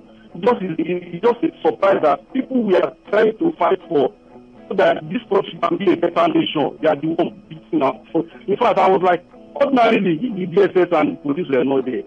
Those Aguru cannot withstand us. They cannot. They dare not. It's a shame on the DSS. If what DSS did to me, my hair is bleeding as I speak to you. All right, Olusegun. It's a shame on them. All right. So sorry for your experience. So sorry. Thank you for still finding the strength to call in to share. Today 95.1. Good morning. Good morning, Kelly. Welcome, sir. I'm Mr. Marcos. Kelly, after listening to the voice of one of your guests here, Andy, my heart is well down. And I called just to get or find out how to get Andy, what is it, online. If you can, just say it. I want to record how to reach you online. My heart says the same thing with you, and I want to see you in person. Thank you very much. All right, he's on Facebook now, so you can look for him on Facebook. And you're on Facebook, yes. So you can reach out to him on Facebook. Some more reactions. Today 95.1. Good morning. Good morning, Mr. Kelly. Welcome, sir. This is Ami Pepo calling you from Port Harcourt. Greetings to my elder there, one of the panelists there, Dr. Richard Wanyigwe. Mr. Pepo, good morning. How are you? Good morning, sir. Indeed, the men of GIC, Gateway International Church, are proud of you. Yes, sir. I want to talk about the House of Reps, the president giving them issuing them the award. Now, how will the president tell the House of Reps members and want to issue award that meant to be the fourth man in Nigeria to the chief judge of the federation? That is not right. The House of Reps, all those legislators, they don't pass their bill. They don't do their duty very well. Okay. That is why the president will override them. All right, thank you. They are the cost of it. So they should face what they have cost. All right, they should face what they have cost. 60 seconds for every caller, yeah? Today 95.1. Good morning. Kelly, good morning. Morning, Frank. Please go on. Yeah, I greet everybody in the studio. Yeah, good morning. House of Reps reject CFR honor given to Speaker Tajudeen Abbas. I don't know what is wrong with our National Assembly members who send them there to go and represent us and make good law, not for them to drag a honor.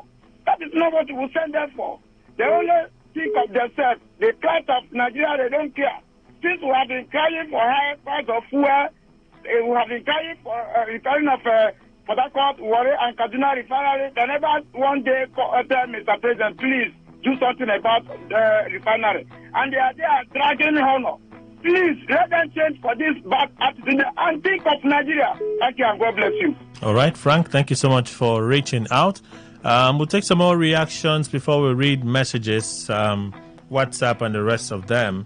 Okay, phone lines are still open as we can. Today 95.1. Welcome. Yes, good morning. Good morning to you. William, calling from Port Harcourt. I want to put my mouth for the conversation this morning. They say, in all indication, with prayer and everything, our leaders now are not ruling us with empty hands, but people will not believe. They are not ruling us with empty hands. And I wanted to, one of the guests there was talking about yesterday. The Bible speaks about the people of Issachar in the book of Jeremiah. They say they understand the time. Please, my brother, understand the time. The time we in now is not the time that you just do anyhow, but understand the time. You know what I mean? Because the people that are ruling us now, they are not ruling us with empty hands. The president and all of them, they are ruling us with something. And we must understand that they are ruling us with something. That is why they make Nigeria people to look like if that nothing is going on. So I want to drop down into every Nigeria people. They are not ruling us with empty hands. There are people that are praying every day concerning the issue. All right. And there is revelation that is coming up. Okay. That our leaders now, they are not behaving like human beings. All right, thank you. The way they behave. Thank you, and sir. you think that they are ruling us like that. Thank you. Today 95.1, good morning. Good morning. I will call him Okay, I'm not sure you're calling for this program, so let's move on. Today 95.1, good morning. Good morning. The solution of the line. Hello, can you hear me? Now I can hear you. Welcome. Your name, where you're calling from? Yeah, I'm calling you from Port Harcourt. What is your name, please? Find solution. Okay. Can you hear me? Please go on. Hello, Kelly.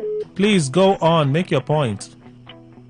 All right. The truth is that we have found ourselves in a dungeon.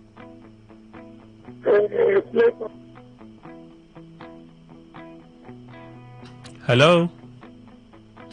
All right, find solution. We need to find a fine solution for this your network issue. Today 95.1. Good morning. Hello, good morning, Mr. Kelly, Chief Ndukwe, and the guests in the studio. A blessed new independent to you all, and a bad one to all the bad politicians and all this wayo government who are stealing money and traveling like they are going to the back of their house every day. Mr. Kelly, you see, I want to condole, first of all, with Andy Akpoti and everyone that was brutally mishandled by so-called, just as Fela would say, zombie. You see, these people, you will know that they are not working with their normal senses, because you will see that something that they too are being affected, something that is troubling them. They will go and attack people, carry talks all over to brutalize and destroy and wound people in the name. And you see, these DSS, I always say they are very lazy, that they cannot do something that requires. Look at bandits killing people. Look at kidnappers, ritualists everywhere, and robbers. They cannot go after them. They are going after people who are protesting. You see, let me tell you lastly, we will soon celebrate in this country. I tell you, this government will end very soon, and it will not end well. All right. Sam, thank you so much for contributing. Usually you even have more than a minute. By the time you do all your introduction, that's over 30 seconds. I see I'll allow you 60 seconds plus. I'm very generous with you when it comes to time. Today 95.1, good morning. Good morning. Hello. Hello.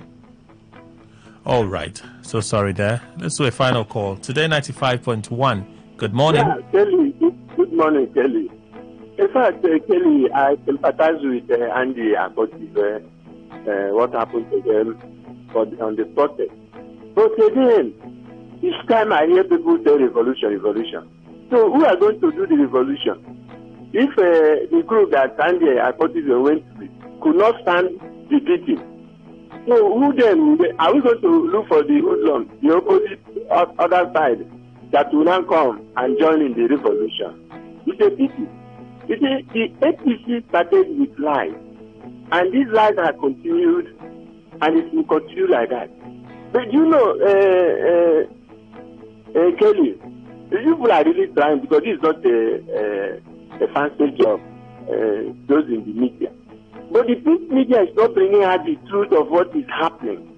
Because referencing the Port Harcourt refinery, you know, Port Harcourt refinery has been producing, but giving it to the private depot in the night.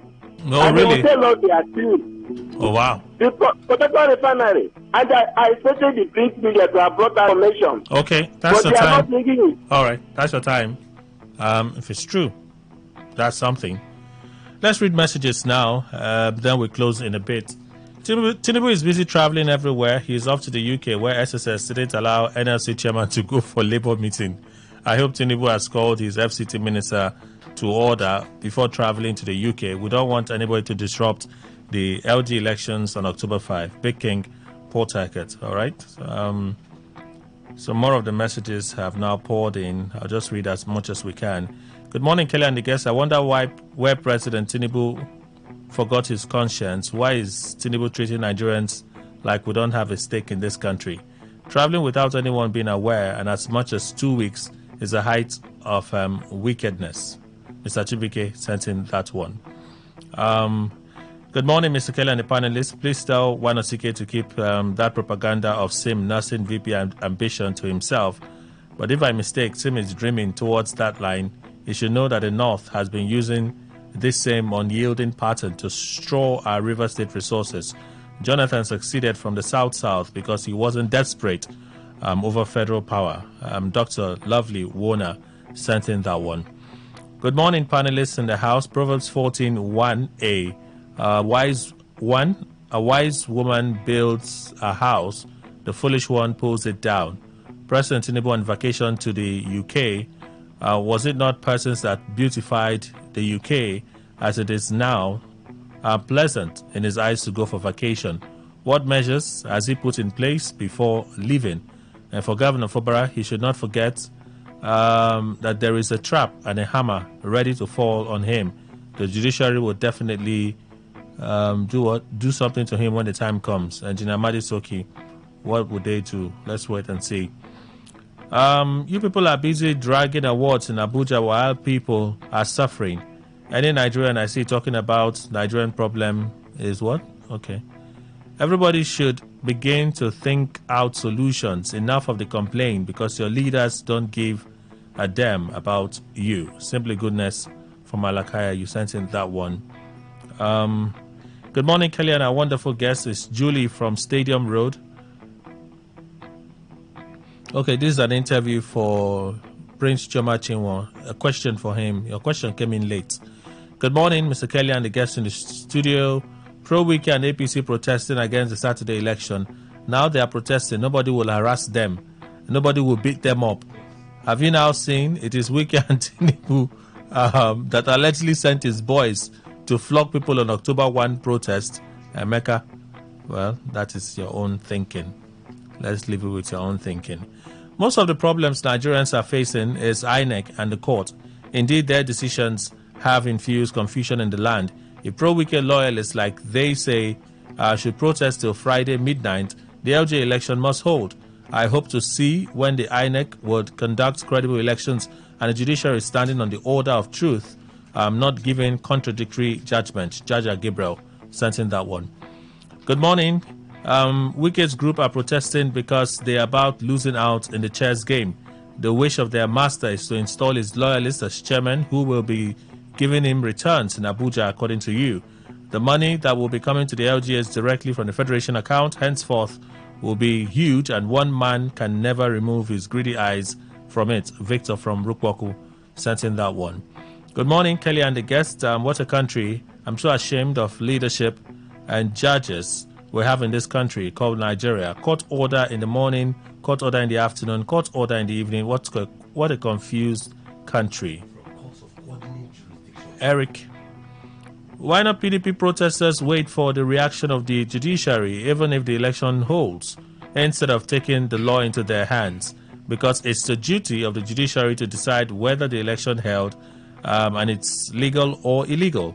But I'm happy today that the same PDP leadership who are bent on ignoring other political parties' yearnings years ago, today Kama is judging them as what goes round must surely come round.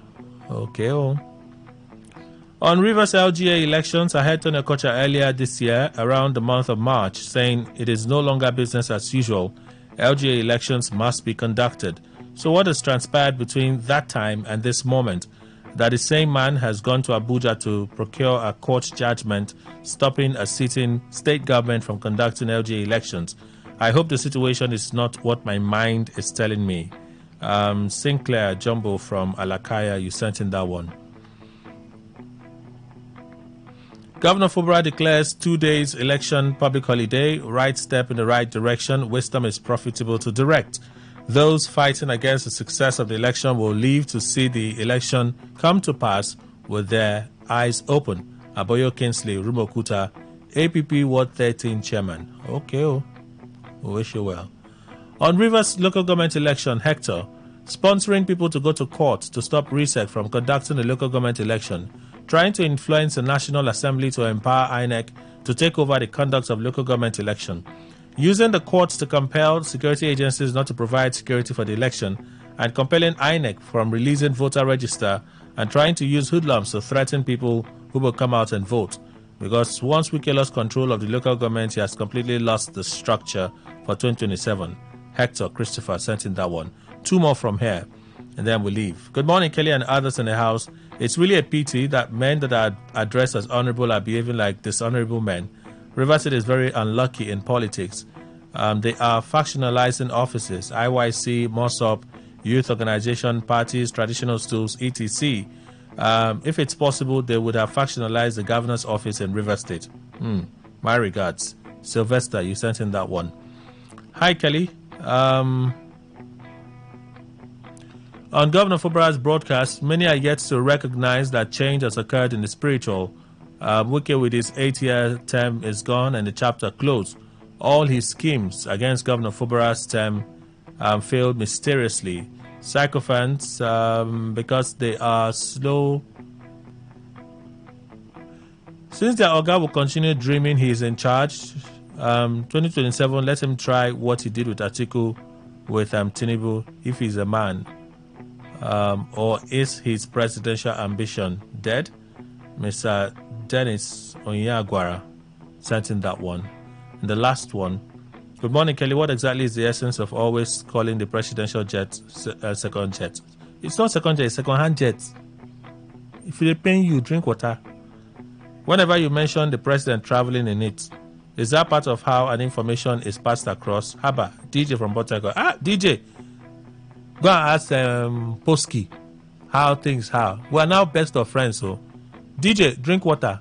The president flew in a second-hand jet. He will return in the second-hand jet. He will come. No, me not say because I'm not God. He may complete his term.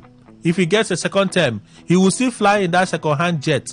When he's done with his term, he will leave the second-hand jet and go to his own private jet and enjoy his life. DJ, drink water. It is healthy. If I say the other things I drink, it may be too expensive for you, but drink water. Let's move on.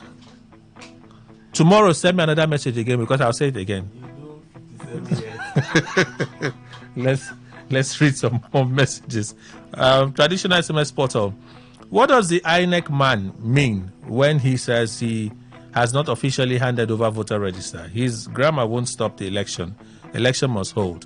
Singer Bruce in Bakabari sent in that one. A few more.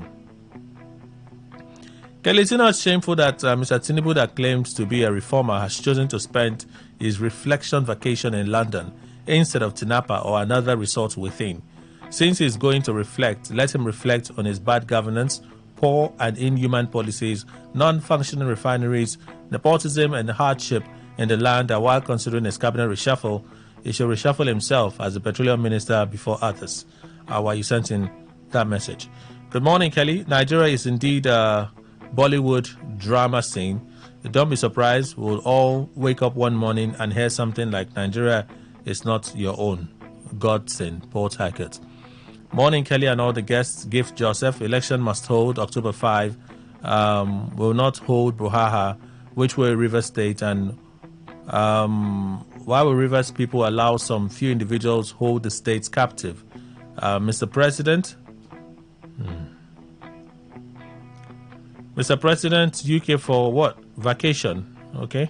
Thank you, Gift, for sending that message. Let me read a few more. That Daily Trust has eventually come up with an induced apology does not make its earlier findings on the Samoa deal a lie. State institutions, judiciary, INEC, and especially the media must be captured for evils in government to sail through. The LGBTQ group are globally powerful and a strong force to birth the end time. Okay, Mr. Tony. It's all right. Morning, Kelly. It's all right. Let's move on. Information reaching us here from your station. Okay, Chidex, I'm sure we gave you details. Good morning to you and the guests in the studio. PDP protesting for an election they say they are not part of. What is their own? When they went ahead to hold state and ward congresses disregarding court order, no one protested. So they are the only ones with the monopoly of violating court order, Abi? Max from Rumokoro. Good morning, Kelly and the crew. All right, let me move on. Why not PDP protesters wait for the reaction of the judiciary, even if the election holds? I've read the message. This one, yes, I read this message already, so let me move on. Good morning, sir. I heard the governor saying the elections will go on, quotes, first in time of the orders of courts. Sir, the orders are not the same. The parties are not the same. The subject matters are not the same. Please, sir, marry the orders together, and you will see that there are different issues. Okay, Mike, Port Harcourt. I greet you and others. The issues surrounding the River State's LG election, teleguided by the judiciary, appointed and payroll by the almighty executive arm of government. Anyone who thinks these aberrations would end must be under some spell. From all indications, the Federal High Court has certainly assumed the powers of the Apex Court. Then I ask, which way Nigeria? Friday Olu, Uniport, sent in that one.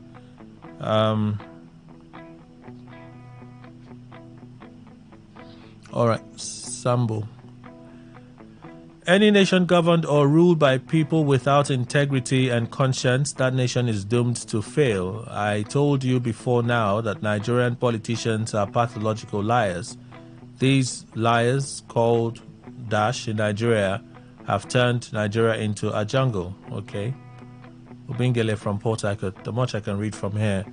Let me read a few from Facebook and X. Just a few from Facebook and X, and then we close. I'm hoping to ask a final question about Jonathan. Maybe I can squeeze in that before we go today. All right.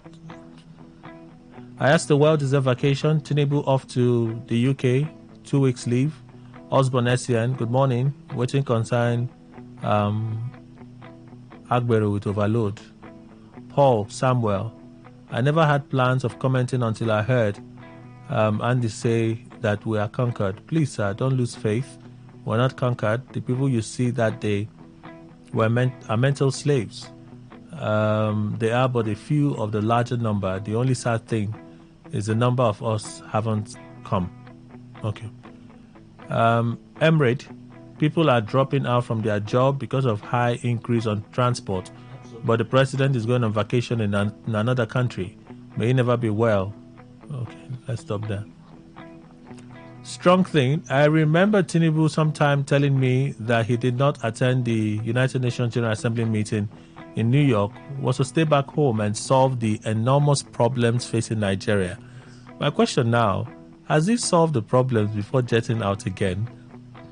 We had that conversation here now. Yeah. The reason we were told for asking Shetima to proceed. And I rightly stated that there must be something behind that. So, look at it. Are the problems solved? He didn't even wait long, sir. He should have even tried to pretend like, wait now.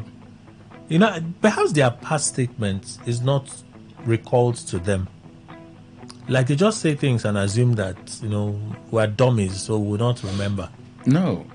See, Kelly, the statements, even if they are made, the statements, if they are reminded of it and all that, they are like emperors. They don't care. There's nothing you can do. Nothing. It's just like where a monarch is in charge of a government.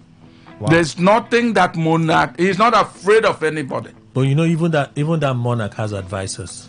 Yes, now advice. I've told you advice or suggestions or whatever. And the monarch will take counsel from his advisors. Yes, the counsels can be heard. At least you are guaranteed once you are not dead, you must hear them. Okay. But to implement them is by choice. Facebook, Chukwudi Gbanugo puts it this way. It's unfortunate that in the midst of sufferings and hardship Nigerians are going through, Mr. President is traveling outside again. A high level of insensitivity. Besides, are there no places he can have his leave in this country, if not the UK? Mm-hmm. Sam McCary, Tinubu jets out again. It's a consequence of enthroning ancestor. Your ancestor, you mean? Okay, let me move on. Your ancestor, eh? Thank God, Ability, is there no better place in Nigeria for Mr. President to spend his 2 weeks annual leave? You left the children that are hungry to the UK for 2 weeks annual leave. Very unfortunate. Emma Kobasi says, whatever. Whatever. Are you tired? Chile Edwin, indeed well deserved for more articulated and greater services for the good of Nigerians. Okay? Can you imagine? Godwin Agwanwo, good morning, Kelly. Concerning the matter, it's not well deserved at all, because if he wants to reflect on his policies, he could have done it in Nigeria. He just wants to go and jaye. Who is deceiving who? When they have failed to give us the full dividends of democracy, they go on vacation. All right, the much I can read. N.A. Schweibu, since I was born, I never heard where foreign country presidents come to Africa or Nigeria for annual leave. Strong point. It still may never happen, Sha. It would not.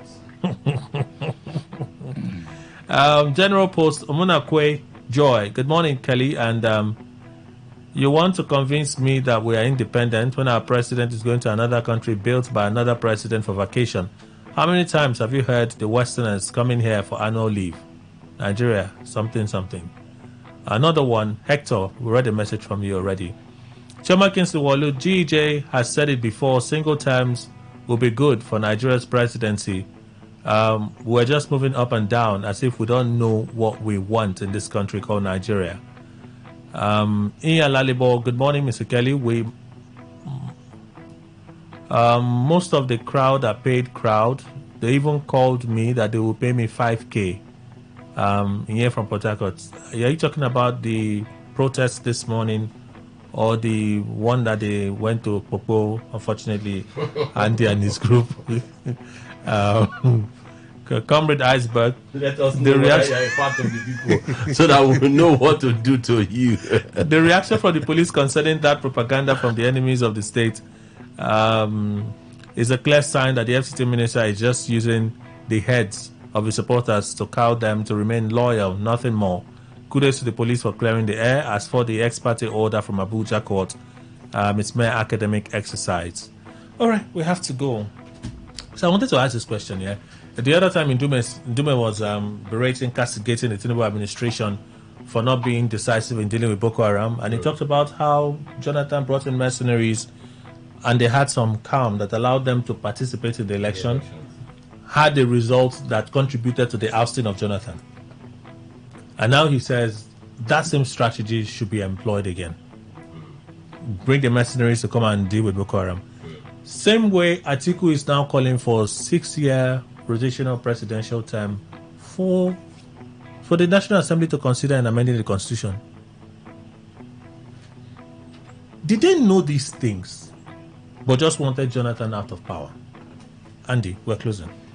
Kelly, I'm a student of development management, and I understand the 3S quantity in development management: systems, structures, and strategies. Fundamentally, they are responsible for the upward mobility or trajectory of an organization or of a country. if you did not know how to situate your systems, your structures, and your strategies, you would have the kinds of feelings that you're having today. I've said this to say that essentially the problem of Nigeria is not a single term 6 years problem, right?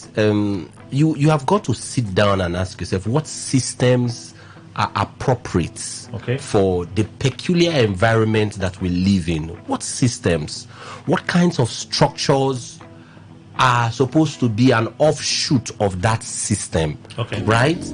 How do we deploy strategies around? Maybe an extended conversation for another day. Yes, another day. Yeah. But in closing, I want to quickly say that it didn't matter how long you are going to remain in office. One day, office would leave you, or you would leave office. All right. When you leave office, what will be said about you? When office leaves you, what will be said about you? You must not put the people down. And the people, let us organize against this evil. You can find me, Andy Akpotive, on Facebook, on Instagram, Andy_Akpotive. Akpotive is spelled AKPOTIVE. We must organize against tyranny. Andy Akpotive, nation builder, author, thinker. Thank you, sir. Thank you for having me. And Dr. Richard Waigo, Executive Director, Citizens Leadership and Rural Development Initiative, CLADI. I don't know if you're interested in responding to my question. Andy wasn't, so maybe you're not, or you are. Which is it? I want to say that those two important calls are important. Nigeria needs them. 6 years. Single term. Single term may be a solution, but that's not the entire solution. Machinery soldiers are okay. Mercenaries. Mercenary soldiers are okay, but the question is it enough to solve our problem?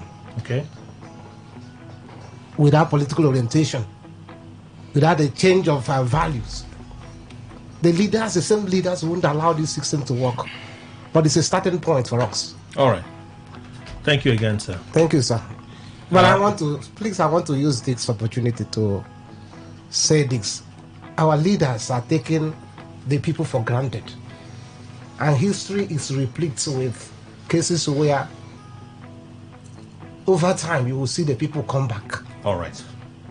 Thank you again.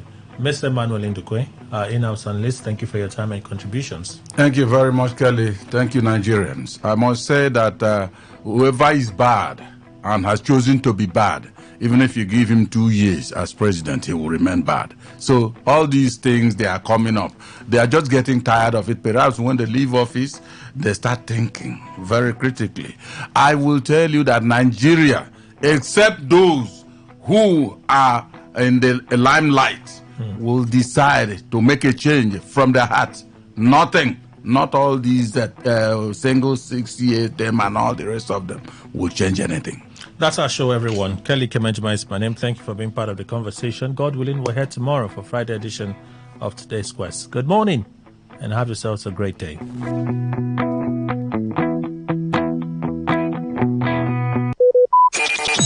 Talk radio. I listen to a lot of talk radio.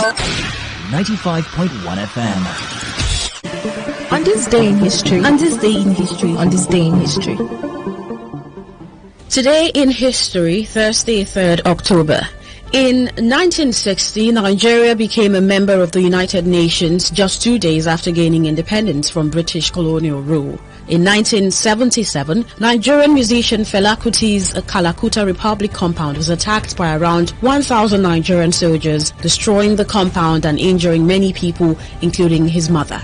In 2010, Nigeria celebrated 50 years of independence with a grand ceremony in Abuja attended by several African leaders, though the event was overshadowed by bomb blasts claimed by militant groups. In 1981, the African Charter on Human and People's Rights was adopted in Nairobi, Kenya, establishing the framework for human rights on the African continent.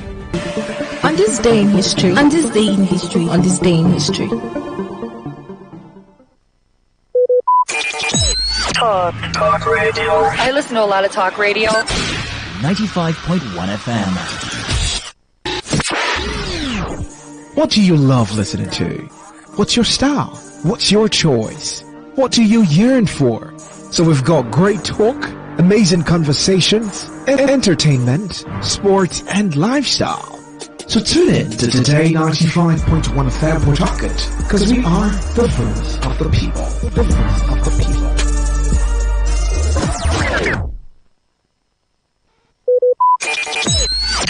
Talk radio. I listen to a lot of talk radio. 95.1 FM.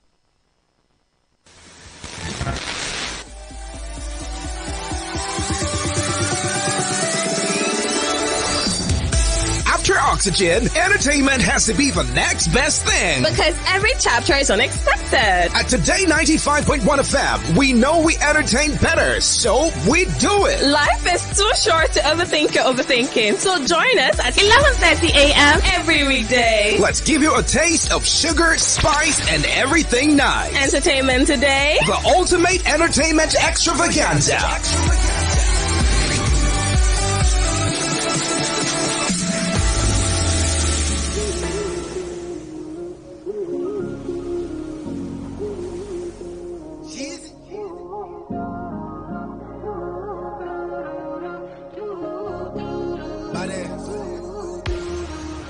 I found the joy through all the pain. Through all the pain, I found the sun. Through all the rain, I found the power.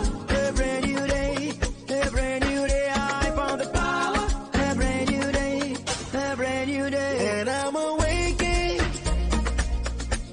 Who I could be through the thick and thin. I'm singing my song and I'm finding my way again. I want down in the sea and waiting in. I count my blessings. I rise from the deep, let the joy within. I know it's been hard, but I found my way again. Oh, we'll never end where we begin. I found my hope when it was lost. When it was lost, I held my heart out of the dark. Out of the dark, I found the power. A brand new day, a brand new day. I found the power. A brand new day, a brand new day. There is a love I only know. I found the strength to let her go, to let her go. I found the power, as you can see. There's no belief, girl, you can forward. Come there with me, living lavishly.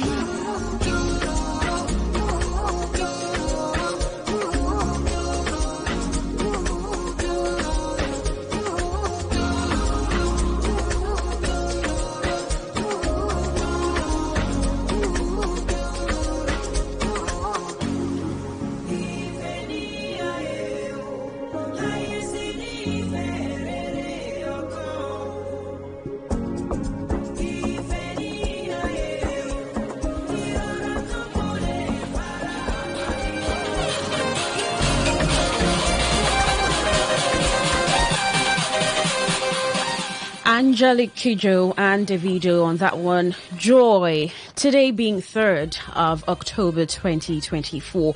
It's a beautiful Thursday morning. Cold one. All right. Hope you're doing great and find joy in whatever that is you can find it from. I think it's easier to be happy than to be joyful, right? Because there are certain things that can momentarily make you happy. But joy, it's quite deep, but then we're not getting into all of that. My name is Queen Chima. Welcome to Entertainment Today on Today 95.1 FM. So much is happening, and I hope I'll be able to bring most of them to you, because I'm wondering if I'll be able to get everything, but I just try to just comb through all that I have this morning and get not just a glimpse of it, but details of it. Let's begin with the news. Denzel Washington had fighting words for Sean Diddy Combs at one of the disgraced rapper's parties back in the early aughts, according to a new report.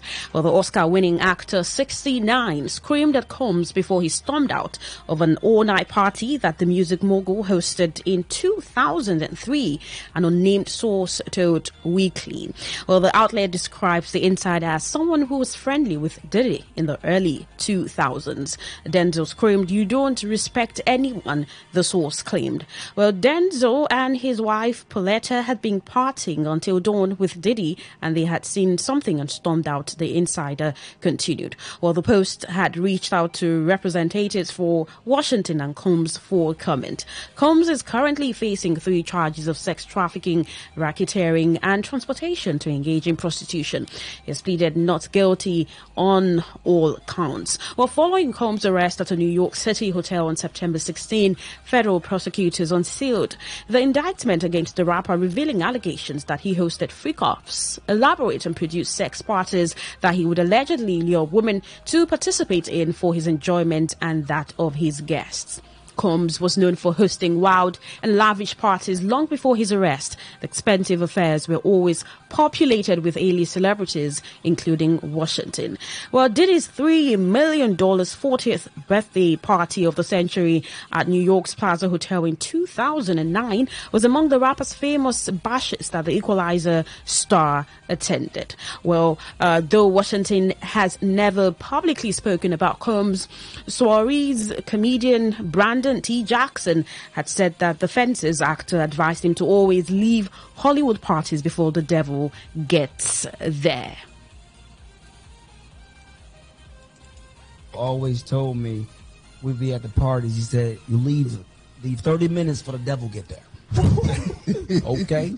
Always remember that Denzel would leave the parties early. I followed Denzel out. My family owned the only African-American faith-based network in the world. The first African-American faith-based network owned. We're in 100 million homes. Why are we not talking about this? Why are we not talking about that we have our own network? Why are we not talking about the production studios that was built in Detroit, the gyms and the blocks that we built? I mean, only God can curse me or bless me, and that's it. That's why I don't care what people say about me. Oh, you did this. I don't care. God is the one that raises a man up. And I leave 30 minutes for the devil get there. A clip of the interview has gone viral since Combs' arrest. Some celebrities have spoken up about Diddy's parties, including Marlon Wayans, who said he always left early.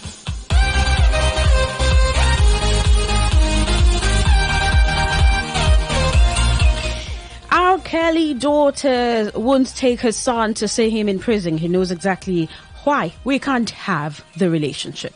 R. Kelly's daughter, Joan, wants to keep her son away from the falling R&B star. Joan, 26, spoke about her father, 57, in the new documentary, R. Kelly's Karma, A Daughter's Journey. The trailer for the film dropped on Sunday. In it, Joan shares how her father's sex crimes convictions turned her world upside down. Nobody wants to be the child of the father that is out here hurting women and children, Joan said. He knows exactly why we can't have the relationship that we would have liked to have with him. Nobody wants to be the child of the father that is out here hurting women and children. Everywhere we go, everything we do, it's always going to have some type of like double meaning under it, or someone's going to read between lines that aren't there. He knows exactly why we can't have the relationship that we would have liked to have with him. Just because you're not a good husband doesn't mean you can't be a good father. And the fact that he didn't even try. What he did to me, he did to me. But you didn't have to do it to my damn kids.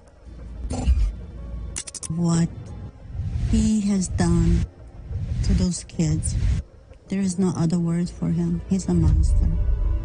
I know that there were so many things going on. There were some times I thought I wouldn't make. He was my everything.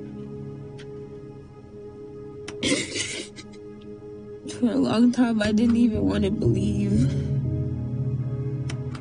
that it happened. I didn't know that even if he was a bad person, that he would do something to me.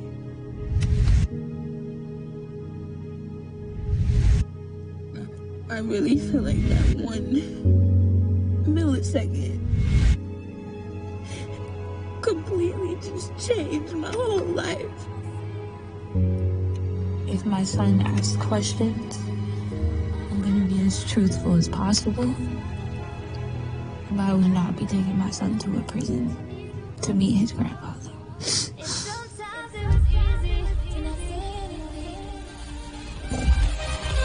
The documentary about R. Kelly will also include interviews with John's siblings Jack Kelly and Robert Kelly Jr.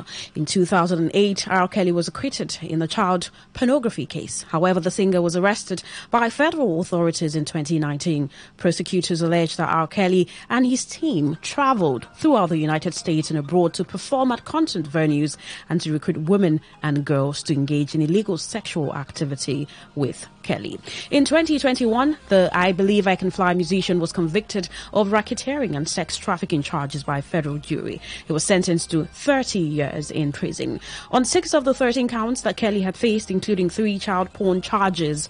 The following year, R. Kelly was also convicted on 6 of the 13 counts he faced, including 3 child porn charges during a separate Chicago trial.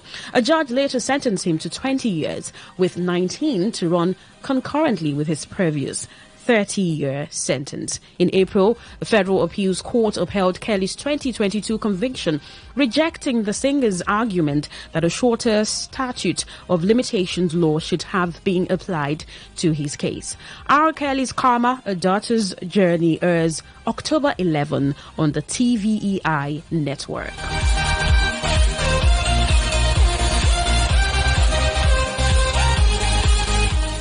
Still on the news, where Todd Chrisley is worried about his wife Julie after her tearful resentencing hearing in which the judge upheld her initial 84-month sentence.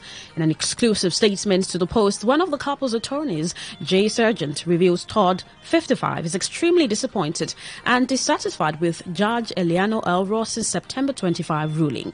This outlet can reveal that Todd is concerned about Julie's health and welfare following the news, especially after she suffered what the Post is told was a serious health problem behind bars.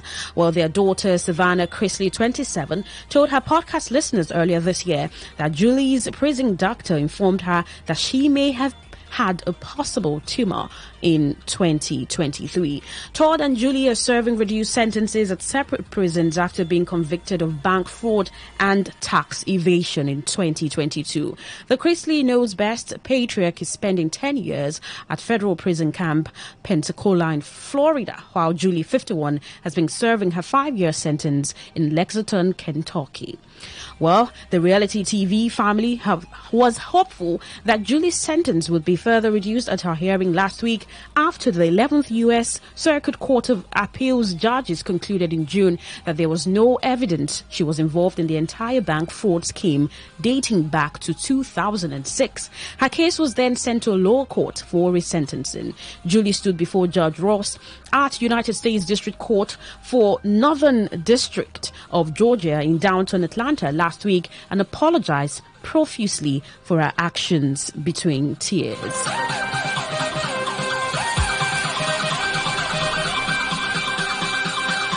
Still on the news, Prince Harry jets off to South Africa without Meghan Markle as royal snub duke in London. Prince Harry is continuing his globe-trotting tour, sans wife Meghan Markle. The Duke of Sussex, 40, touched down in South Africa Tuesday, after a brief visit to his home soil earlier this week. Harry later posed for a picture with Princess Senet Siozi of Lesotho, 23, after the pair had lunch shortly after his arrival. The father of 2, whose wife and kids stayed back in Montecito, Calif, is in South Africa to work on his charity Centable. Harry co-founded a youth-focused organization in 2006 with Princess Senet Siozi's uncle. Well, he had the pleasure of hosting the Duke of Sussex today for lunch, the princess wrote on Instagram alongside a photo of her with the Duke. She later shared a video on her Instagram story of Harry speaking around a campfire about the work his charity is doing in the country. Inspiring and passionate conversations around the bonfire with my uncle Prince Siso and the Duke, also known as Mohel, she wrote, adding, "Welcome back, Ntate."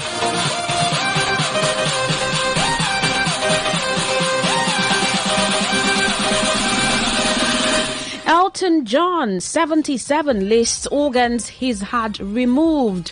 Not much of me is left. Well, the 77-year-old singer openly joked about his many health issues in a speech at the premiere of his new documentary, Elton John, Never Too Late, at the New York Film Festival on Tuesday.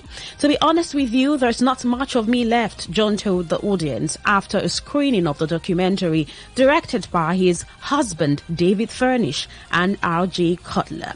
Well, I don't have tonsils, adenoids, or an appendix, he went on. I don't have a prostate. I don't have a right hip or a left knee or right knee. In fact, the only thing left to me is my left hip. But I'm still here, John continued, and I can thank you enough. You are the people that made me.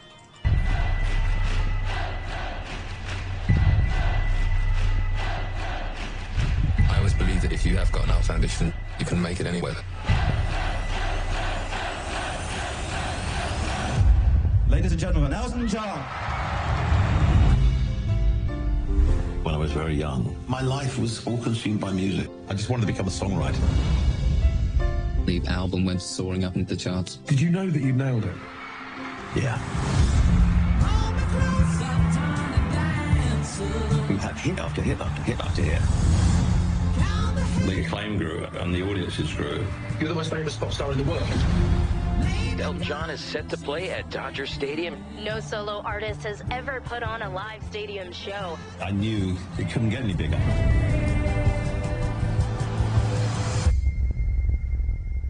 At that time, there was an emptiness within me. My soul had gone dark, I'd gone dark, and I wasn't a joy to be around. I didn't have anything apart from my success and my drugs. I took a bunch of tablets. I thought I was going to drown. I mean, I felt there must be something more to my life than this. I was still very naive. I didn't know I was gay. If people were gay, they were in the closet. I was desperately wanting happiness and going completely the wrong way about it.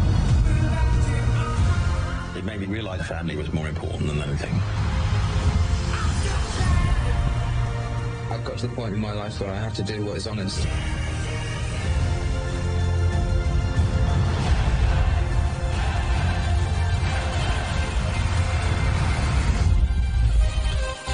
John has had many health woes over the years. Last month, he revealed he was recovering from a severe eye infection that affected his vision after undergoing knee and hip replacement surgeries. The tiny dancer singer also got a pacemaker fitted for an irregular heartbeat in the 1990s, was hospitalized for influenza and a bacterial infection in 2009, had an abscess that was discovered on his appendix in 2013, and suffered gastric flu in 2016. Plus, John has dealt with hearing loss caused by years of touring. In 2021, friends of John told the Post they were worried about the singer before the next stretch of his farewell Yellow Brick Road tour that he finally wrapped last year. He is not Superman, one musician who has known John for decades told the Post at the time.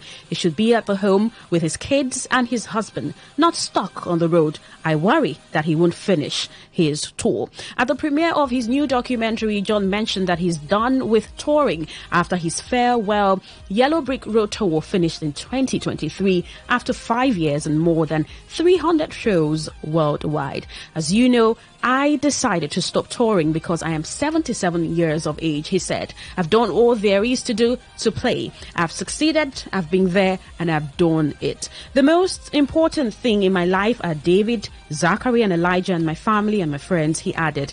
I found utopia, and I am so thrilled. Elton John, Never Too Late, had its world premiere last month at the Toronto Film Festival and will begin streaming on Disney Plus in the US on December 13.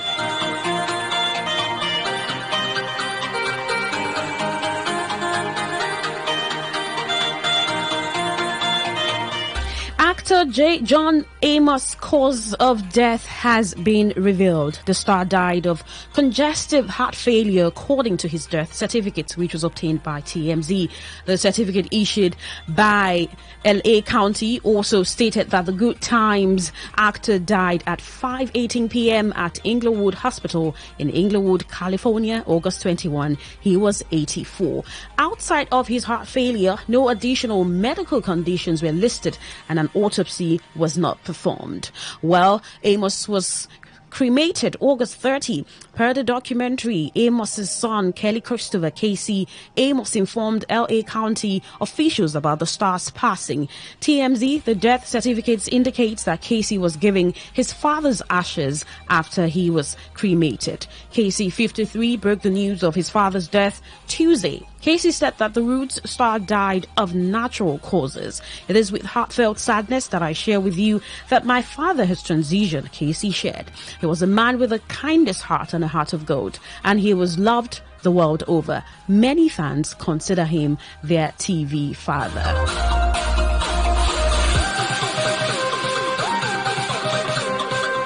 In a similar development where John Amos's daughter just learned of the actor's August death and asked questions, well, John Amos's daughter Shannon just found out about her father's death more than a month after his passing. The late actor's son, Kelly Christopher Casey, broke the news of his father's death on Tuesday, sharing that the Roots star died on August 21 of natural causes at age 84. Well, the daughter and his son, he lived a good life. His legacy will live on in his outstanding works in television and film actor. He was my dad, my best friend, and my hero, he concluded. Thank you for your prayers and support this time. Well, our family has received the heartbreaking news that my dad, John Allen Amos Jr., transitioned on August 21st. She captioned her post. We are devastated and left with many questions about how this happened 45 days ago, learning about it through the media like so many of you. This should be a time of honoring and celebrating his life, yet we're struggling to navigate the wave of emotions and uncertainties surrounding his passing. Still, there is some semblance of peace in knowing my father is finally free. My family and I deeply appreciate the outpouring of love, calls and texts. Please continue to hold the family in your thoughts and prayers. Shannon concluded her post and says, thank you. Despite Shannon's shocking revelation, her relationship with Amos had its challenges. In June 2023, she alleged that her father was the victim of elder abuse at the hands of an unnamed caregiver. The cruelty inflicted upon my dad leaves me questioning what kind of human could commit such acts, she wrote on the since deleted GoFundMe page. A month later, Amos accused Shannon of elder abuse, which her representatives denied.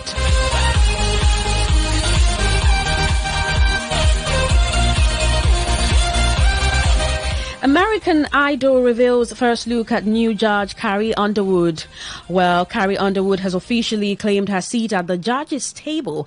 American Idol has revealed the first look at the season 4 winner, making her homecoming to the reality singing competition series 2 months after ABC announced the country superstar is replacing former judge Katy Perry for the upcoming 25th season. In her first on-set photo released October 2nd, the Before He Cheats singer looks right at home alongside returning judges Lionel Richie and Luke Bryan, plus long-time host Ryan Seacrest.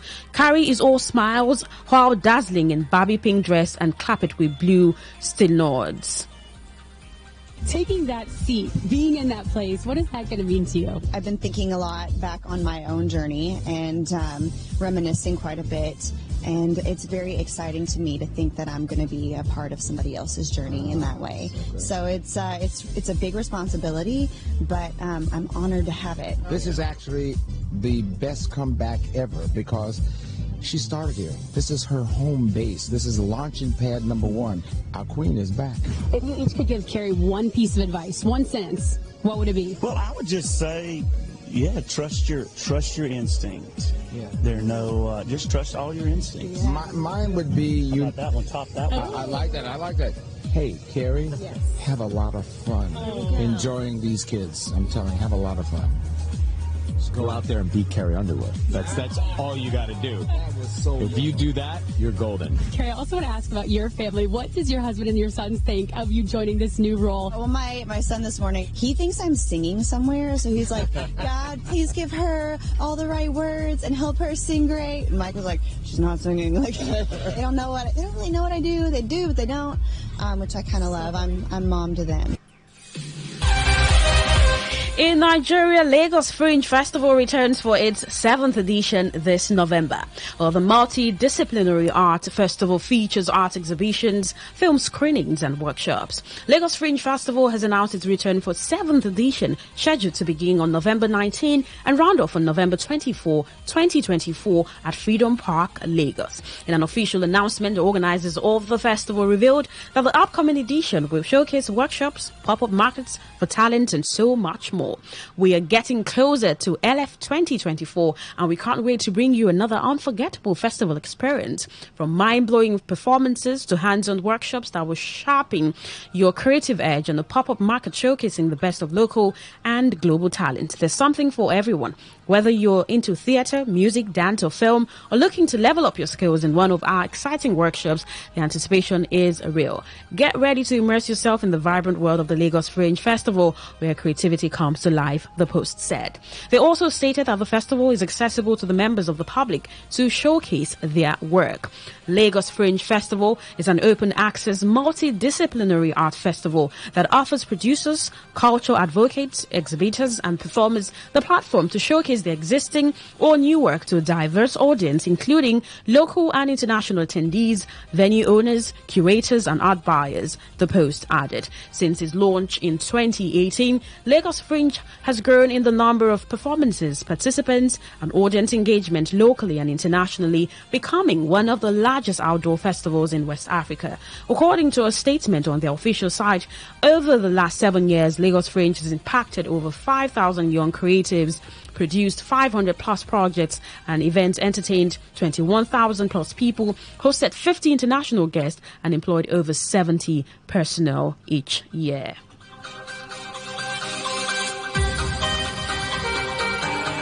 In the movie scene, trailers of Bolaji Ogumola's rom-com Summer Rain coming in February 2025. The film is directed by Joyful Adenike and distributed by Cinemax Nigeria and Wumi Toriola's Queen Latifah. On April 5, 2024, Ogumola, through her official production company, the Ogumola Company, announced the commencement of the film's principal photography. The film, on October 2nd, 2024, the trailer of the movie was announced by Shock.ng, a love that spans a decade, heartbreaks, pain and disappointment.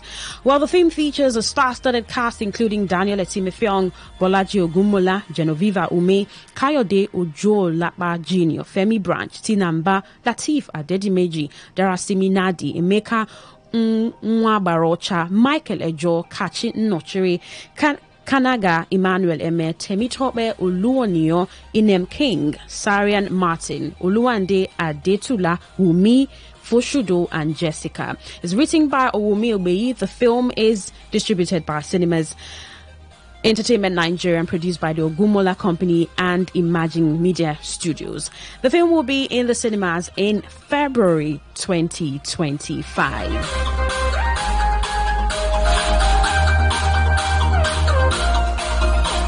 Well, on the Gist session, as we wrap up entertainment today, filmmaker Jade Oshibaru has come under backlashes because of her tweet that she made. Well, she found herself on the wrong side of public opinion after making a U-turn and criticizing President Tinubu after previously supporting him over Peter Obi. However, her light-hearted post was received with disdain, and an ex-user named Orji dug out an old post of hers from 2022 during the presidential campaign season where she stated that Peter Obi was not a wealth multiplier. And this has got a lot of people talking about celebrities and their political opinion. It's a conversation that I've tried to have with you on Entertainment Today one of these days, especially talking about celebrities and their political opinion, or even certain opinions that are rated as very high. Thank you so much for tuning in to Entertainment Today on Today 95.1 FM. The size of our package today, 3rd of October 2024. My name is Queen Chima. Thank you for listening and continue to enjoy a fantastic broadcast day as you stay tuned to Today 95.1 FM. Good morning.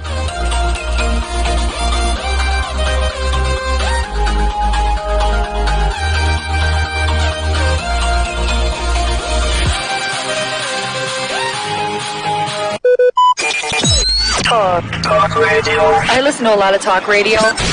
95.1 FM. On this day in history. On this day in history. On this day in history. Today in history, Thursday, 3rd October. In 1960, Nigeria became a member of the United Nations just 2 days after gaining independence from British colonial rule. In 1977, Nigerian musician Fela Kuti's Kalakuta Republic compound was attacked by around 1,000 Nigerian soldiers, destroying the compound and injuring many people, including his mother. In 2010, Nigeria celebrated 50 years of independence with a grand ceremony in Abuja attended by several African leaders, though the event was overshadowed by bomb blasts claimed by militant groups. In 1981, the African Charter on Human and People's Rights was adopted in Nairobi, Kenya, establishing the framework for human rights on the African continent. On this day in history. On this day in history. On this day in history. Talk radio. I listen to a lot of talk radio. 95.1 FM. What do you love listening to? What's your style? What's your choice? What do you yearn for? So we've got great talk, amazing conversations, entertainment, sports, and lifestyle. So tune in to Today 95.1 FM Port Harcourt, because we are the voice of the people. The voice of the people. Every day, every hour, when the big stories break, depend on our 24-hour news team to bring you the latest. Today 95.1 FM. This is Today 95.1 FM, Port Harcourt. News.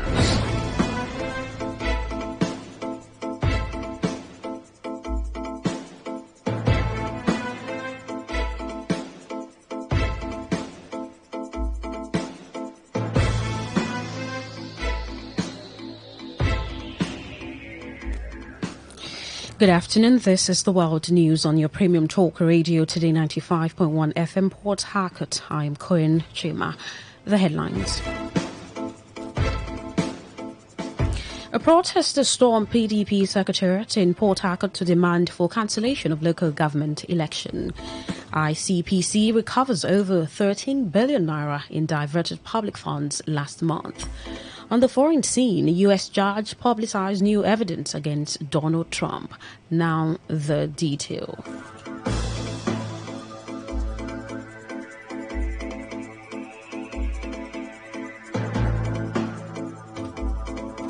Some protesters have stormed the People's Democratic Party Secretariat in Port Harcourt in connection with the upcoming local government election. In the meantime, security officers are present at the PDP Secretariat as protesters stormed the area in large numbers. As of the time of filing this report, a large number of protesters had caused slow movement of vehicles on the road as security officers struggled to control the crowd. The protesters were later seen carrying placards and banners, chanting songs in protest and running along the highway. One of the displayed banners read, "Thai people say no to the lawlessness. Say no to the local government area election. RISEC must obey court judgment. SIM must obey court judgment." Well, candidates of the Accord Party in the upcoming Port Harcourt local government elections slated to hold on October 5th, 2024 have called on Rivers State Governor Siminalayi Fubara and RISEC Chairman Justice Enebeli Adolphus to ensure a free, fair and credible election in the state. They pleaded with State Governor to not interfere with the results as alleged by some persons. Promise Amadimbo, who spoke on behalf of the candidates, also pleaded for a peaceful electoral process as they urged for the accountability of RISEC to conduct the electoral process in a fair manner. Using this medium on behalf of all the candidates of the Accord Party in the upcoming Port Harcourt local government elections on October 5th, 2024, this message is directed at the Governor of Rivers State, Sir Siminalayi Fubara, and the RISEC Chairman. We are pleading for a free and fair election process. This is due to the information going about that the results of this election has already been written to favor the APP candidates, which we ask for the non-involvement of the governor and the accountability of RISEC to conduct the electoral process in a free and fair manner. The leadership of the Movement for the Survival of Ogoni People, MOSUP, has advised Ogoni people to look out for individuals with track records and capacity while casting their vote on Saturday, 5th October 2024 local government council elections. The president of MOSUP, Olu Anda Y. Ugosu, gave the advice in a media briefing advice against monetary inducement, but urged the people to ensure they cast their vote for candidates that have the development of the Ogoni ethnic nationality at heart.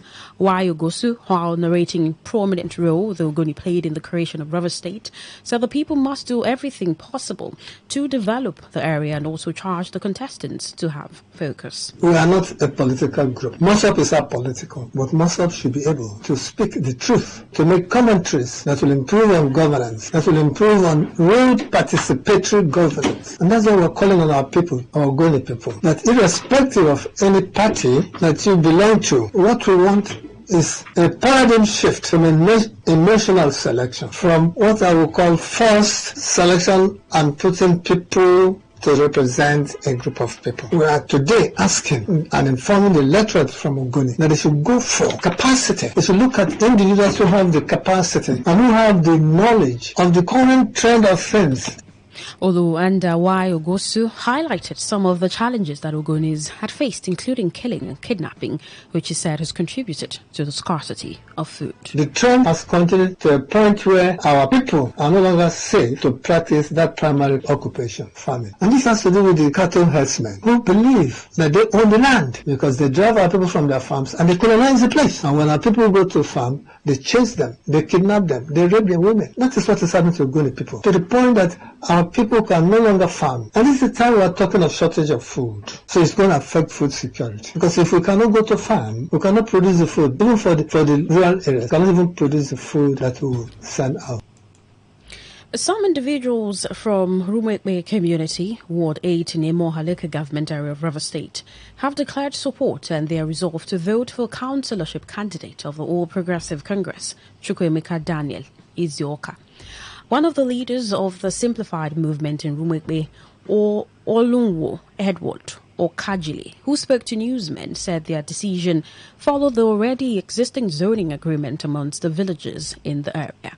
Edward Okajili, while insisting that it is the turn of Udoha people to produce councillor, called on the people to come out en masse to vote Chukwuemeka Daniel Izioka of APC for councillorship and Chief David Omeriji of Action People's Party for the chairmanship position on Saturday. And we have resolved to vote for Honorable Engineer Chukwuemeka Izioka of APC for councillor and Chief Honorable David Omeriji of APP for the chairmanship of Emuhua local government area because of the existing zoning arrangement in Rumekwe between the Mvakoha and Odoha people. We shall resist any attempt to truncate the already existing zoning arrangement. We shall mobilize vote for Honorable Engineer Chukwuemeka Izioka come the 5th of October on Saturday, and we know that he will win. A vote for Honorable Engineer Chukwuemeka Izioka is a vote for peace, equity and justice in Rumekwe.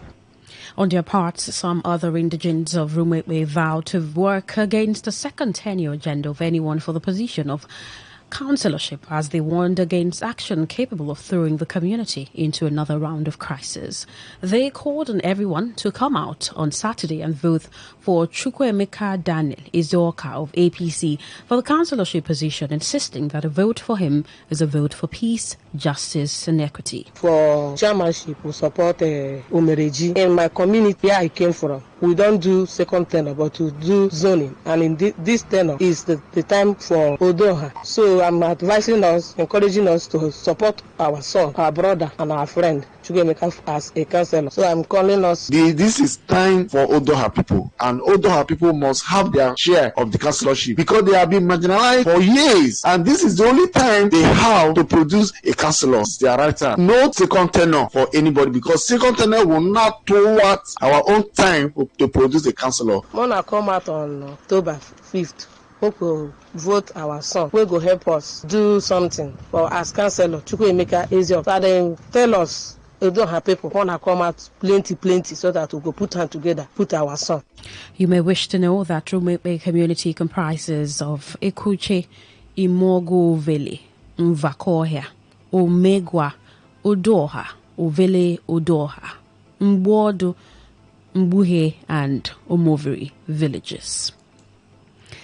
A professor of philosophy of education at Ignatius Ajuru University of Education, Professor Samuel Amele, has called on the federal government to prioritize education by incorporating skill acquisition, character development, and learning as the three essential components of a comprehensive education system.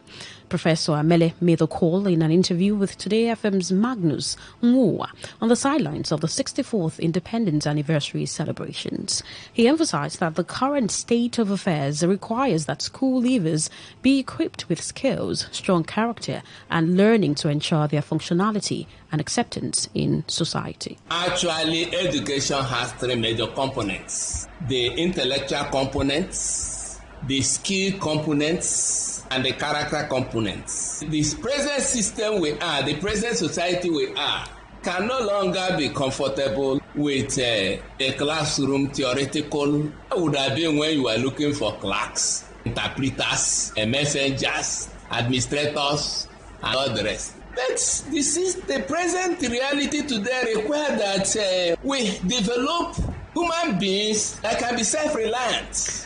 In the same vein, Professor Isaac Ogundu, a professor of industrial technical education, also at Ignatius Ajuru University of Education, urged the federal government to declare a state of emergency in vocational and technical education to make it more functional and result-oriented.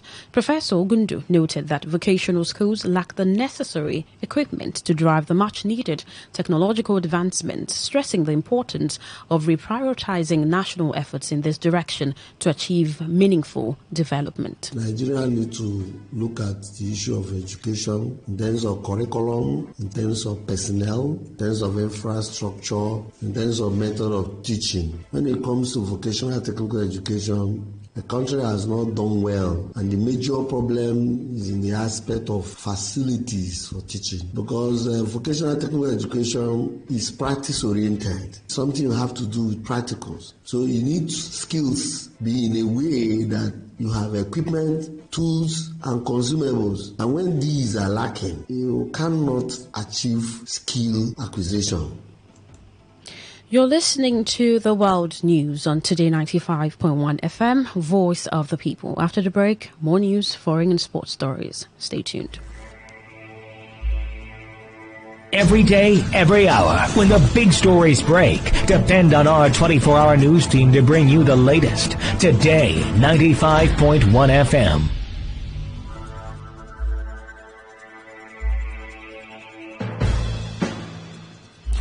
Thank you for staying with us. Now the rest of our stories. In light of the federal government's recent announcement to expand its tax base by taxing more Nigerians, a professor of creative writing and critical thinking, Professor George Ahunanya has urged the government to adopt both short and long-term economic policies. Ahunanya criticized the new tax policy, stating that it lacks compassion for the hardships many Nigerians face. He stressed the need for more people-oriented initiatives aimed at reducing poverty. We have less critical infrastructures to show on huge taxes Nigerians have been paying over the years to the government. The government have been very distrust, quite dishonest as a creative and critical thinker. What this present administration should have done is to think or go for short-term and long-term economic policies. Knowing how excruciating pain Nigerians have gone, rejuvenate the economy. Transformative leadership all over the world are compassionate. They are proactive. They are creative. They are people-oriented. Principle-centered. And this is heartless.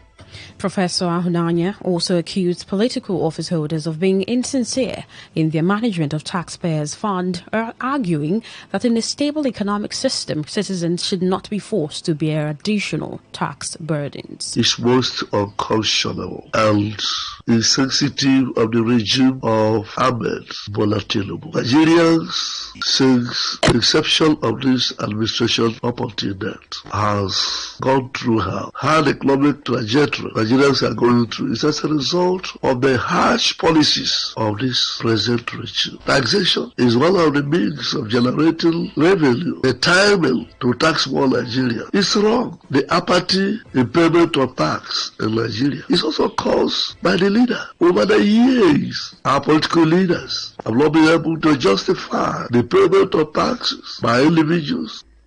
Recall that last week, federal government announced plans to bring more eligible individuals and entities into the tax net. The Independent Corrupt Practices and Other Related Offences Commission, ICPC, have revealed that over 13 billion naira in diverted public funds was recovered in September 2024. The chairman of the ICPC, Musa Aliyu, made this revelation during the launch of the Commission's 2024 to 2028 Strategic Action Plan in Abuja. Aliyu, who emphasized that the Anti-Corruption Agency have been working relentlessly to fulfill its mandate, did not disclose where exactly these funds were recovered from. The ICPC boss also disclosed that the Commission is digitalizing its operations, which he said will position it as a leader in leveraging technology to combat corruption.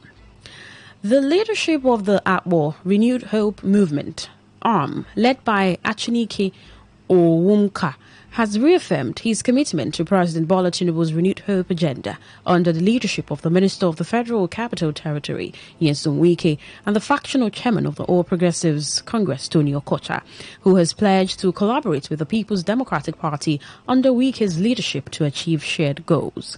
ARM leadership restated this commitment during a consultation visit to Lawrence Amadioha, the PDP leader in Obiakpo Constituency 2 at his office in Port Harcourt. In a statement signed by ARM's Director of Publicity, Kelly Amadi, the group highlighted that the meeting was necessary to strengthen collaboration in the movement's mobilization efforts across the Akbo Kingdom. In response, Amadioha expressed his pleasure with the meeting, noting that it has lightened the burden of his and others' effort. He further assured supporters that the Renewed Hope family, under the leadership of the FCT Minister Wike, would achieve victory in River State, urging everyone to remain calm, continue supporting Wike, and exercise patience with the political situation in the state. The ARM woman leader, Gloria Chiweze, expressed her gratitude to Amadioha for his warm reception and assured him of stronger teamwork in the future. Coordinator of the Supreme Council for SIM in Ward 15, Obiakpo local government area of River State, Ama Solomon, has congratulated Chikodi Dike on his emergence as the President General of the Akbo Unity Forum. In a statement he signed, Solomon described Dike's leadership appointment as a testament to his demonstrated capacity and past achievements. He noted that Dike's unwavering commitment to presents a golden opportunity for him to further serve the people of Akpo.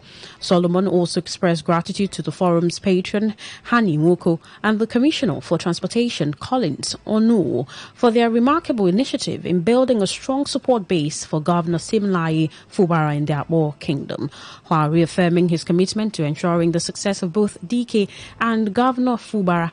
Solomon called for continued support to foster unity and development in the kingdom. And on the foreign scene, in an ongoing election subversion case in Washington, D.C., a federal judge in the United States has publicized new evidence against Donald Trump.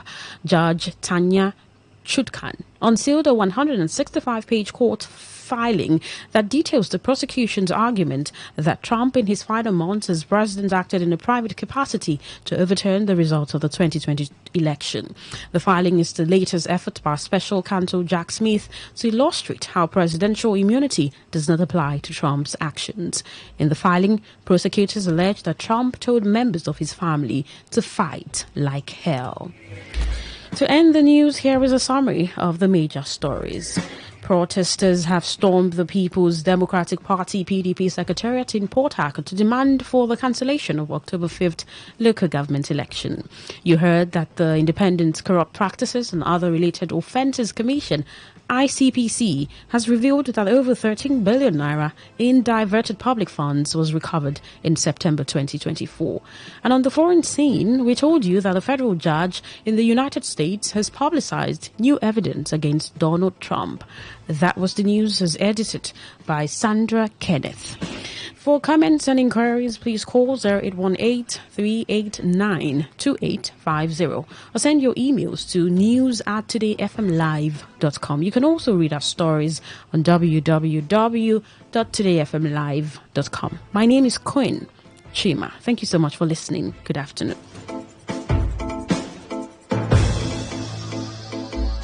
Today's news, today's entertainment, today's sports, today's issues. Today on Today 95.1 FM, Port Harcourt.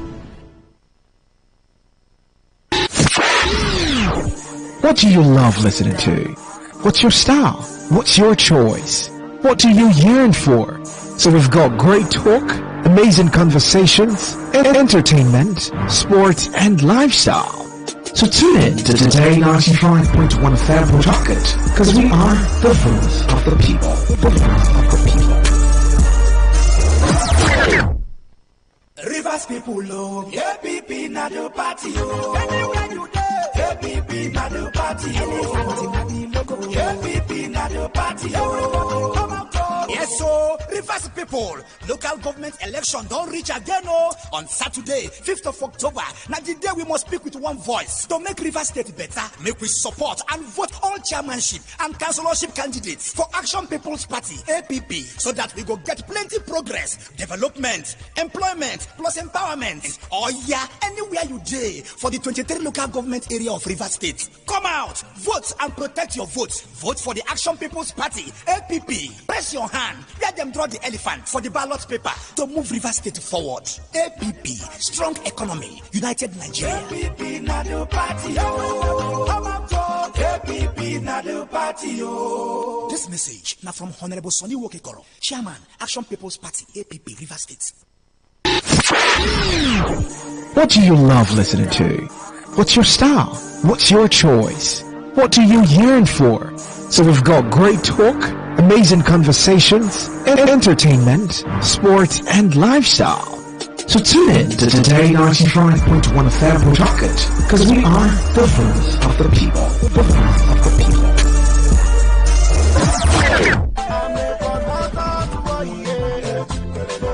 Port Harcourt City. The journey ahead begins now. Come the 5th of October 2024, we will vote Honorable Prince Choma Chinwo for Mayor, Port Harcourt City Local Government Council, and Honorable Nelson Ibifuro will be a seeker for Deputy Mayor, Port Harcourt City Local Government Council, and all the councillorship candidates of Labour Party. Vote Labour Party for good governance, transparency, and people-centered policies. Come 5th of October 2024, chiefs, elders, women, youths, students, traders, indigents and non-indigents, we will vote Labour Party, It's time to witness the best form of leadership in the person of Honorable Prince Chioma Chinwo, the real mayor, a man who has a track record of people-based policies. A vote for Labour Party is a vote for good governance, transparency. We will vote Honorable Prince Chioma Chinwo as the chairmanship candidate of Labour Party. Vote Labour Party and experience good governance.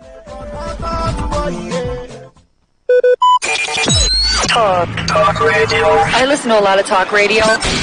95.1 FM. Please listen to this paid infomercial. Herbal Heritage International, the Kokoroko, for herbal medicine, where they produce strong, correct medicine, they take the support with country healthcare system. Countryman, correct, holistic, obonge herbal medicine, they know they come out for public anyhow, like a big basket. Food ground, as every Christmas have been boundary. Sickness self sabi medicine will pass them. After all, monkey smart now because tree near tree is a forest. Heritage International will use the technology of computer testing machine to see and know before attacking that your health condition. We don't become Obaruba for your life with the correct treatment. Therefore, whether definition or without definition, make you visit Herbal Heritage International. Offices way near you. Herbal Heritage International. Now you. Hello and welcome to the program Roots and Herbs. Roots and Herbs is a program that discusses health-related challenges and suggests possible ways out from the herbal medicine perspective. Roots and Herbs is put together and sponsored by Herbal Heritage International, also known as Baba Yoruba. Baba Yoruba is currently having a special promo package. This promo package will give you the opportunity to enjoy 50% discount on all their products and services. This offer runs while the stock lasts at number 24 Ikwere Road, Mile 1 by Education Bus Stop, Port Harcourt. Number 24 Ikwere Road, Mile 1 by Education Bus Stop, Port Harcourt. This promo package will give you the opportunity to enjoy 50% discount on all their products and services. And at the same time, it will give you the privilege of meeting Baba Yoruba himself at the venue. For details and inquiries, the telephone number to call is 080 33 111 946. I repeat, 080 33 111 946. 080 33 111 946. On today's edition of the program, our topic for discussion is staphylococcal infection. And I have with me in the studio, Dr. Otumba Abiodun. Sir, you're welcome to the program.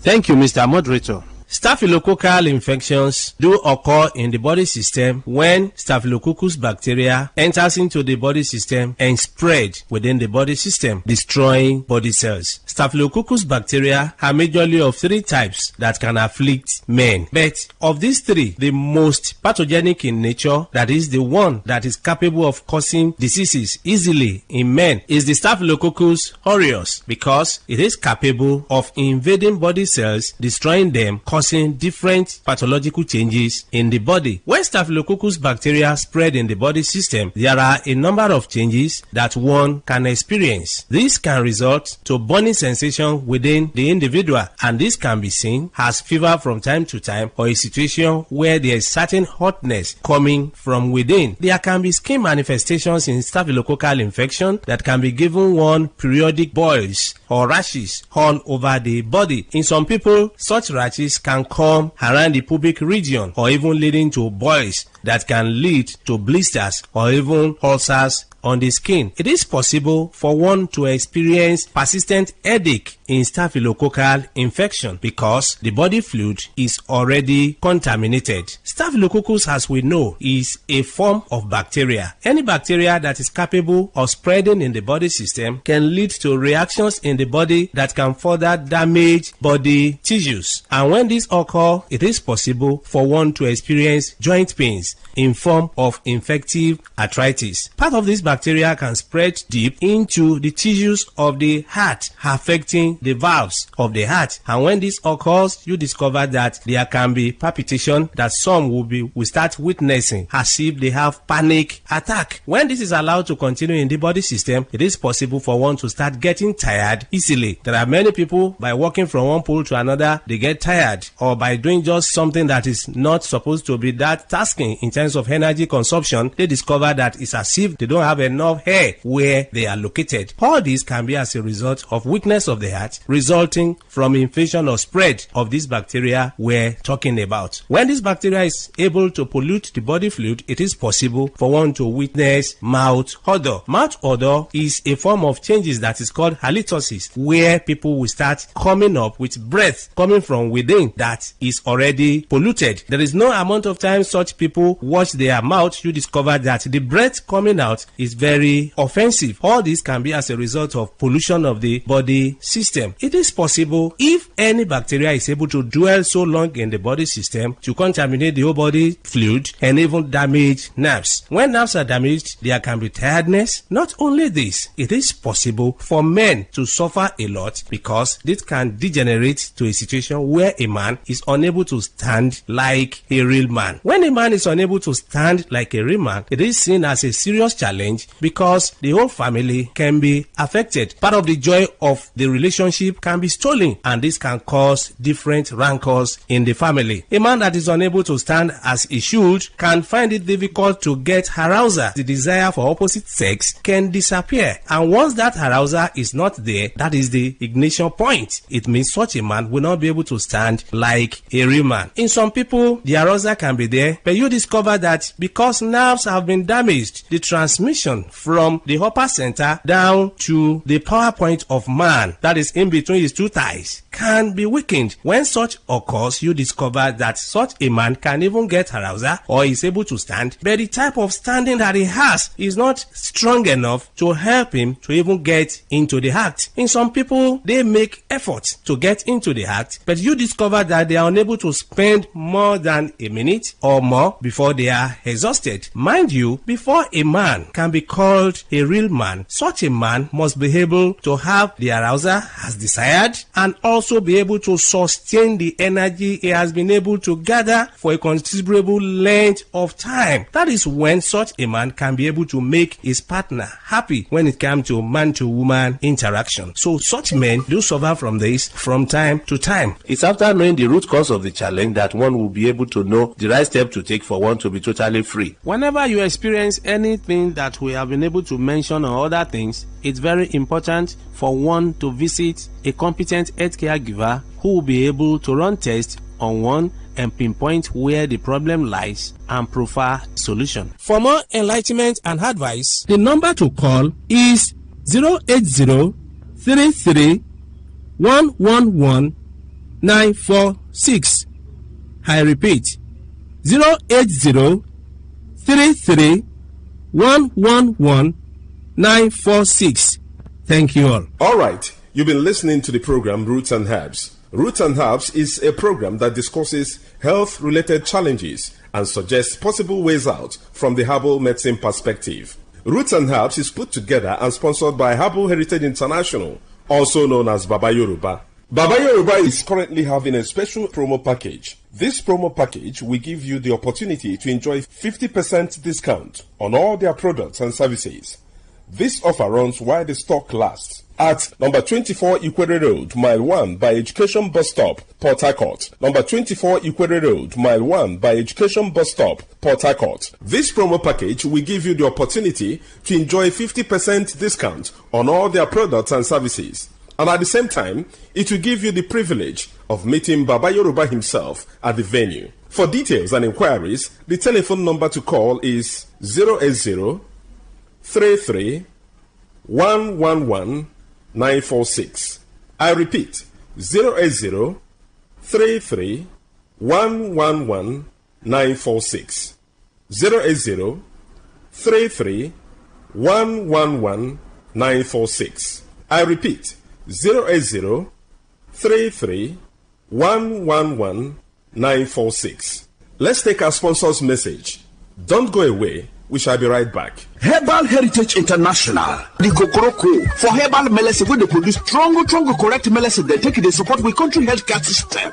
Man, correct bekelistic ogbonge herbal medicine, they know they come out for public anyhow like a big basket. Full ground as every Christmas have been boundary. Sickness self sabi medicine will pass them. After all, monkey smart now because tree near tree is a forest. Heritage International go use the technology of computer testing machine to see and know before attacking that your health condition. We don't become Obarogba for for your life with the correct treatment. Therefore, whether definition or without definition, make you visit Herbal Heritage International. Offices way near you. Herbal Heritage International.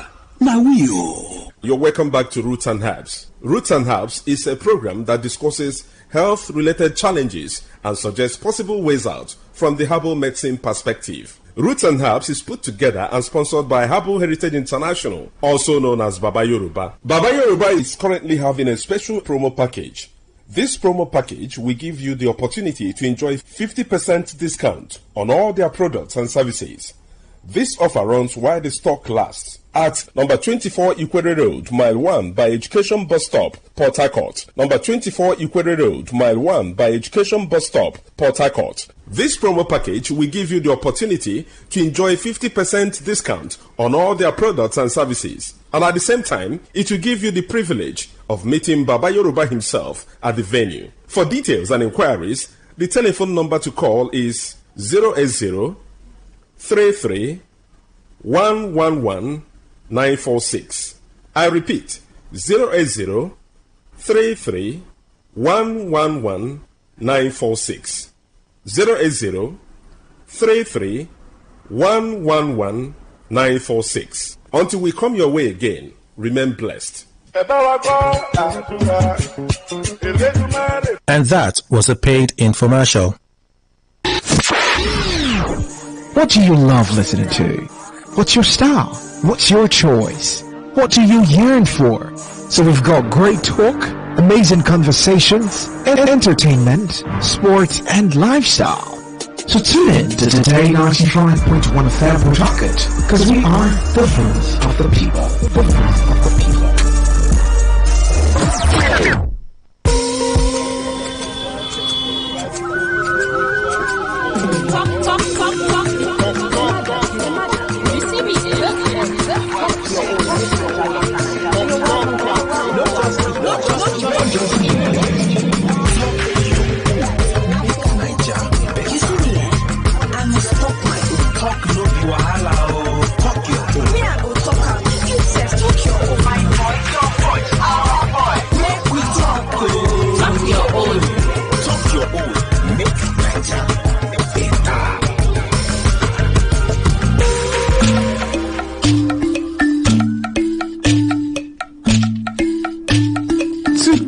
Our microphone go enter Enugu, e go enter Lagos, e go come enter Abuja. This now talk your own, make Naija better. Now the show where they reach you from every part of Nigeria. Now you dey so. My name na Ekpedeme, aka Super, and my own name na Ebele Idam, aka Ebiwa Mama, aka the real Afipo girl, a presenter from 92.5 Enugu's Dream FM. So make you listen, because if you no hear your voice, you fit hear person when you sabi, or even self hear about something with concern you.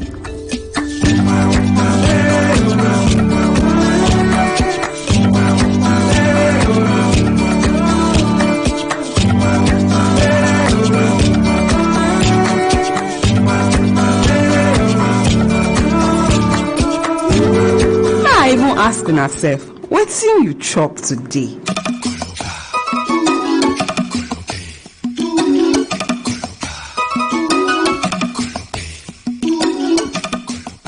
Remember that time when they talk say teachers they use ruler, they measure yam. My dear, not be only ruler, they use tape, they will measure the yam self. I not sure say that assumption still over town, because it be like say economy don't they make people to they measure. Not only measure, they even can they calculate, can they estimate, regulate, even meditate. Join on top the kind food with them they eat per day. All the state inside this matter. Hey God. Anyway, talk your own. Reporter Chibike Utaka carry microphone enter Enugu to find out the kind of food where people they chop pass, because it dey help them save their money.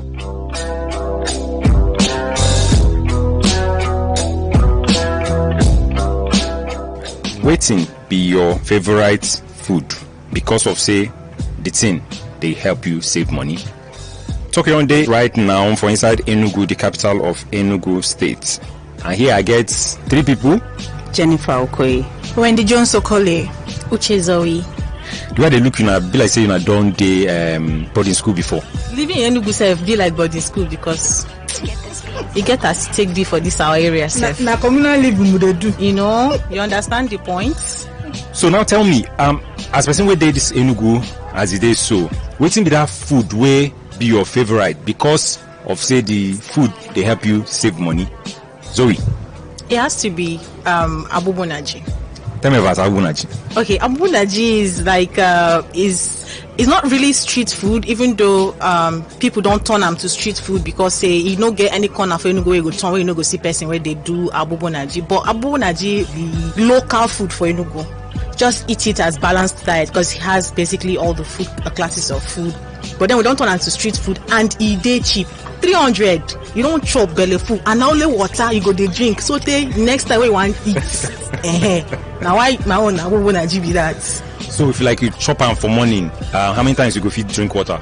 If you chop abubunaji for morning, for person when they busy like me, I dey comot house by 5:30, come work. Say 9 o'clock, I'll go find where I go take chop abubunaji. If I chop am like this, now to buy water, the big one, keep. You go dey drink am. The day where I no buy am, I dey very close to dispenser. You could dey drink am until like 5 p.m. when work go finish for the day. You can't go house. You go come dey look for wetin you chop for night. But you no get person won't chop abubunaji. You don't quite find food again. If you fall from sky, it dey belle full like that. But for me, it help me save money because if I chop am like that, I go don sure say I don't chop everything what I need for my body to function because na balanced diet and I go just dey drink water dey go. Okay, Wendy, so you own abubunaji, your own waiting. Okay, my own now okpa and any soft drink. You see for this Enugu, if you wake up in the morning, for every junction, any corner for your house, for your area, you must see people where they sell okpa. And anywhere where you see okpa, you must see people where they sell soft drinks around. And if you just buy one, for me, I chop them in the morning. I buy one when I get to the office, maybe around 8 or 9. That time, if I don't cold small, come strong small, come chop them. Drink my soft drink, If you give me tip, I'll go push them. Okay. All right, so we'll come to you now. Waiting be your own. Jennifer. Say they don't talk. Say na yam and vegetable. The other one can't talk. Say na soft drink and okpa. For me, na bitter leaf soup. You know why I choose bitter leaf soup? If you eat correct bitter leaf soup with apple, I feel buy apple that's cassava, pounded cassava. I feel buy them for $100. You understand? Then the soup they fit give me maybe that kind 200 correct one. Oh, if I just demolish and finish, I don't dey okay for the whole day. I no go chop again. So for me, that one na the main thing. And now our locally made food though. For me, any day where you just say Jennifer, how far? Na bitter leaf and correct cassava. So you chop that one for morning, it go last you reach evening. Yes, if I chop am for morning, I don't dey okay for the whole day. Now only water I go they drink, they go. If to say na men they talk about this thing, I go understand. No, forget. We babes like us now, we know they use street food play. Now we chop and pass. Like now we they even introduce these men when they sell all these things. Especially for working class women like us, where we say we they go work, some of us they stay alone. You understand? You don't go even get time to even if you cook, say you know see person will follow you chop. So you without you just chop food where you don't see them, where you see them, the time where you see them, and you chop the one where you like. We don't better go 300 pere, you're finished. We don't even sing am for song. Where they grow up, we see the sing and say now say abubunaji ede poronko na tuto abubunaji ede poronko na tuto abubunaji ede poronko na tuto abubunaji ede poronko na tuto. You suppose enter body, you don't understand.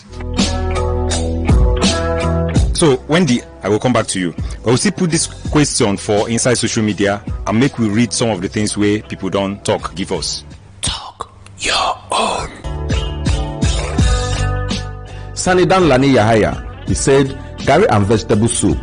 Cletus Ogoni also said, noodles. It saved my life a lot in the university. Another person talk, Gary and Kulikuli, I call it emergency kit. Uche talk say, na puff puff. Back to you, Jennifer, Wendy, and Zoe here in Enugu. So, waiting, I think, before we leave Enugu. Wendy. When the person that said kuli and gari, I can't remember, say, that food there, as cheap as it is, that luxury. You don't try Ijebu gari, cold water and kuli. Okay, Jennifer. For me, the one way just catch my attention. You see that puff. I no go forget them. The one where they just fry, they convert them for fire. If you get 100 naira, you are made for the day. Correct one. They talk and well. All right, Zoe. Finally, I don't go blame the person when being talk about noodles, because if you enter campuses today, the noodles now they save students. All right, thank you very much, Jennifer, Wendy, and Zoe here in the city of Enugu. Make you talk your own. Chey, see as these babes cast us for public. Anyway, me, I am still an unapologetic foodie. I no even apologize for that oneself. I love food past anything. And I will pitch your food. I go steal your fish. So now I ask you, what is that food that you can eat, you enjoy without breaking the bank? I feature of jaguarago over and over. What is jaguarago? Na yam where they turn well. Jaguarago, yam where they wash hand, prepare. I think I like the one you call fion in Enugu State. This guy don't murder our food for us. No be fion, na fio. But my all-time favorite is the simple awara and kunu. You don't taste awara and kunu before? No, they ask me that question. Super. You owe me wara na kunu. No, awara. The same way you think I murdered your own, you have murdered this one. No, awara. I get an awara, kunu. I get an where. Anytime I see injection, fear they catch me. But this time, it did not stop me. I've been nurse where they take care of sick people for hospital. Making up my mind was very simple. I asked my doctor for the right direction. She told me I couldn't make a better decision. I dey work out wella and I dey chop better food. But that one no mean say you no fit do you. Everyone looks up to me as the leader of my community. I took the COVID-19 vaccine with excitement. I took the vaccine to protect myself and those way they are around me. I must be alive to take care of my family. I have taken my 3 doses of the COVID-19 vaccine. I did it for love.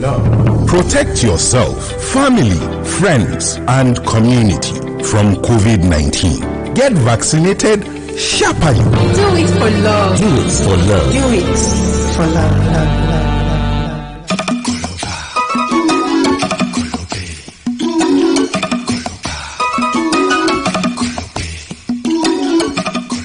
You still dey listen to Talk Your Own Make Naija Better. My name na Ekpedeme, aka Super. And my own name na Ebele Idam, aka The Real Afipo Girl. Later on the program, we go back to yesteryears. Some people go share experience about how a typical African parent fit apologize to you as a child. But before then, our microphone will stop for Ikeja in Lagos State. And now one young core member talk our own with us.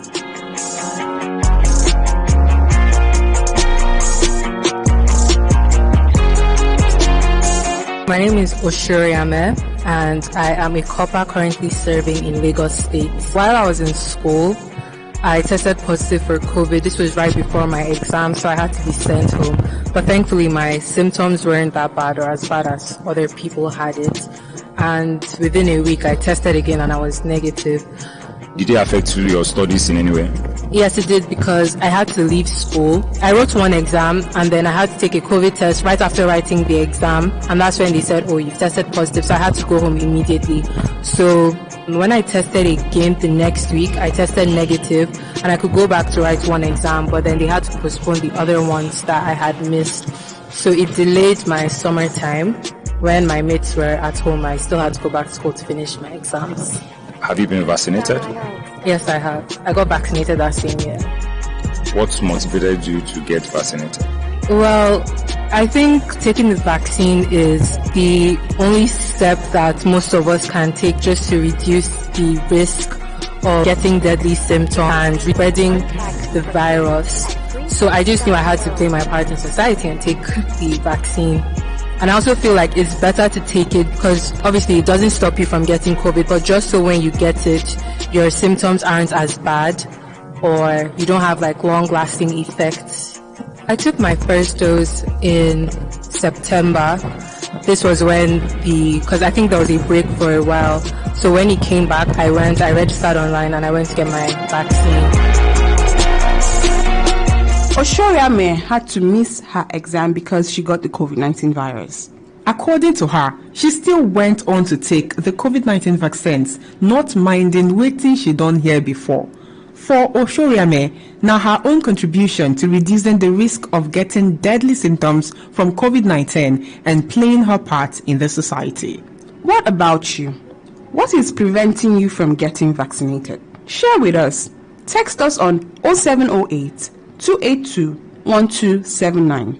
For social media, we are on Facebook and Instagram at BBC Media Action Niger and on Twitter at Talk Your Own. Make we take short break. When we come back, we go find answers to your questions. Can I take the COVID-19 vaccine while fasting? I did come. Make I go drink chilled water. We're taking a short break. Short break. Talk your own. We'll be right back. You're back on Talk Your Own. Talk Your Own. Make Niger better.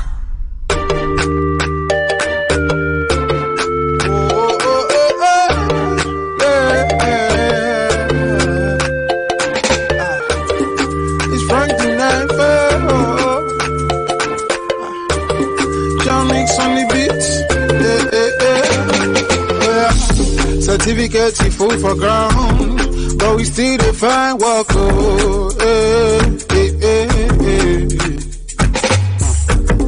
They let on the speaking tongues, but you still they go church. Oh, they go church.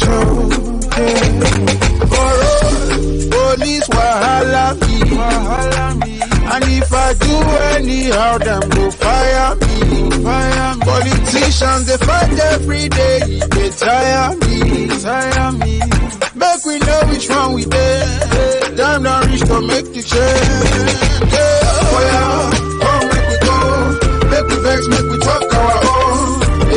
Cause now we get the country. Don't sit down, just a look, make we no green. Oh yeah, come make we go, make we do our country better. If we must get to this zone, no, you must talk to your own.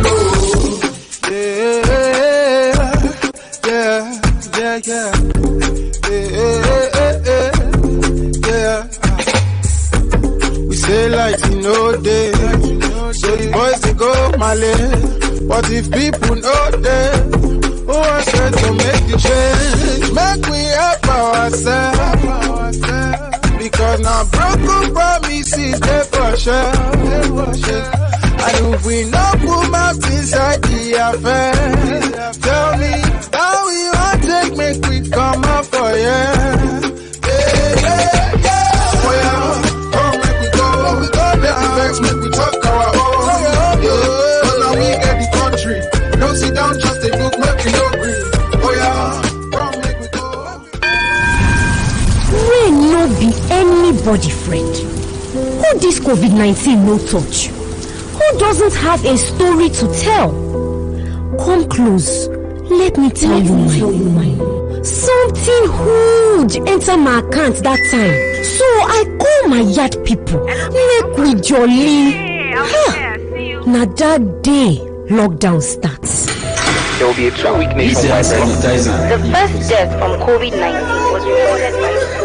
But the music don't change, oh. The COVID-19 vaccine will protect us and our loved ones, so we can go back to how things used to be. I have taken my 3 doses. What about you? Protect yourself, family, friends, and community from COVID-19. Get vaccinated sharply. Do it for love. Do it for love. Do it for love. Talk your own. Welcome back to Talk Your Own, Make Niger Better, coming to you on this station every week. And I am Super, and I have Abele with me today. So, the other day, my friends and I were having an argument about the old parenting style and today's parenting style. So, I said make I come ask you, your parents don't ever apologize to you before? How they take do when you dey small? I can't remember my parents telling me sorry, but I do remember my parents telling me, oh yeah, enter motor, we go buy you juice. You even remember say your parents apologize to you? They don't buy you puff puff when they beat you. Not only puff puff. Yeah, I mean, our parents have different ways of apologizing. For instance, go and check the shoe, whether it's your size. Now why they tell you say, I don't remember anything? Oh yeah, make we settle this matter last for Inside Streets.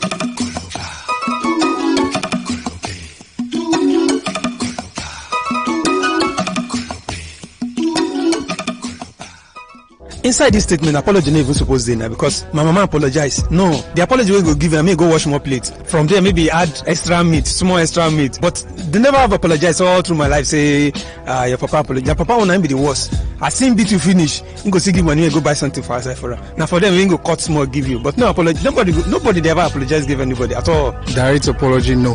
But I think waiting my old boy they do now say you go quote Bible give you. I think spare the rod and spoil the chaff. That's what my dad would say. No go talk any other thing. Say they try groom you for the future and all of that. But my mama only no go even talk anything.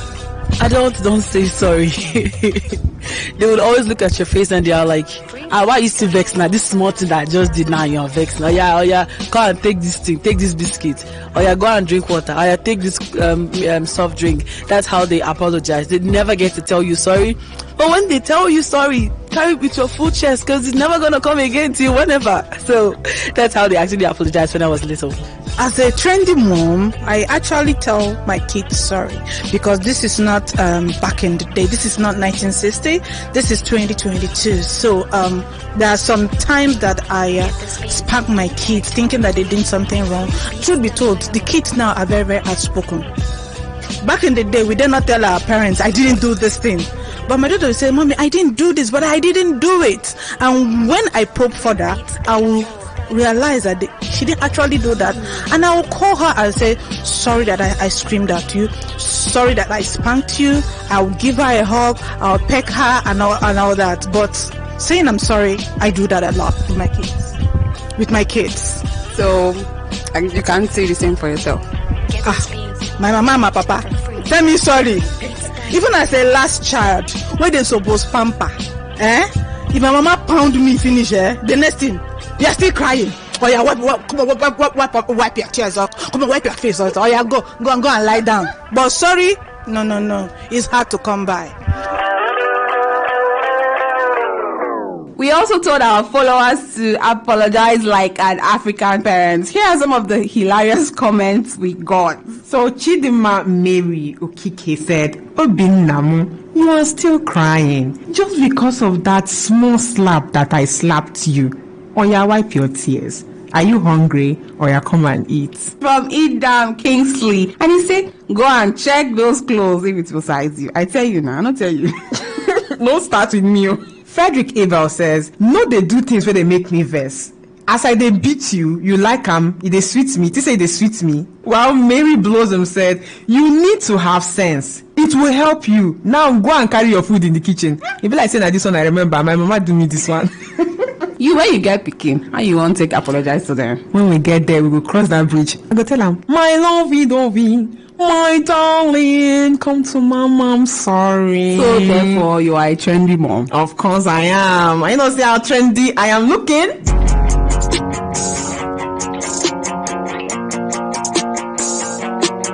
So before we go on today's program, you know say they send us plenty messages asking questions. We dey try to get your answers too. Today, we want to answer the questions about the COVID-19 vaccines. This one asks, can I take the COVID-19 vaccine while fasting? And that takes us to the people in charge of the COVID-19 vaccines, the National Primary Healthcare Development Agency, NPHCDA. It is time for questions people ask. You know, a lot of people give reasons why they shouldn't take it. Some will say, if I'm fasting, I will not take the vaccines. There are vaccination centers everywhere. The vaccines we are having today, who gave man and woman wisdom to develop, is God, to make life easier. Remember, when the COVID-19 first came, this country and other countries were locked down. There are countries that are under lockdown as we are talking.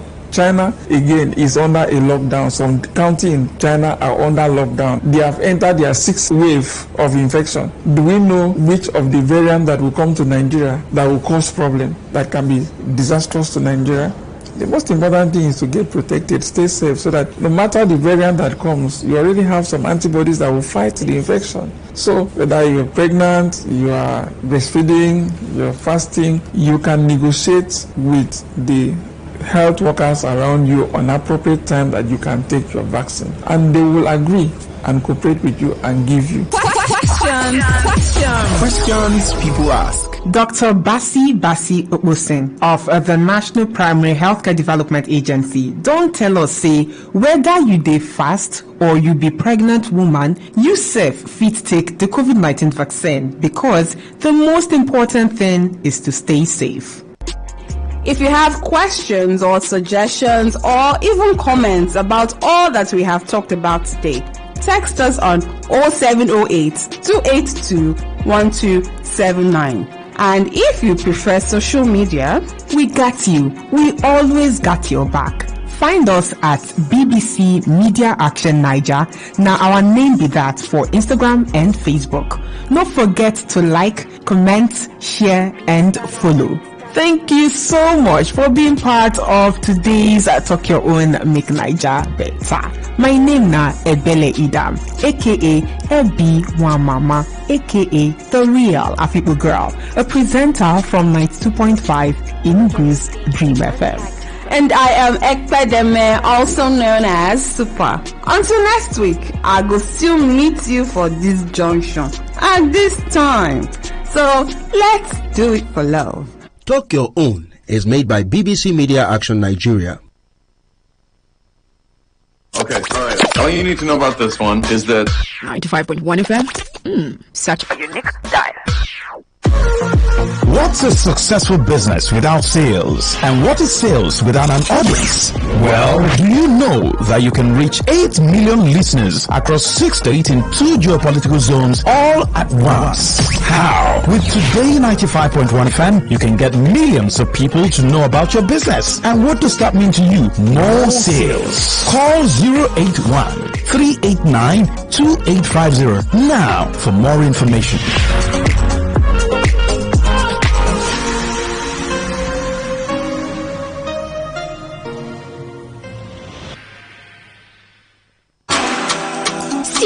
Ma tell you, that man na ritualist. You don't ever see as that man dress like normal human being before. Every time na black, blue. That man na ritualist. Just leave them. Now so those people will come from that place. Now so they behave. You see this our neighbor. You see that fair guy where they always they carry laptop up and down. If you observe him, he know they go work in the morning, but every time he go they change car. But I don't they observe and see. I don't dey there. Now for you. But me I know say, you know people where they come from that area. Now so all of them they behave. You not get with anybody if you tell me 9 drunk. What is it with all the hate in the way we talk? Hate speech does no one any good. It only makes a bad situation worse. Talk radio. I listen to a lot of talk radio.